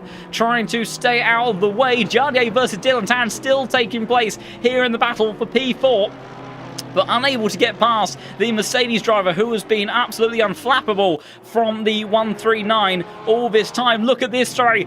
Three-way fight. Kingsley's gone wide. Kingsley's gone wide, and that could say it all. And it's given all 3 positions. Louis Fleischer just has to try to get the drag race out of there, and he might have it into P15. And a mistake from Kingsley might have just about kept Fleischer in with a hope of this championship, because the 144 car has made his way up into 15th place in the final lap of this race. And if he can just hold on to that position, that may be all he needs to really keep himself in it, because it's not been an ideal race for some of the other drivers he is battling with. Korekis now, only 1 corner left to go, trying to keep an eye on everything. There's a squabble between Dylan Tan and Jardier again towards Melbourne Hairpin. The Mercedes keeping the more experienced driver just behind. Could be a drag race in towards Goddard, but it's Korekis that takes the win in round 2 ahead of his teammate. Oh, the whitehead Jardier again trying to round to the outside of Dylan Tan. Has he made it work? Surely not. Yaroslav Honsing trying to get the power down. It's a drag race between the pair of them, and I think Jardier may have just about done it. That is an absolutely incredible move to pull off on the last lap of this race. Incredible scenes from Jardier there to do that. Up into P4 he goes. Dylan Tan drops to P5, squabbling still with Louis Fleischer. He needs to just stay in this spot. I know that he's trying to push on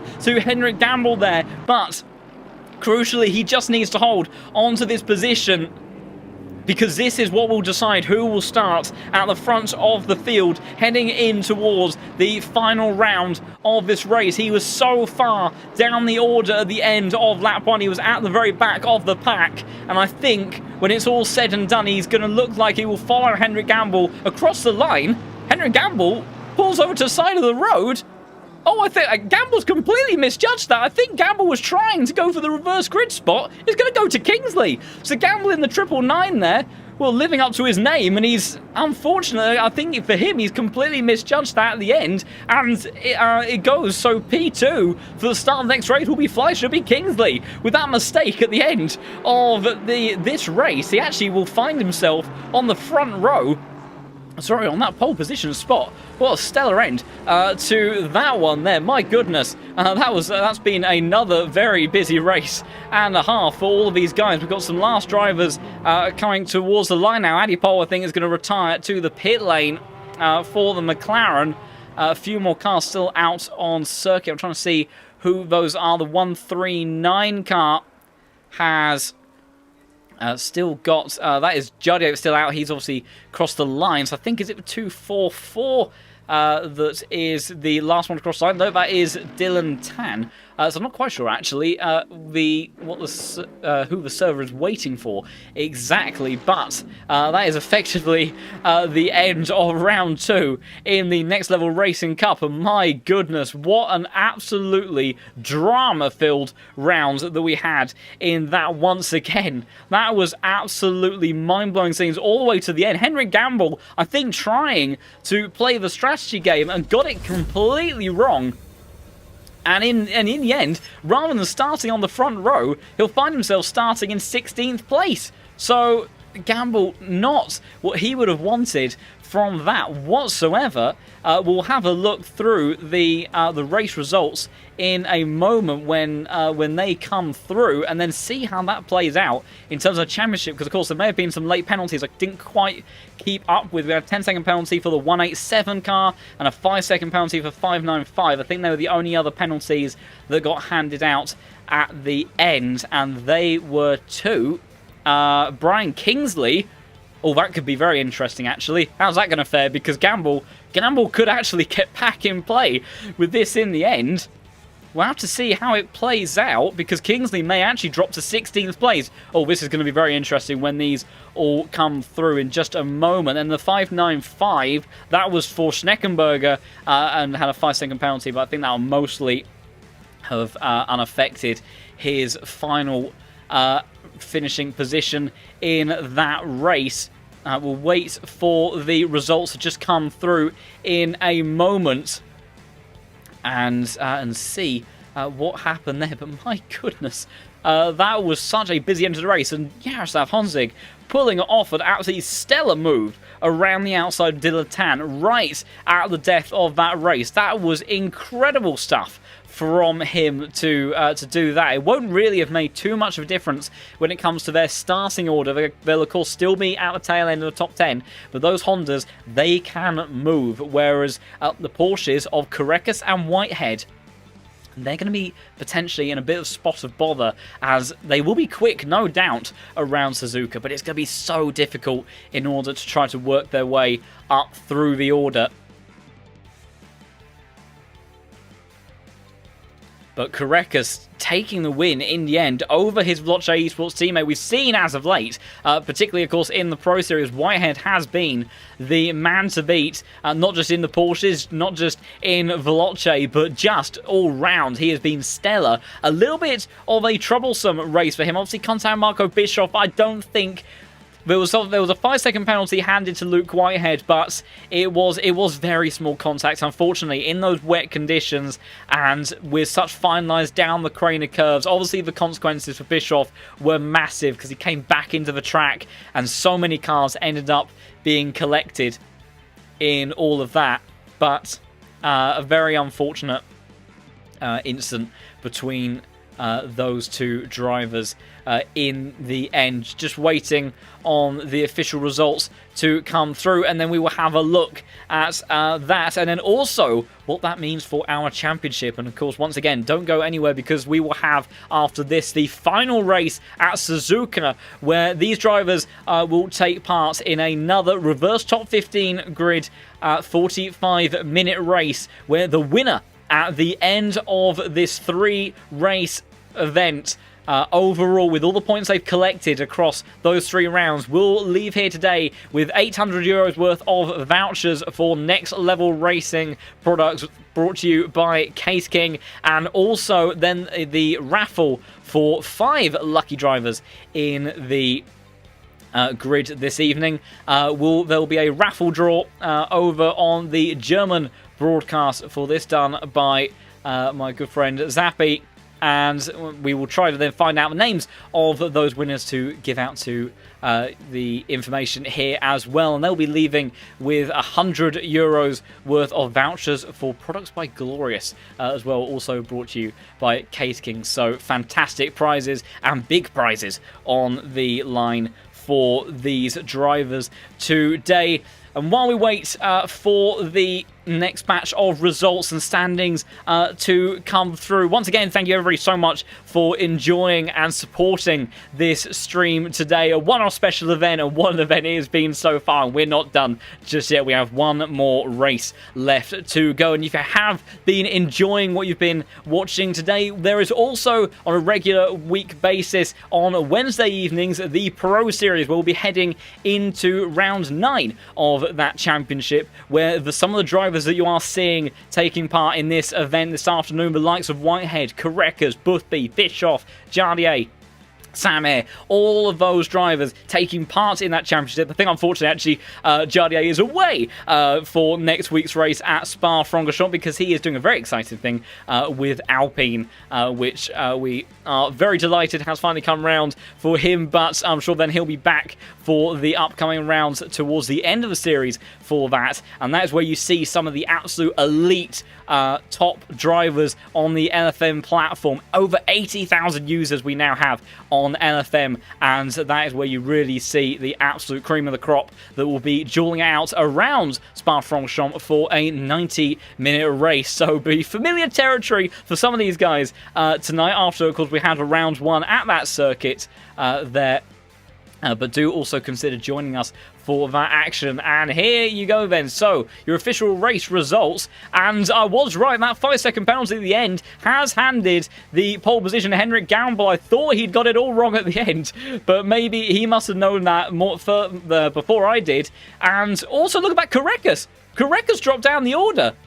So Korekas must have been carrying an extra penalty that I wasn't aware of in all of that. So Luke Whitehead takes victory in the second round then, and Senatore takes a second place position. What a fantastic result there from him. Of course, he started on pole courtesy of that reverse grid that we had going into this race, but to come away with a P2 and battling out with 2 of the fastest drivers that we have on the LFM platform in of the likes of Whitehead and Korekas. What a stellar performance from the Italian. That is a huge, huge result. Of course, that means he will start further down the order in race number 3, but great stuff for him. Jardier then takes a second podium. That is very significant. Dylan Tan in P4 then, Korekas 5th, Boothby, Striger, Sang, Leighton and Arnker rounding out top 10, with Vassner, Malho, Tipak, Fleischer and Gamble rounding out your top 15. Neuwirth just about missing out on a reverse pole at the end there after such a busy race for him. Shops, Schultz, Kangulu, Kingsley, Vanoli, Walsingham, Seminara, Riesner, Major, Felber, Shiro, Alfie, Roth and Fanara down towards the end of the top 30. And then the last of our finishers, Alex, Neotrace, Dietrich, Kula, Tomasiak, Saxa, Schlott, Bischoff, and Fock. Both of those drivers having terrible luck in today's race. Pole, Lung, Schneckenberger, Grotta, and Valor rounding out your field there. And now let's have a look. Hopefully, if they have come on through, we'll have a look at those championship standings in just a moment as well, and I think they have. And here you go then. So right now it's Jardier by 2 points. Oh, this is going to be close into the finale. Jardier by 2 points is your championship leader right now, ahead of Whitehead and Boothby, who are tied. Then it's Korekas and Tan towards the top 5 there, and then the likes of Arnker, Fleischer and Senatore down towards the top 8. So really, it is surely almost going to be a case of who finishes ahead of who in this race. And my God, this is going to be so close at the end, because Whitehead then will be starting in 15th place. Jardier should be starting in 13th, and George Boothby is going to be starting in the mid pack, a few positions ahead of them. And if he can scythe his way up through the order, he could very much still be in with a chance. Also, again, because depending on how that plays out, we'll just let these standings roll on through again, and we'll see where Louis Fleischer has ended up in all of this, because of course he will be starting now on the front row alongside Gamble, but very much in the Honda, maybe in with a chance to get into the lead earlier on. He took second place in the first round, so if he could take a victory round 2, because where is he? He is 7th.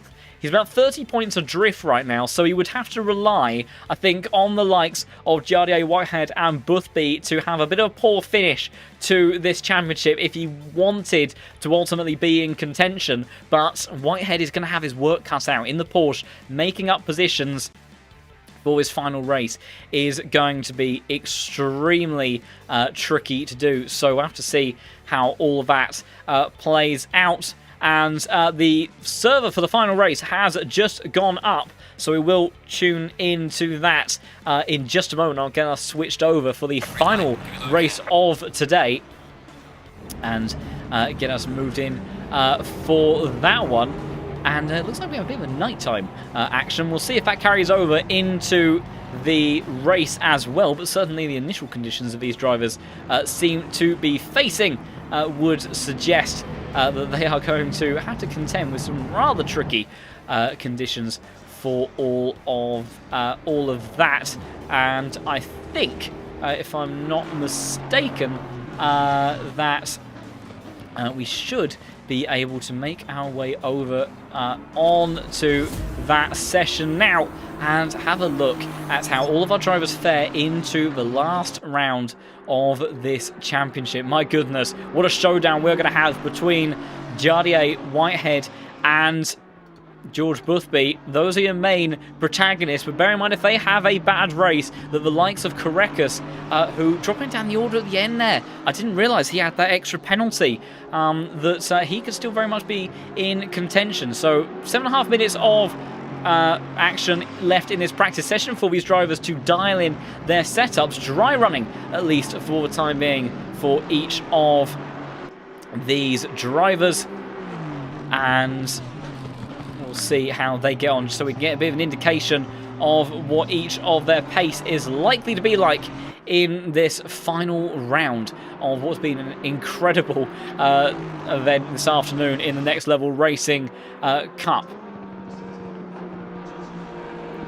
And just for a moment I thought someone had gone wonky with the overlay, but I think all is well with that. And just having a look at the chat, thank you for all the support on the stream this evening. And also to answer that last comment, I am not surprised. Unfortunately, in all the action that we had going on, we couldn't quite look at an onboard view from Samit's perspective, but I imagine that really did make the Latvian driver jump out of his seat when he was in there. Probably wanted in that moment a pair of seatbelts in his rig, because yeah, that would have been very terrifying. It did look like because Tan and Jardier would have been coming across that right in front of him, and they must have moved at the last minute, maybe because we didn't quite catch the way in which that Porsche moved into the circuit. He was holding the brakes, but depending on which way he was going, of course, when you're that first driver on the scene, you're trying to predict where that car's going to end up and where you need to go. And if Dylan Tan, that was leading that trio, didn't make that decision till quite late, he probably moved. Jardier would have, I imagine, maybe by the smallest of margins, given how close they were following another, maybe just about got out of the way in time, but it's just a perpetuating effect as you have less and less time to react the further in that sort of blind queue of cars that you are in. And unfortunately for Samir, after such a strong race, absolutely T-boning the Porsche in front and having a monstrous amount of damage on board his Ferrari and really taking him out of contention, which was such a shame, as I think he finished in 5th place in the first round, something like that anyway, and he was on for a similar finish in the next round as well. So whilst he may not have been in prime position for the championship victory going into round 3. Certainly would have been up there, and really now is not getting potentially the points he deserves. There's a very unusual scene as both Alfie, and I think that was Cooler in the Lamborghini going wide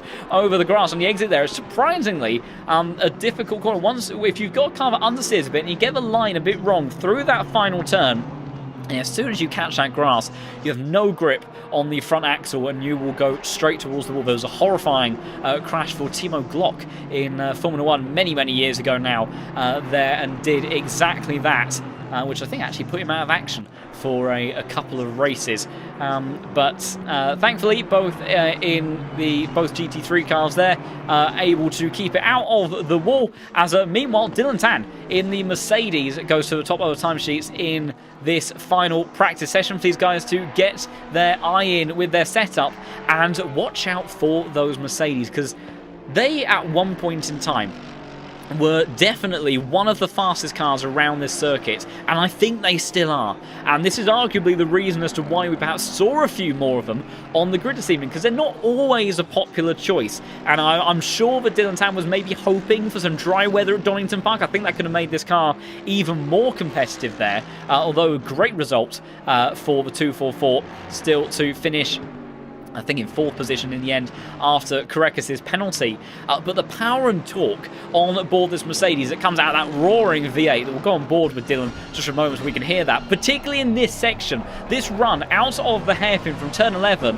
and then all the way up towards Spoon Curve, is a very big bonus point for this Mercedes. It absolutely monsters its way up this hill. I think, if not faster than the Honda, it's certainly on par, and it is extremely quick as well down through the exit of Spoon towards 130R. But I tell you what, this Mercedes is not easy to wield around this circuit. 130R, we'll see how Dylan Tan fares at the moment with this, but we've often seen Mercedes absolutely catapulting themselves off the circuit at high speed through this turn, because this car just, it often does. You can see a little bit fighting the steering wheel there for the 244 car, manages to get through there cleanly, but 130R for the Mercedes just has always seemingly been quite a troublesome corner.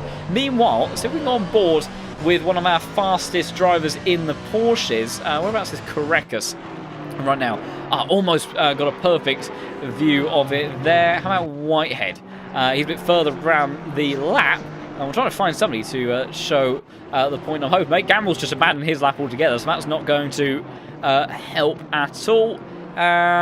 Maybe what we'll do is we'll stay with Whitehead up until that part of the circuit. We should have enough time before we move over into the race session. And the Porsche, unless Whitehead is running a bit of a lower downforce setup, which he very much might well do, because it's going to be really difficult for him to make up overtakes, I think, around Suzuka. It's such a tricky... In that Porsche, the Porsche is absolutely rapid around here, there's no doubt about it, but straight line speed is the enemy of this car. It always has been, and likely always will be. We have seen creative approaches from some of the fastest drivers that get this car an absolute knife edge and are able to just extract those crucial extra kilometers an hour. You often don't need much, but it's just so that you can get that nose down the inside, so that you're just alongside another driver's axle before you get to that corner. But often this car can run flat through 130. I will go on board, I'll go quiet for a moment so we can hear it from Whitehead's perspective. And that sounded flat to me through 130R through there. So I think maybe Whitehead going for a more traditional setup on this Porsche. So he will be quick, no doubt about it, and I'm sure that he will likely be one. It depends what happens in the race. He could go for the undercut strategy potentially, because that car should hold on to its tyres quite well, because the Porsche, although sometimes is a little bit of one to burn through its tyres, that because of the nature of how much downforce it will be carrying around here, it likely won't burn through them as much as something like the Mercedes, which tends to suffer with chronic understeer once the graining sets in around here, because these S's are an absolute killer for the front tyres on the Mercedes, whereas the Porsche, it has that so much more agility. It can just dance its way from apex to apex, clipping each corner and then really power its way out through, and that's where the Porsche gains so much around here. Whitehead actually pushing the limits a little bit too far through there, and then deciding to abandon that and ditch the car into the gravel. So we might see Whitehead go for an undercut strategy, trying to unleash that cornering performance. But equally, we could also see the man that ends up taking, in the end, the race victory at round 2, going for an overcut strategy if he does find himself in a bit of traffic, and trying to see if he can make his way up through the order by just making use of the clean air. In that in that practice session, no, Dylan Tan, half-second clear of the rest of the field. And whilst Tan may not ultimately be right up there for the championship fight, it's difficult to tell because he is up there on points. I think he sits in about 5th position at the moment, and he is going to be starting near the tail end of the top 10. Of course, the order that you see on your screen right now, not representative of the order that they will be starting this final race in. We will have that reverse grid where Henrik Gamble, after that very late decision to lift off on the exit to final corner, finds himself now in the hot seat for this final race. And he'll be lining up alongside Louis Fleischer, who had a terrible race in round 2 at Donington Park, 2nd at Spa, but will be starting in that same spot, 2nd place, for this one, and very much could be putting the Porsche of Henrik Gamble under pressure in the opening laps, and could be in contention for the race win, because we know how quick he can be.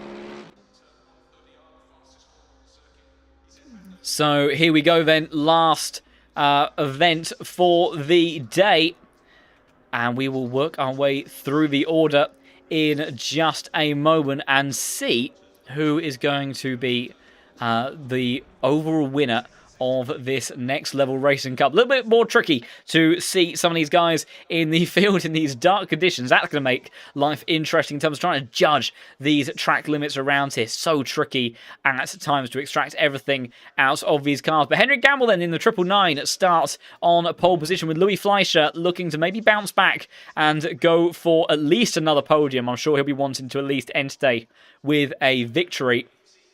And then Lucas Tipak starts in P3 with Rafael Malho in the Audi, who starts well up the order for, I think, the first time today in that 38 car. And then he'll be followed up by Sasha Vassner in the Mercedes. So the first of our Mercedes, that could be a car to watch, as well as this one, the 777 of Nicholas Anker. Didn't have maybe the race that he would have wanted at Donington Park, but he finds himself in the mid-pack of that top 10, and maybe in a chance to get up to the podium as well. We've got faster drivers towards the pointy end of the field this time than we did. We had a lot of them clustered around the end of the top 15 in that last race, but this time around, we've got a few of them dotted around the front and mid-pack of that top 10. Leitonen, another one of those who end up finding himself in a very compromised position going into round 2 after having that big mistake in the first round over Radion.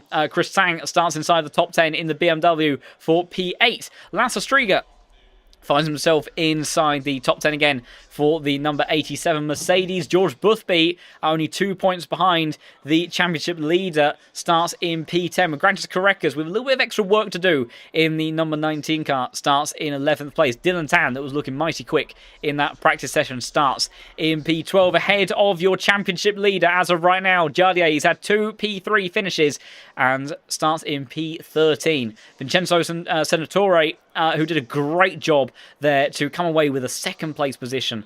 He might not quite be able to achieve that in this one, starting down in 14th this time, but really kept his cool. Made one error that did hand over those positions to Whitehead and Correcas, but he maintained strong pace to the end to still capitalise on a penalty for Correcas. So fantastic stuff from him. Whitehead taking that victory in round 2, starts in 15th place. Arguably likely to be one of the fastest drivers on circuit in this race, but making up positions is going to be potentially very tricky for that man. Wout Neuwirth, who's had a very busy couple of rounds, finds himself in P16 possibly the furthest up the order he has started so far. And then he is followed up by Dennis Shops in P17 with Boris Schulk, who's another driver who's had a rather busy afternoon of racing in the 255 car. He starts P18. Kargulu starts in 19th position with Brian Kingsley in that Ren Welton Esports Mercedes. Starts in 20th place with Luca Vanoli in the number 70 Aston Martin that starts in 21st position. Aidan Walsingham, he would have wanted to have been in that top 15. He had a very busy and troublesome time at Donington Park, and he would have been ruining, I think, some of the mistakes that he made. Some of the mistakes, I think, he ended up suffering the consequences of from other drivers as well, just not going to plan for the number 44 car. Seminara starts in 23rd position with Marcin Riesner in the 706 car, starts in 24th place. Bruyere Madra in the 199 starts in 25th position with Ron Felber in the 383 car starting in 26th. Marcel Shiro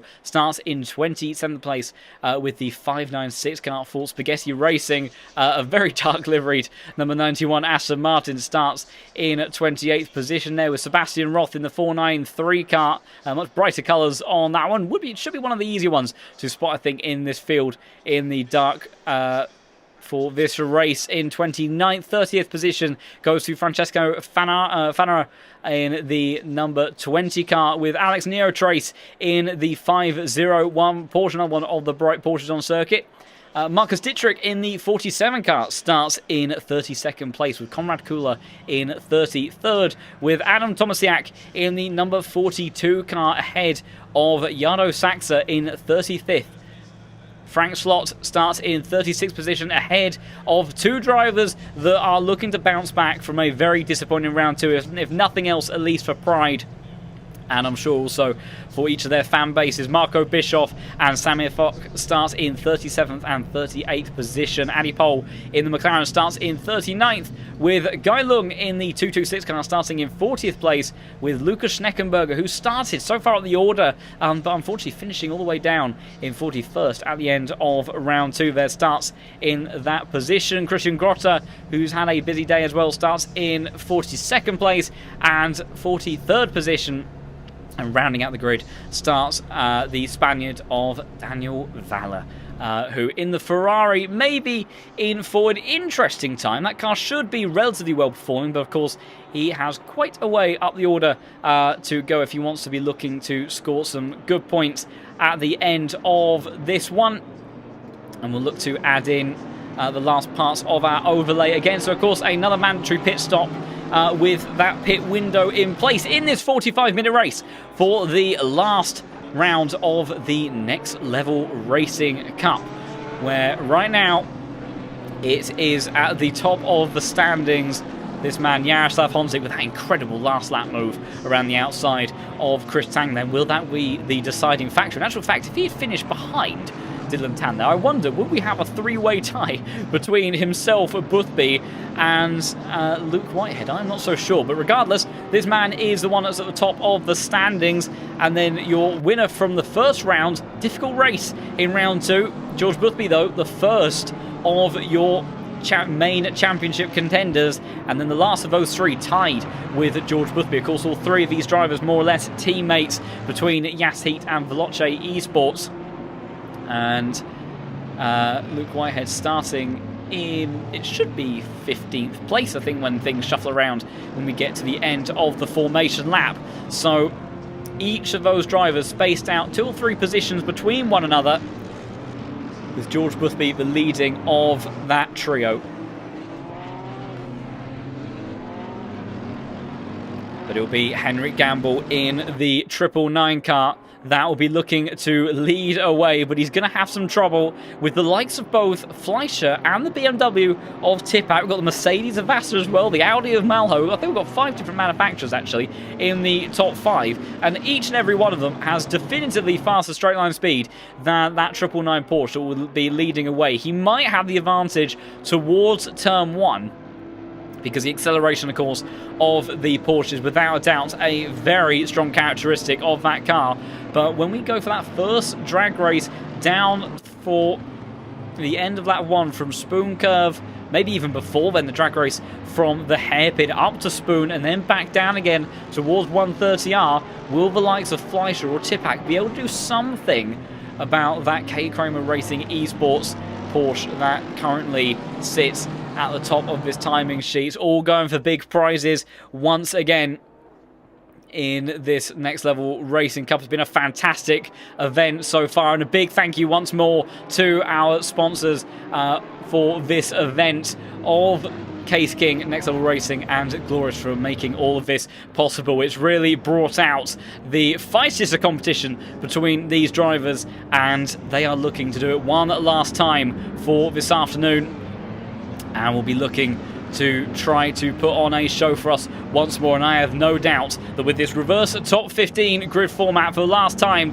today, it is going to be an absolute blinder. But who will come out on top then in the Next Level Racing Cup? It may not be the driver that wins this race, but it certainly is going to be one of the biggest movers. I have no doubt about that. The Henrik Gamble then, as they all line up for that far last run towards the line, alongside Louis Fleischer, with Tipak and Vassner just behind on the second row of the grid as they wait for those green lights to go underway for 45 minutes of action for the final round of the Next Level Racing Cup. Who is it going to be as they head towards turn 1? And it's green lights here at Suzuka, and it looks like a pretty good start there for Henrik Gamble, and it's a good start as well for Malho on the outside, trying to make it 3 wide with Louis Fleischer, but he's hung out to dry there, and Gamble leads in towards turn 2. Fleischer around the outside is almost going to have contact, I think, with Tipak as well, who's trying to get through, and there is contact, and Fleischer's out of it immediately, and into the wall he goes. So Gamble leads, Tipak in second place, but surely we'll end up with some sort of form of penalty.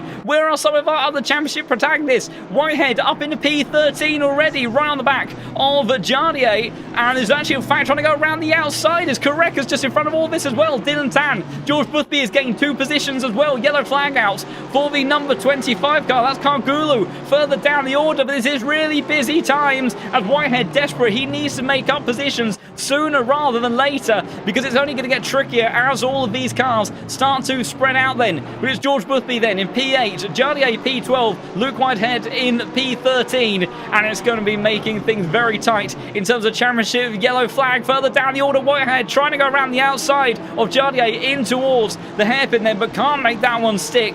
Couldn't quite, I think that was Walsingham that may have ended up losing out further down the order. Now trying to go around the outside of Andy Pohl in the McLaren drag race on the exit between the McLaren and the Mercedes. Needs to check up though further up the order because it's all still kicking off as Gamble now leads by a second over Tipak, Malho, Anka, and then it's Vassner, Tsang, and then Leighton and George Boothby on the tail end of this pack that are now all squabbling for 5th place in this little bundle of cars as they barrel on down towards 130R for the first time. Will we see any issues for these drivers on the first run through? They've got to be careful about track limits through this part of the circuit as well. There's no heroics in towards the Casio Triangle on this first run. What about further down the order? Dylan Tan trying to go for a cutback on to Lasse Striga, perhaps maybe getting the run and drive towards turn 1. They could very much be in a position to do so because there's equal cars between the 2 Mercedes on the run. There's also the squabble between Malho and Anka is there, but not quite anything happening there. Dylan Tan sidling one up the inside of Striga. Striga leaving the door open. Dylan Tan still trying to force the issue on the run now through in towards turn 2, and the 244 car has made his way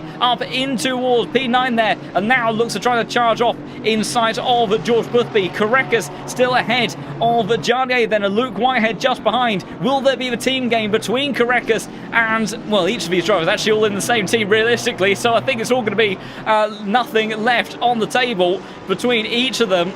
But Koreka's could be a big difference maker in terms of who ends up coming away with the overall championship win today. Schneckenberger versus Samir Fogg now on the exit of Dunlop Curve there. Samir in the Ferrari, big high-ass drive bit. Kingsley having to get on the brakes, in fact. Anka at the front of the field, maybe going for a dive out the inside of Malho. It's not going to work, but what about Vassner versus Chris Tang? Yellow flag out for the number 25 car. That's Kargulu, who's retired to the pits now, and Vassner has lost a position out to Chris Tang and has immediately got Leighton. He's all over his gearbox. Overlay will sort itself out in just a moment as Leighton trying to charge up towards Spoon Curve there. Can he do anything about the Mercedes just in front of him? I'm not sure that he can. He's got George Boothby lurking all over his gearbox as well. And actually, let's go on board with Boothby, because right now he needs to try to make up these positions, because Jardier and Whitehead are stuck further down the order. Flashing of the lights there from Boothby. I don't think anything untoward's done by either of those in front of him, just trying to put them offline, get them to make a mistake, and give Boothby the freebies that he needs in order to make up some positions, but unable to do anything just yet. Meanwhile, Samir has lost a position to Brian Kingsley. So Kingsley and the Mercedes making up a position. We've also got Kula, who just lost one to as Kingsley in the Mercedes. I said they were hard to handle around 130R, and this already happened, and it's almost now 3 wide between the Aston Martin of Saxa and Kula making contact in towards Casio Triangle. There's further contact. Sevenara cutting the apex. Bischoff out on the grass on the exit as well. It's complete chaos here. Bischoff now rejoining at a very awkward spot as Daniel Valla has gained 12 positions on the opening lap of this race. My goodness. And it's all going on here as well. Streak has lost out to Luke Whitehead in the opening part of that last lap as well. So a few drivers moving up the order, and these are crucial battles for position in this championship. It's still Gamble that leads by only the smallest of margins, so ahead of Lucas Tipak, who immediately was half a second faster on the last lap around, the only driver in the 58s. These two pulling away. Boris Schulke, yellow flag for the boss man of LFM. What's happened to him? And I think maybe just a bit of a mistake and off onto the gravel. He has gone. Also, white flag, actually, just a moment ago for Luke Whitehead. I'm trying to cut back to him when I can. Haven't seen anything untowards as Chris Sang has lost a couple of positions. That's allowed Anka and Malho to get by. And now that allows Vassner, Leitonen, Dylan Tan to all close up into this as well. Boothby hasn't been able to go with this group. In actual fact, Dylan Tan at some point as well. We didn't see how that played out. Boothby has lost a position to Dylan Tan, and now is only one car between himself and Jardier, and then Luke Whitehead just behind that. So each of the drivers that are at the tippy top of the standings right now battling for this championship almost together in this part of the race. White flag for Nicholas Anka. What's happening there? Anka's backed off, I think. That's allowed Malho through. It's all getting very messy down on this run towards 130R. No mistakes for any of the Mercedes in the top part of the order. First time this time, and it's George Boothby now versus Dylan Tan. George Boothby around the outside. He goes, and he does make a stick now. There's a Mercedes off in front of him. I think that's Sasha Vassner that's just gone off there. So Boothby now finds himself in towards 7th place, excuse me. And what is going on here? So we've got Vassner. This is absolute chaos down inside the top 10 as Vassner falling down the order. Boothby's past. Leitonen trying to get past as well, and that is Leitonen versus Korekas. Jardier trying to follow him through. Korekas left out to dry on the exit of turn 2. That's the danger of being in the Porsche. Jardier trying to go around the outside as well, put himself a car between him and Luke Whitehead, but Korekas holds on strong, and it's the Porsche Loche Esports sandwich around the 139 car. There's also a yellow flag out for the 596 as Marcel Shiro has got around to maybe have a poor rejoin, thankfully gets out of the way. There's also chaos between Schneckenberger, Bruet Major as well through the S's, but there's only so much I can keep up with, and we need to keep an eye on all of our championship contenders as well in all of this. As Tipak now has launched the attack, I think, down for the race lead here. Henrik Gamble unable to respond. So how did that take place? Tipak then down towards the inside out the second Degner, and the BMW now leads for the first time here at Suzuka, trying to extend his advantage end. It might not be for the outright championship, but certainly for pride none, as these two are 2.3 seconds ahead of Malho. And then there is this very important squabble of cars. We've got Anka in P4, followed by Sang, followed by Dylan Tan. Half a second adrift is George Boothby trying to close back up to these drivers. Then it's Vassner, Leitonen, and then you've got Jardier and Luke Whitehead, and Whitehead has dropped back just a little bit from Jardier in front of him, which is going to make life potentially be a bit difficult. Let's see as they head through his run, as the camera will play catch up in just a moment. And it's a wide moment for Chris Sang. I don't think it'll cost him anything as they head towards the Casio Triangle. Gamble still applying the pressure to Lucas Tipak. White flag out for Leitonen, maybe went wide on the exit 130R. Small mistake for Vassner actually out of the final corner, but the Mercedes holds on for the time being. Meanwhile, we've got Anka trying to go for a move onto Malho towards turn 1. The Audi has enough straight line speed though to cover that one off. on the battle for the last of the podium spots. The two out front, though, able to start gapping these drivers behind Anker, continuing to look left, look right, trying to force a mistake from the Portuguese driver. Yellow flag out for the number 20. Who is that for? And there's also a yellow flag out for Fanara, and that was the number 20, so I think he's gone off on the exit of 130R. Meanwhile, we've got Bischoff trying to apply pressure to Daniel Vallo, who's now up into 28th position. Schneckenberger versus Kingsley, the two Mercedes side by side in towards the S's. It's going to be the number 595 that comes out on top of all of that. Meanwhile, we've got another Mercedes trying to make something stick. Dylan Tan was very close to the back of Chris Tang not too long ago, but now has to drop back ever so slightly and has got Boothby right on his gearbox once again, and it's these crucial cars as Chris almost launches an attack down towards the inside of Anker, who's desperate to get past the Audi in front of him, and Correcas side by side with Leighton then, and the Honda's going to have the horsepower. And now what can Jardier do about this, because surely Porsche is going to lose a bit of momentum on this run up the hill, as Leighton holding on to that away from Correcas. Jardier just biding his time. Whitehead half a second behind, can't afford to make a mistake. All of these drivers, Boothby, Correcas, Whitehead, still firmly locked into the championship fight, although the Lithuanian driver a little bit more out of it, but he's trying to get himself back in on the drag race with the Honda, but at the power of a Honda, Leighton fighting back. This is going to get very tricky. Oh, the contact on the entry towards 130R, you never want to see that. Leighton holds on to the position. Jardier would have had his heart in his mouth as he was watching all that take place. Whitehead still watching on from behind. Kick of dirt kicked up from someone through the Casio triangle there, but they all stay as they were. Second gap now between Lucas Tipak and Henrik Gamble, swapping of positions further down the order between Sammy Fock and Luca Vanoli in towards the Casio triangle. It's the Ferrari comes out top in towards the top 20 positions. Francis Correcas still applying the pressure on to the Honda in front as they all make their way through this very tricky first section. In actual fact, go on board with Correcas. He's shown to have the pace.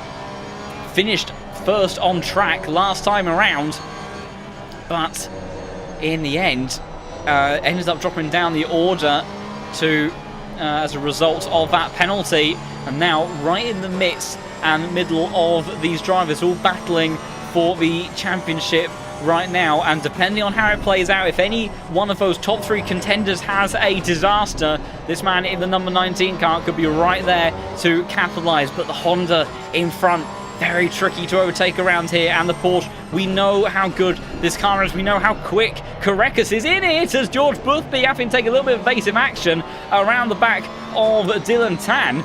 And that allowed the gap actually between Tan and Sang in the number 33 BMW to open up somewhat. Look at this, Correcas, nothing that he can respond with as they climb up towards the hill, getting a great view of Leighton, and now trying to apply the pressure onto Vasta, and that's a mistake from the number 19 of Correcas there. Manages to gather it all up as Jardier applying the pressure directly behind, but won't want to give too many invitations to the Czech driver just behind. Of course, so much experience in the cockpit of that car, and currently your championship leader after those two podium finishes, Niklas Anker, very wide. Got to be careful not that the car doesn't get destabilized as you go out there over that exit curb.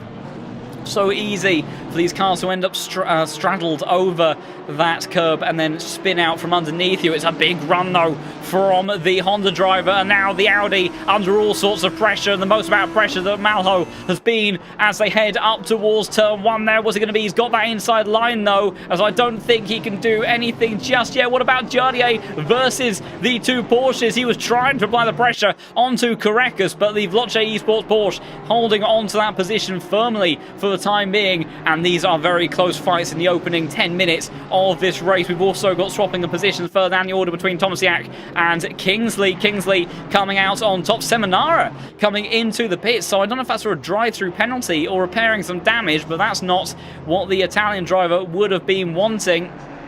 Further down the order, we've got Dennis Shops versus Boris Scholk. I need to check again, though, with the likes of Arca, because look at this, and Chris Tang has gone wide. Will that open a door for Dylan Tan? Not quite yet, but this train now, look at this. This is absolutely nose to tail. No one can afford to make a mistake. Henrik Gamble is applying the pressure once more for the race lead. Karekas now looking for an opportunity to go up the inside, and who's off? Oh, it's all kicked off, and this is cataclysmic perhaps for certain drivers. So that was Nicholas Anker in the background there. Karekas, Jardier, Luke Whitehead all get through, but crucially for them, Boothby got through, I think, a little bit more safely, and now finds his way up in towards P4. Vassner in P5. Jardier immediately on the attack again, trying to get past Karekas, and now Whitehead trying to go up the inside as they go in towards Spoon Curve. Remember, these guys are all teammates, so they'll race hard, but they will race fair. Karekas now gets the better exit. How feisty is the Porsche of Whitehead in a straight line as they now head towards 130R? The power advantage of the Honda, I think, surely is going to be enough, but we know how quick the Porsche is through 130R because Luke Whitehead can stay flat.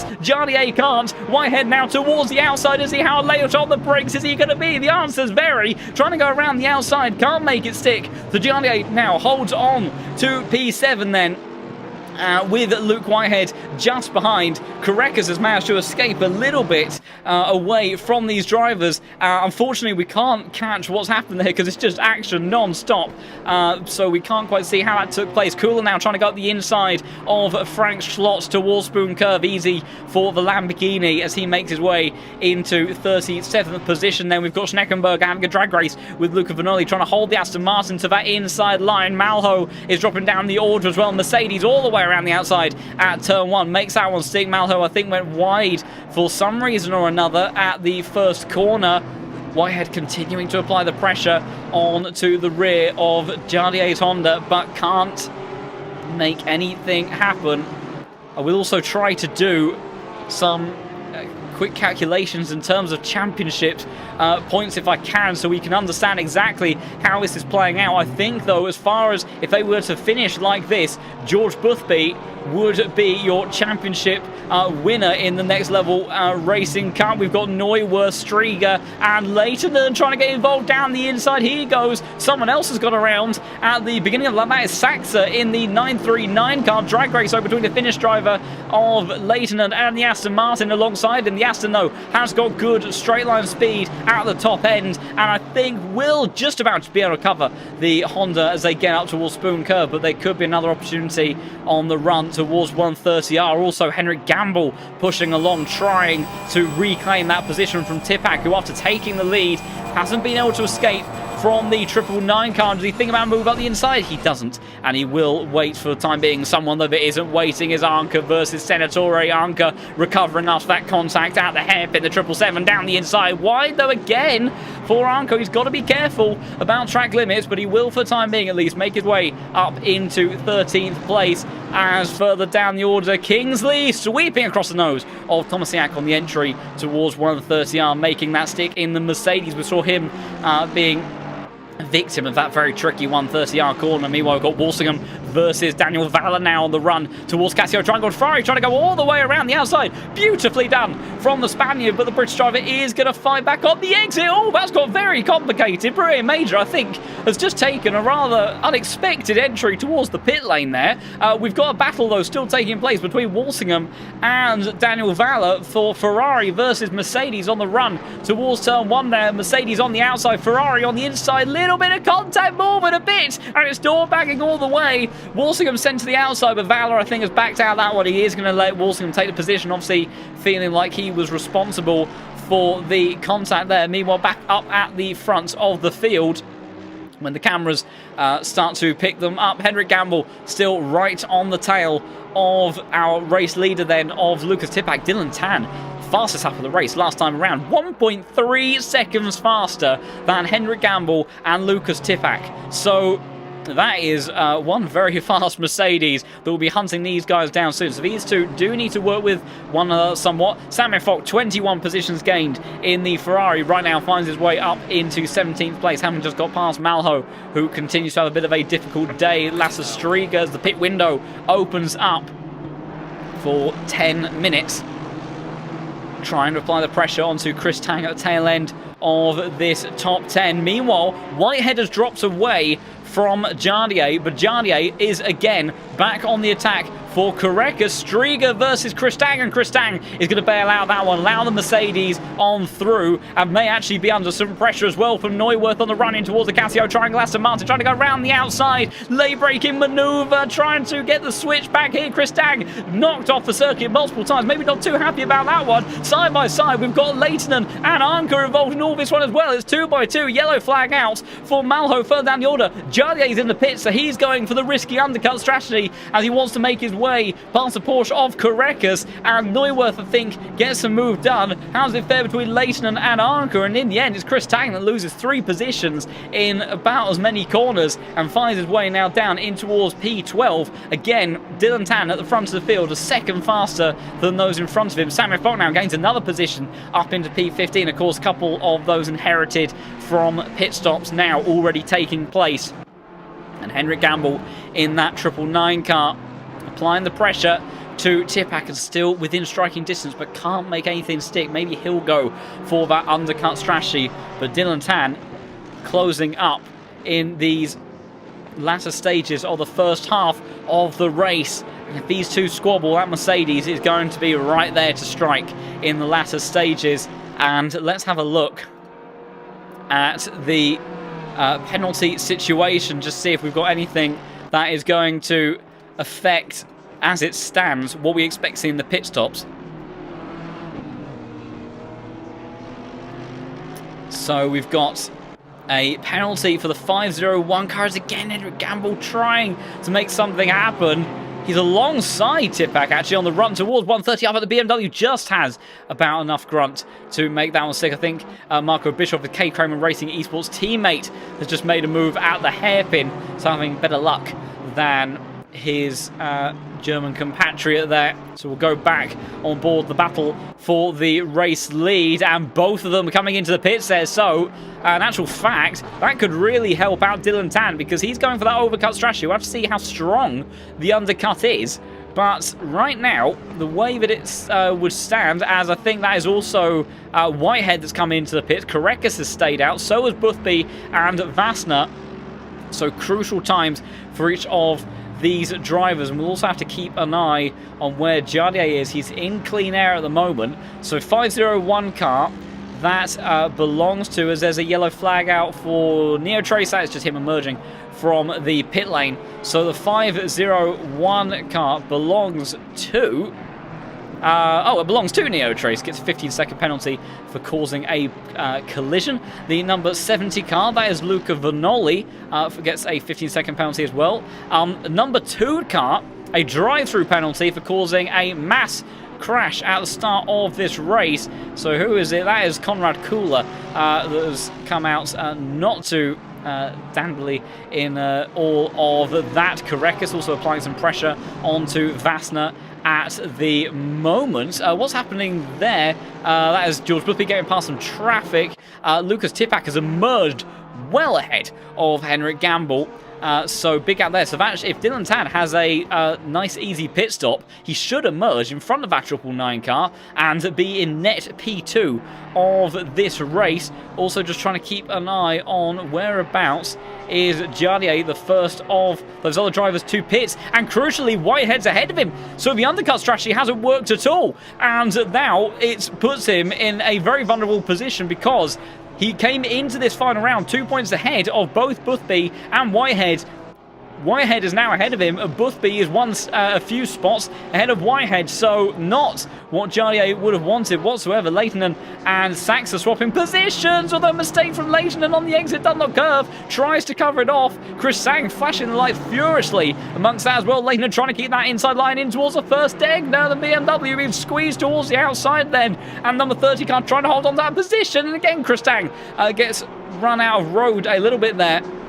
Maybe won't be too happy with that, does he? Oh, he thought he was going to go for a dive up towards the inside there, and clearly Leitonen did as well, because he went defensive, but manages, thankfully, to keep themselves out of each other's doors. Jardier, though, just as I was talking about him, immediately on the attack of a Whitehead within just a couple of tenths of a second. Dylan Tan still out on track, but Korekis now and Boothby into the pits. Whitehead very wide on the exit of Spoon Curve there. Is that going to be enough to give an opportunity? Oh, it's definitely giving the run to Jardier, and this could be crucial in terms of a championship. Jardier around the outside, and there's nothing the Whitehead could do against the power of the Honda, and that's what I mean about the Porsche versus the Honda. And in the end, sometimes straight line speed triumphs downforce and grip, and Jardier then finds himself crucially back ahead of one of the drivers he is battling with, but has that squabbling lost him crucial time because Boothby just emerging now, not too far ahead of Vassner and Korekis.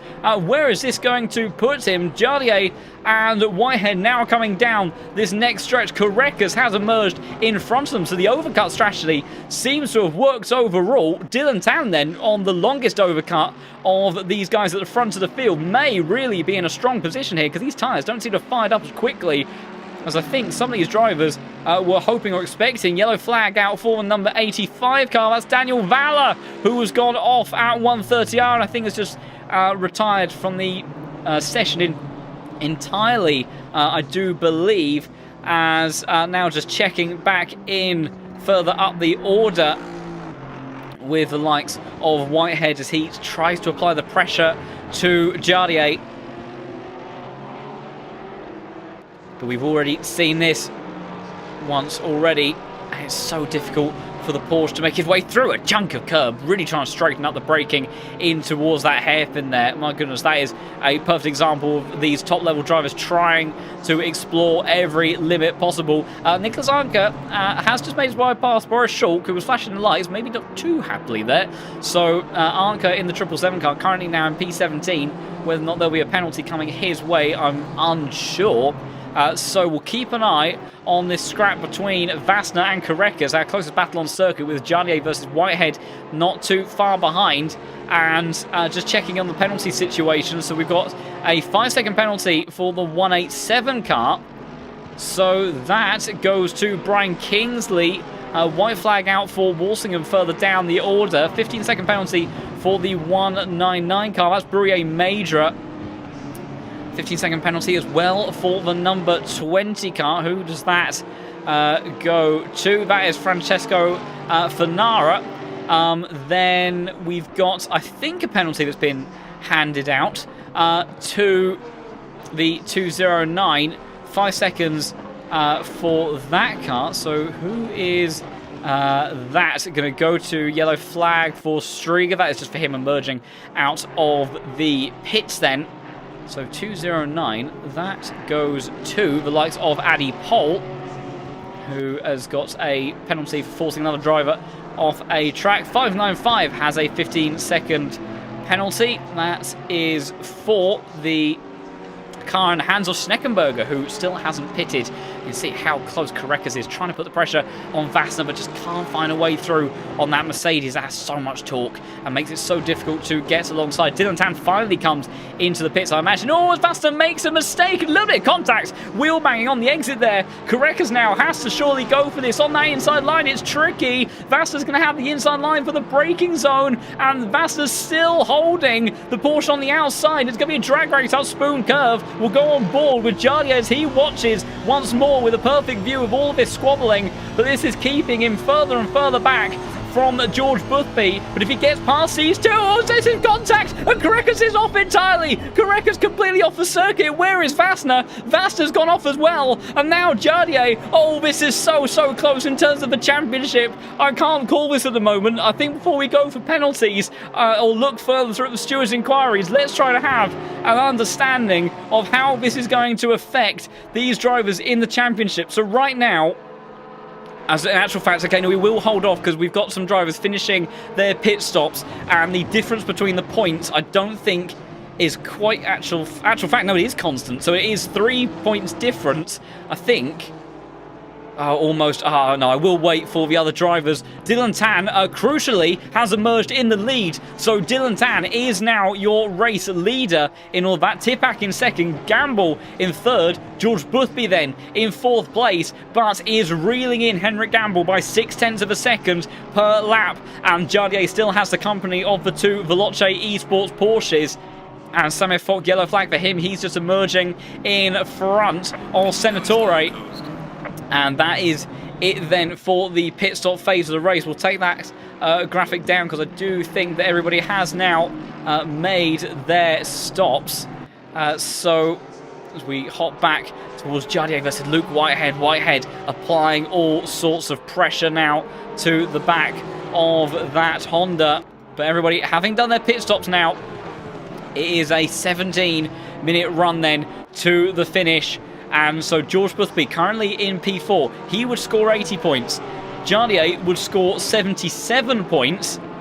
So there is a 3-point difference between those two positions. So George Boothby would take this championship by 1 point if they finish as they were right now. Jardier has a lot more work to do than Boothby, because Boothby right now in with a shot of getting a podium. Jardier currently just trying to hold on to his position from the two Porsches behind, although Whitehead may be making a little mistake on that part of the lap and allowing the Honda to run away. Whitehead needed to outscore Jardier as well, so he would look to finish third in this championship, but by the smallest of margins, Jardier would end up losing out at the death of this series, with George Boothby taking the victory overall. 60 minutes then left to decide this one, and we will just have a quick check through the penalties once more to see if there's anything else that could affect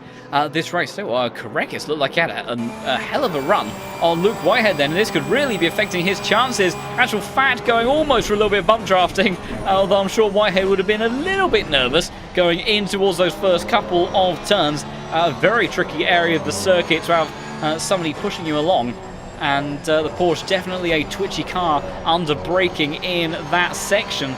So just having a further look, I think we got as far as the number 2 car, perhaps, as there's a swapping of position between Arnka and Senatore. Arnka trying to go all the way around the outside in towards the S's there, and he does make it stick. He, though, has a 5-second penalty in that 777 car. I do believe that needs to be still served after the race. It's difficult to tell if these have been served, as I heard someone in the background there. That was Chris Tang that has gone off. What has happened to Tang in the S's?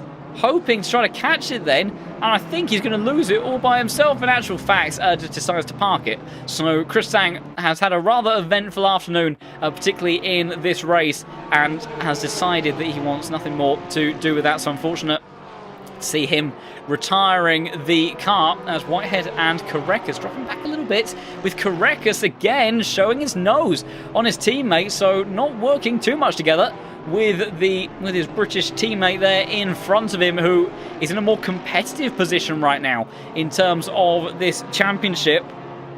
Of course, all 4 of our contenders for the championship from P4 to P7 are all part of the same team.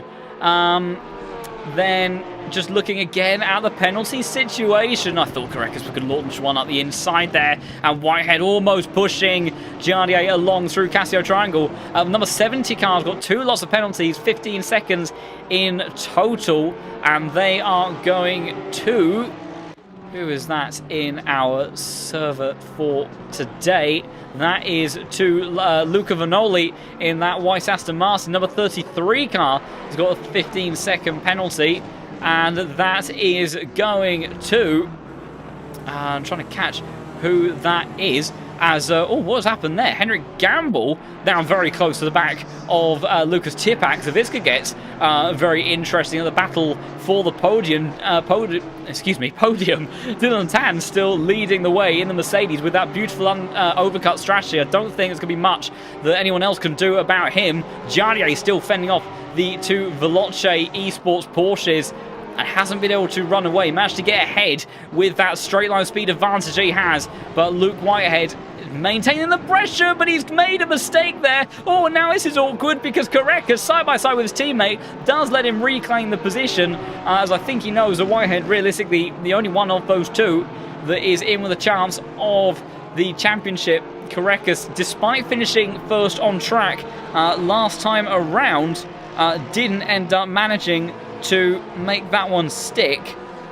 So we'll have to see with the penalty he ended up getting, and he dropped down the order. Samuel Fox has just made up a move over the Honda of Leitonen there, and has just got through past in all of that. Henrik Gamble, though, say on the back of Tipak, and it's allowing George Busby to close in all of this. The 33 car in the end trying to track down each of these penalties. Has a 33 left the server?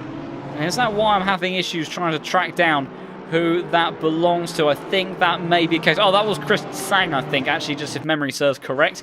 47 car, 5-second penalty. A lot of penalties handed out in this one. White flag for Leitonen as Arnka now sidling his way down towards the inside in the Casio triangle. Easy move done there for him, and makes his way up in towards P12, but like I say, is carrying that penalty on board his car. And then we've got the number 19 car, and that's Korekis. So Korekis has a 10-second penalty for forcing another car off track there, as Gamble's still applying the pressure to Tipak, with George Boothby looming in the background. The 493 has a 5-second penalty.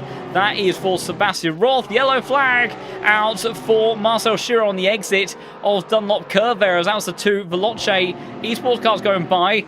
And that was Jardier right behind as well. And in actual fact, it was just overly sensitive bits of stuff from the overlay there. And in actual fact, no further incidents there, and no further penalties being handed out. Also, I do apologise, everybody. I'm assuming that we are still all live and fine here on YouTube, but I can't see the chat. I've lost all sort of form of connection with the chat, so I do apologise if you're trying to submit your comments and inquiries, and I can't see them, and I have just got it back, so I think, and thankfully haven't missed out on anything on that front. 10 minutes left to go then, and right now as it stands, it would be George Boothby that would be your Next Level Racing Cup champion, and in actual fact he would be looking to further cement that potentially, because he is putting pressure onto Henrik Gamble, and we know the Honda has the pace in a straight line to potentially make this one work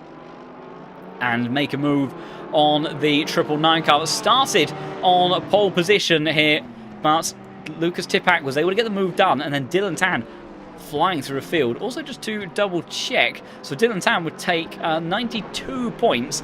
That would be roughly, so that'd be a 12-point advantage over the likes of George Boothby, so I think, yeah, still wouldn't be in contention for the championship. Would still bump him up the order without a doubt, and would certainly be a fantastic bit of results for the young man. I think Dylan Tan is something ridiculous, like maybe 14 or 15 years old. It is exceptional, the level of talent that is coming through from the younger generation nowadays, and has put on a fine performance in the last couple of races. Meanwhile, Schneckenberger in the battle for P19, trying to go around the outside of Tomasiak, and he's squeezed a little bit off the circuit there. The BMW maintains position, and the Mercedes will have to wait for another opportunity. Meanwhile, further up the order, George Boothby now lining up a potential move in the upcoming laps over Henrik Gamble, who is starting to drop back, crucially away from the slipstream that he might need to defend. He might even need it already. Heading up towards Spoon Curve, George Boothby almost looking for a move up towards turn 13 there, but couldn't quite make it stick on the power. He goes in, good traction and acceleration from Gamble in front. Jardier in P5 still just about keeping Whitehead behind, but as it is, he still needs to do more if he wants to take the championship win. He came into this race the championship leader. Even if he finished equal on points with Boothby, that race win to Boothby should arguably hand him the overall championship victory based on the positions. Bit of a squabble going on here as Schneckenberger has managed to get past the the BMW and using that torque in the front of that Mercedes on the climb up towards Spoon Curve to go around the outside of Adam Siak. Then a white flag for Senatore, maybe a mistake on the exit of 130R, not quite sure about that. It's all closed up again in the battle for these podium positions, and yeah, confirmation in the chat, I'm sure that Boothby knows exactly what he's doing. He's been very successful, he's been a very successful driver in the Pro Series, not a champion, but has been one of the most winningest drivers in that championship, and of course has had a lot of success outside of LFM here on ACC as well, so knows he doesn't need to risk anything. He'll know the score, he'll know what the current impact is of those finishing positions between himself, Jardier and Korekis. As Neuwirth off into the gravel on the exit Dunlop curve. That's going to allow Anka to side his way through. And I was just about to say there was a squabble going on between the Aston of Striga and Neuwirth that just closed up to the back on the exit there, and I think had nowhere to go or a kick of oversteer. It's difficult to tell, but Neuwirth, who has had a very tricky day, now down to P12. Henrik Gamble still pushing on the rear of Lucas Tipak. But the BMW straight line speed that allowed him to get that position in the first place has certainly kept him where he needs to be if he wants to hold on to that second place. Looking at lap times, Henrik Gamble actually fastest of these three last time round, also faster than your race leader. Unfortunately, we don't have a gap for Dylan Tan, but visibly, there was almost contact, if there may have actually been a bit of contact between Lucas Tipak and Henrik Gamble through Casio Triangle. Dylan Tan is having a little bit of issues with some traffic as he makes his way up through the order into turn one, and somebody's gone off just in front of him. I think that's Neuwirth, is it? No, Saxo, I think that is, in the Aston Martin. Almost giving Dylan Tan a lot of trouble there, but I think just about managing to avoid any big issues. George Boothby, his hand maybe almost being forced here to try to have to do something about Gamble or Tipak, or the pair of them in front, as I imagine that they are losing him some time. Jardier still 3.5 seconds behind. Whitehead has dropped down to a second back now. Also, big shout out to Sam Falk after that disaster at Donington. No fault of his own. Has gained 28 positions and is looking to even gain another one in that, up in towards 9th place if he can make that one stick. Yellow flag out for Kingsley, who just about, I think, keeps it out of the wall. That's not the first time we've seen 130R strike for that Mercedes today. Malho is into the pit, so I think that might be for a drive-through penalty, if I'm not mistaken. Further up the order, though, still Tipak ahead of Henrik Gamble and George Boothby as they squabble away for these positions. Yellow flag out for Dennis Shops, who's gone off. Whereabouts is that? I'm trying to work it out. That was one of the Mercedes coming through there. Oh, that was Schneckenberger gaining the position, and it's the exit of Dunlop Curve again. And I think just understeering in that number 11 car, being caught out, and then getting all sort of hooked up over that. Anka, Samir Fock closing up to the back of Striga now, because Henrik Gamble, the closest he has been. In fact, for a while, as we go on board with him, almost pushing along Tipak as they get in towards Casio Triangle bed. And George Boothby, I think, backing away just a little bit, because one thing he does not want to do is he does not want to make contact with one of these drivers and get a penalty, nor does he want to get collected if they have a form of incident. But right now, Henrik Gamble, there's the Honda of George Boothby, just hanging back. But Jardier still just hanging around under 3 seconds behind, and Gamble, mistake from him. This will be making Boothby nervous. He just wants Gamble to do his own thing and see it across the line with no mistakes or issues. But right now, he's giving a little bit of a headache to both Tipak and putting him under pressure, and Boothby will be looking at that delta, counting down the seconds, counting down the laps, and hoping that Jardier cannot close in and force the hand of the British driver as Samir and Striga still battling, and maybe the move now for the first time. Gamble and Tipak trying to make something happen. The Porsche can't make it stick. Wide he goes. BMW holds position, and like I say, now the gap between Jardier and Boothby less than 2 seconds. This is not what Boothby wants. This is exactly the opposite of what he wants. And he's got nowhere to go. Now they've got traffic as well. And there's Jardier. He's really not that far away. 1.2 seconds the gap now. So with just maybe a couple of laps to go, where is Dylan Tan? He's going through Spoon Curve. So I think... it's going to be close. But I think we might get 2 more laps from Dylan Tan. It's going to be very close in actual fact, I think, depending on when he hits the start-finish line. George Boothby will he'll be hoping for just the 1, I think. But it's going to be so close as to whether or not another lap gets initiated by the lead Mercedes, and it could actually end up being a deciding factor in who wins this race. George Boothby brought the white flag for a moment as he's now got traffic. That's awkward. One of the Porsches, and Jardier and Whitehead right there, all of your drivers, and there you go then. And I think there is going to be more than 1, surely. And last time around, 159 from Dylan Tan. Oh, that is so close. And it'll be whether or not he backs off on the last lap. This is going to be very close. Whitehead all of a sudden has got back into it. The traffic is causing chaos. George Boothby now has got just over a second ahead of Jardier, who's got an awkward Aston Martin on the apex. Whitehead happy to go around the outside as well there. Gamble's managed to get away from George Boothby and is under no more pressure from the Honda, and is already applying the pressure once more to the BMW. And it could all come down to whether or not Dylan Tan backs off on the last lap, or if he goes for 1 more. He's got the gap to really do what he wants with this, and this could be absolutely massive. It could also be depending on whether or not he has any traffic to deal with this. He's got 1 Porsche ahead of him who may or may not get out of the way sooner or later. We'll have to wait and see. Henrik Gamble unable to repeat the pressure that he was applying last time around. White flag for Grantas Carrecas. I heard a bit of gravel. I don't know if there was anything, if he dipped a wheel in there or not. I'm not sure. Whitehead still unable to make any sort of move on to Jardier. And George Boothby still has just over a second to Jaroslav Honzig. Excuse me. Yes, I did get that right. George Boothby still just about in the position he needs to be the championship winner. Dylan Tan, though, could he make all the difference? Henrik Gamble almost pushing along Lucas Tipak. There is very, very close battles taking place up and down this field.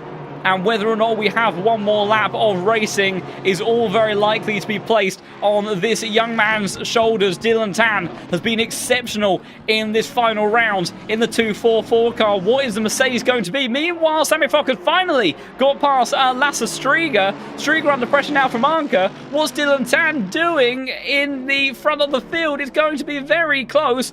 And we have got 1 more lap, so it is going to go to 1 more lap then, and the Mercedes is around the Striga and almost, and he has made contact. He has made contact. I think that might have been Shiro that was caught up in that, and it somehow keeps it vaguely pointing in the right direction. We've got 1 more lap of racing here, everybody, and this is not done yet. Henrik Gamble still within 0.4 of a second of Lucas Tipak. Jardier within a second of George Boothby. But I don't think there's too much in the way of traffic ahead of these guys to intervene on this final lap. Luke Whitehead, 7/10 behind. If they finish as they are right now, George Boothby would win the Next Level Racing Cup by a single point. Henrik Gamble and Lucas Tipak have been squabbling what was previously for the race lead for a very long time. Now it's the battle for P2. Tipak still holding on to that position. Henry Gamble unable to get alongside. It's been the story for most of this race. He's only had a couple of opportunities. Does he dive towards the inside? And no. 493 car has or is under investigation, excuse me.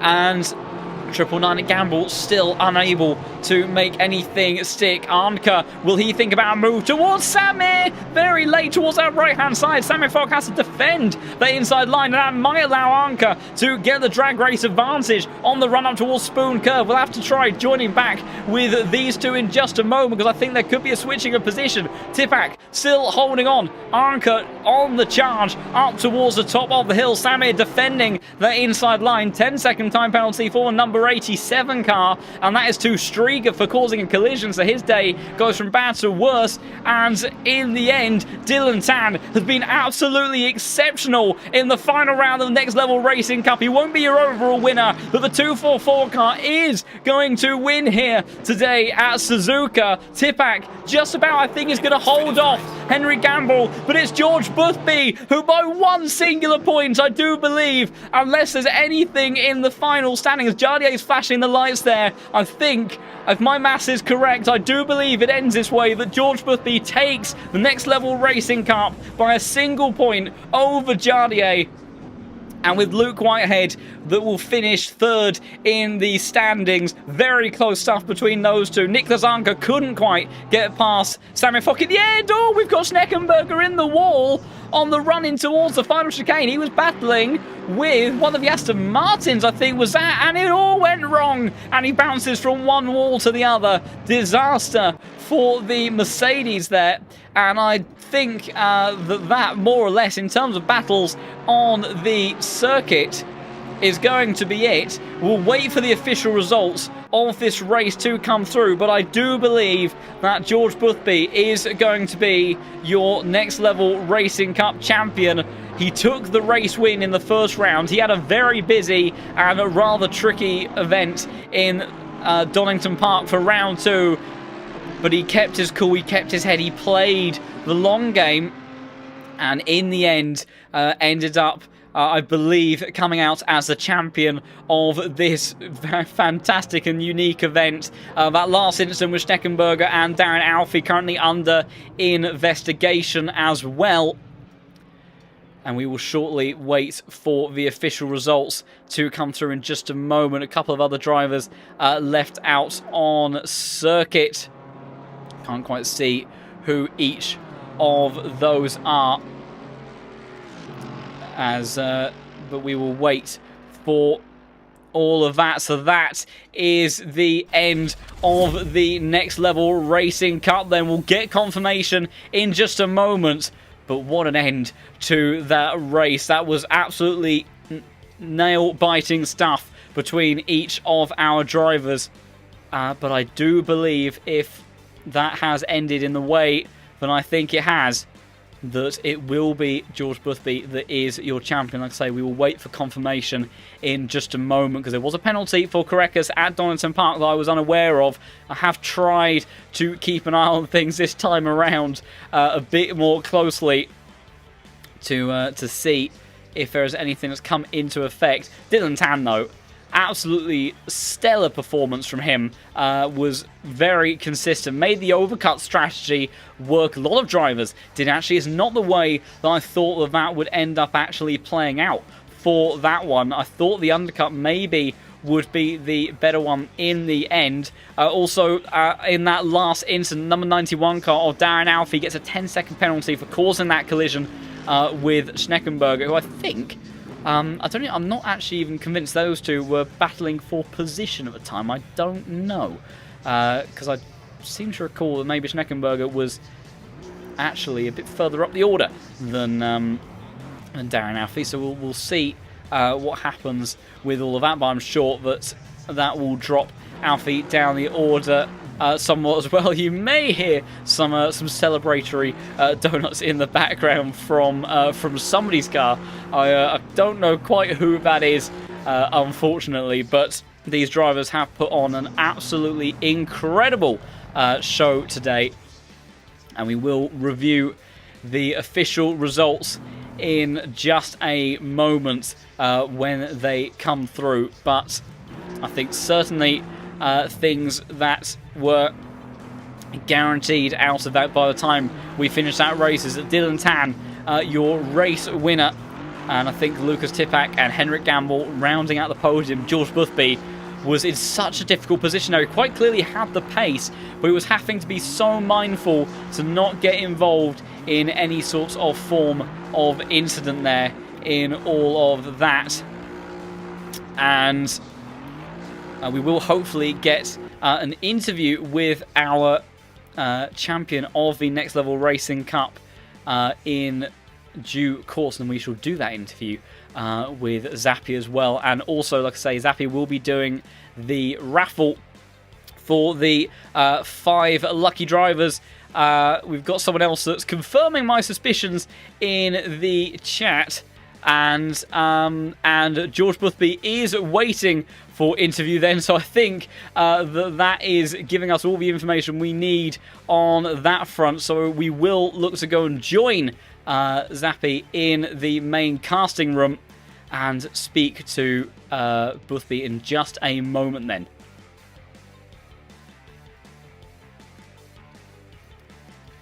Afternoon, Zappy. Hey, good afternoon, John. What a beeping race. It's been a pretty good one, hasn't it? Insane. So, we are thinking the race had to be 50 minutes longer there, but yeah, it was.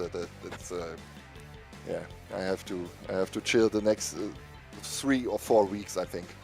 Yeah, that really did go absolutely down to the wire, didn't it? And George Boothby was in such a difficult position in the closing stages of that, because he had Gamble and of course the BMW, who have Tipak in front of him, and those two squabbling. That's not what he needed. He had the headlights of Jardier and Whitehead looming in the background, but you know, it's George Boothby. He controls the pressure perfectly in all of that.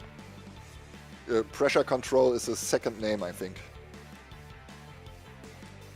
Yeah, I think so. Without a doubt, he really did control that one beautifully, and by the smallest of margins as well for him to take the championship in this event. You know, it's Jardier 2 points ahead going into that final round, but by the smallest of margins, Boothby coming out on top there. That was absolutely incredible stuff from him.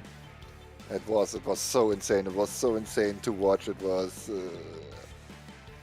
I can't say anymore. I can't find any words for this final there. It's I couldn't imagine a better Saturday than this. George Boothby is winning by 1 point here.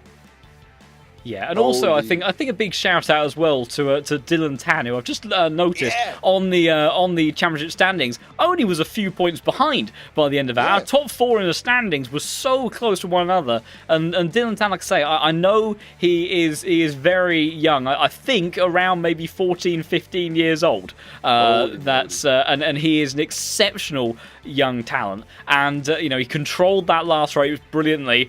Possibly would have been slightly frustrated with that amazing move that Jardier made on the last lap at Donington on the exit at the final corner, but without a doubt he put on a very good performance as well in all of that. So I think even though he didn't come away with the outright championship victory in the end, I think he'll still be very pleased taking victory at Suzuka, and his overall performance. I think he'll be very happy with that. You have to do this interview right now. Let's go back to the studio and then let's pick up George and let's make the interview here. We'll look to bring him in. Let's go.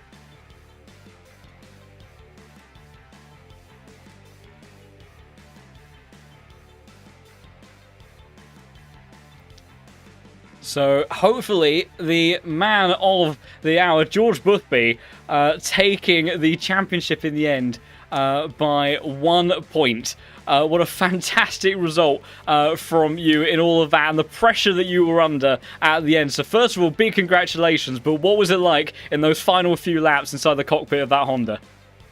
Yeah, that was a little bit sweaty. A little bit. Yeah, the heart rate was a little bit high. It was I had the pace on the guys in front of me, but it's such a hard track to overtake, especially when you're in a slipstream train like that. So I I was just hoping one of them would make a mistake. Maybe I could go through, or they'd just drive their own race, and I could, stay behind them. And hopefully, Jardia and Luke wouldn't catch me. But they started battling. They started making mistakes. So it got to the point where Jardia was like half a second behind me, and it was right at the end. So I just had to, hold my nerve. And if something happened in front, I'd have to just react to it. I was at the mercy of those two cars, but. Thankfully, they had a bit of a clean last lap and no crazy sends, so I was able to bring it home. So, yeah, really, really happy. This is probably one of the most fun sort of championship race things I've, ever done. I really hope we do more, reverse grid stuff like this, because this was absolutely fantastic. Yeah, I mean, I think it really put on such a show today, and also we saw some interesting strategies taking place as well. I think Henrik Gamble at the end of Donington backing off on the final corner, trying to get that pole position spot. So it becomes more about playing the long game from race to race, and also trying to take a car that's going to work at all three of those circuits. And because the Porsche we know is exceptionally quick, and it's always quick, but it's also about what car can you use to scythe your way through the field. And I think that's something that the Honda, and obviously your choice for the day, really paid off with, because it has that extra grunt in the straight line speed, so that if you've got the pace, that although maybe depending on what sort of circumstances of cars you have around you, it just gives you that bit extra to make those moves up. And yeah, the reverse grid really contributing to action in that regard for today. Yeah, definitely. It was. I'm glad I chose the Honda just because of Spa. I think that, and that was a pretty tough race, but it gave me the initial I have to start far back at Donington, right? But then it means that if I just did moderately well at Donington and just sort of made up some positions, it meant I'd start near the front at Suzuka. So it sort of works out best if you can have a good car for round one, I guess. And although the Honda isn't fantastic at Donington, and it's not the best car, at least at Suzuka, it was like you say, it was able to overtake stuff. I think on paper, maybe the Merc, Porsche, or Audi was probably the better choice. But like I say, just because of Spa and because you can overtake with the Honda, like you said, it played well. So just tried to stay out of trouble. I failed in that at Donington, unfortunately, but I was able to just sort of drive past the mistake. So yeah, I think also maybe a bit of familiarity in those conditions from earlier on in the week was possibly helpful for trying to dial in that car. A little bit of deja vu in that regard. Definitely, yeah. It's it was absolutely fantastic stuff from you, and really, huge congratulations on putting on such a stellar event for us, and such a spectacle across those 3 races. And Zappy, any further comments from you after this amazing day of action that we've had here? Win a championship by 1 point is always exciting. I think Boothby, well done, great performance. It was so exciting. Jardia was coming 1 second per lap, and yeah, it was insane. More of this. We need more of this. And you said it. The reverse grid. I love it. The reverse grid. So I think we will see some more of it in the near future. Awesome. I look forward to it. Whatever you put up, I'm there. So. I think definitely from this side of the action, I'm sure all of those watching as well, I think we'll be looking forward to it, exactly the same sort of stuff. So yeah, a fantastic placeholder for maybe what we can look forward to in the future. But yeah, once again, huge congratulations to you, George, on that championship victory today. Thank you so much, guys. Cheers, and again, look forward to the next one. Thank you. Yes. Thanks a lot, George. Thanks a lot, man. Thanks a lot. Cheers. So, John, let's do the raffle together here. I'm prepared.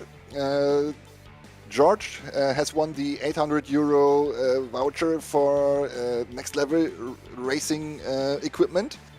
And now we will raffle 5 times €100 voucher for glorious hardware. And let's do this quick right here and right now. Every driver who has participated in the 3 races can win this now. And let's spin the raffle here. Let's do this. Whoop, whoop. The first winner of a voucher is... Whoop, whoop, whoop, whoop. It is... Frank Schlott. Frank Schlott is winning the first voucher. I have to write that down.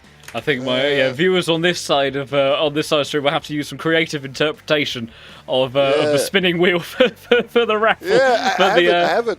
Yeah. The animated noises at that end, I think, definitely are adding to the excitement. So let's spin again here. The second voucher is going to Aiden Walsingham. Congratulations, Aiden. Aiden Walsingham has won 100 euro. So let's do this. Remove. We have to remove Boris because he is in this raffle here. We don't. Yeah, I know. So let's do the third one. Who's the third winner here?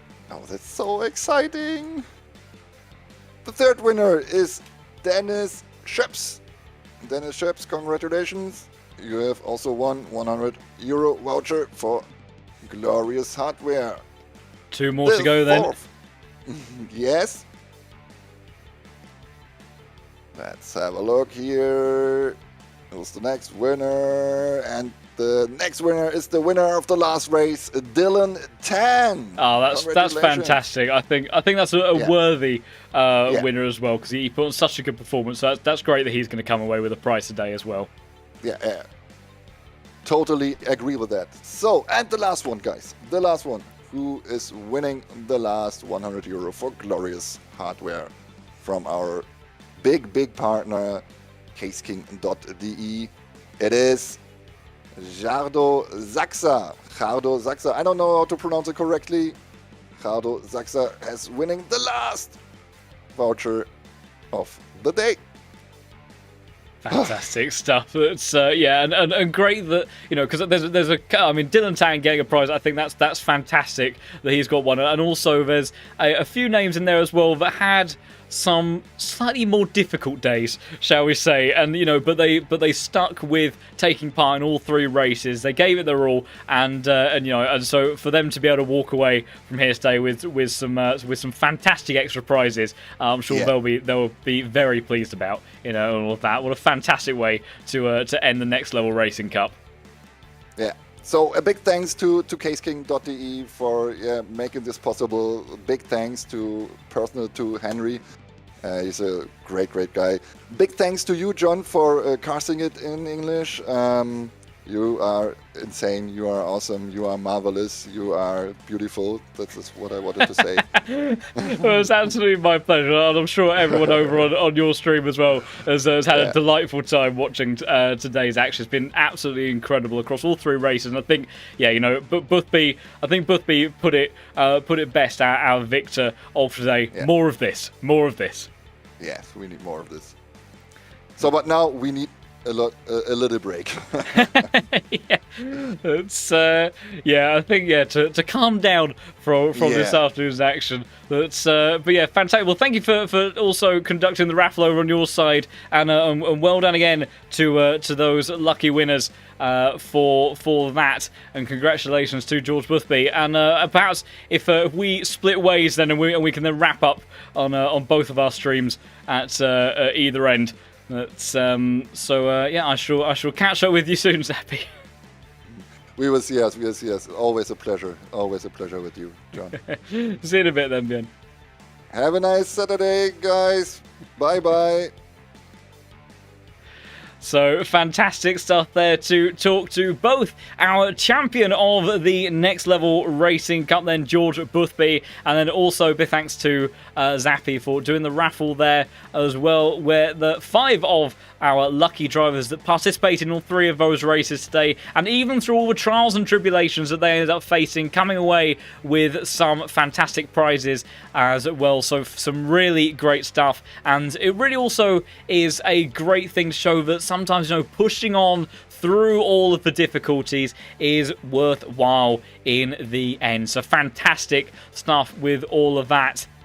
But that then is going to be it then for today, and after about How long have we been going for? About 4.5 hours worth of racing. Thank you everybody so much has been in the chat supporting the stream today. It's been absolutely incredible to have all of you here. If you have enjoyed all of this action, you want to see more racing here on LFM in the future, then do consider subscribing to the channel. We'll be back again with the Pro Series on Wednesday next week for round number 9, where we'll have 90 minutes of action at Spa Franchorchamps, where we are in some very interesting phases of that championship for who might be looking to take the crown in that, for some very exciting big prizes on the line there as well for the Case King Pro Series. So do look to join us for that.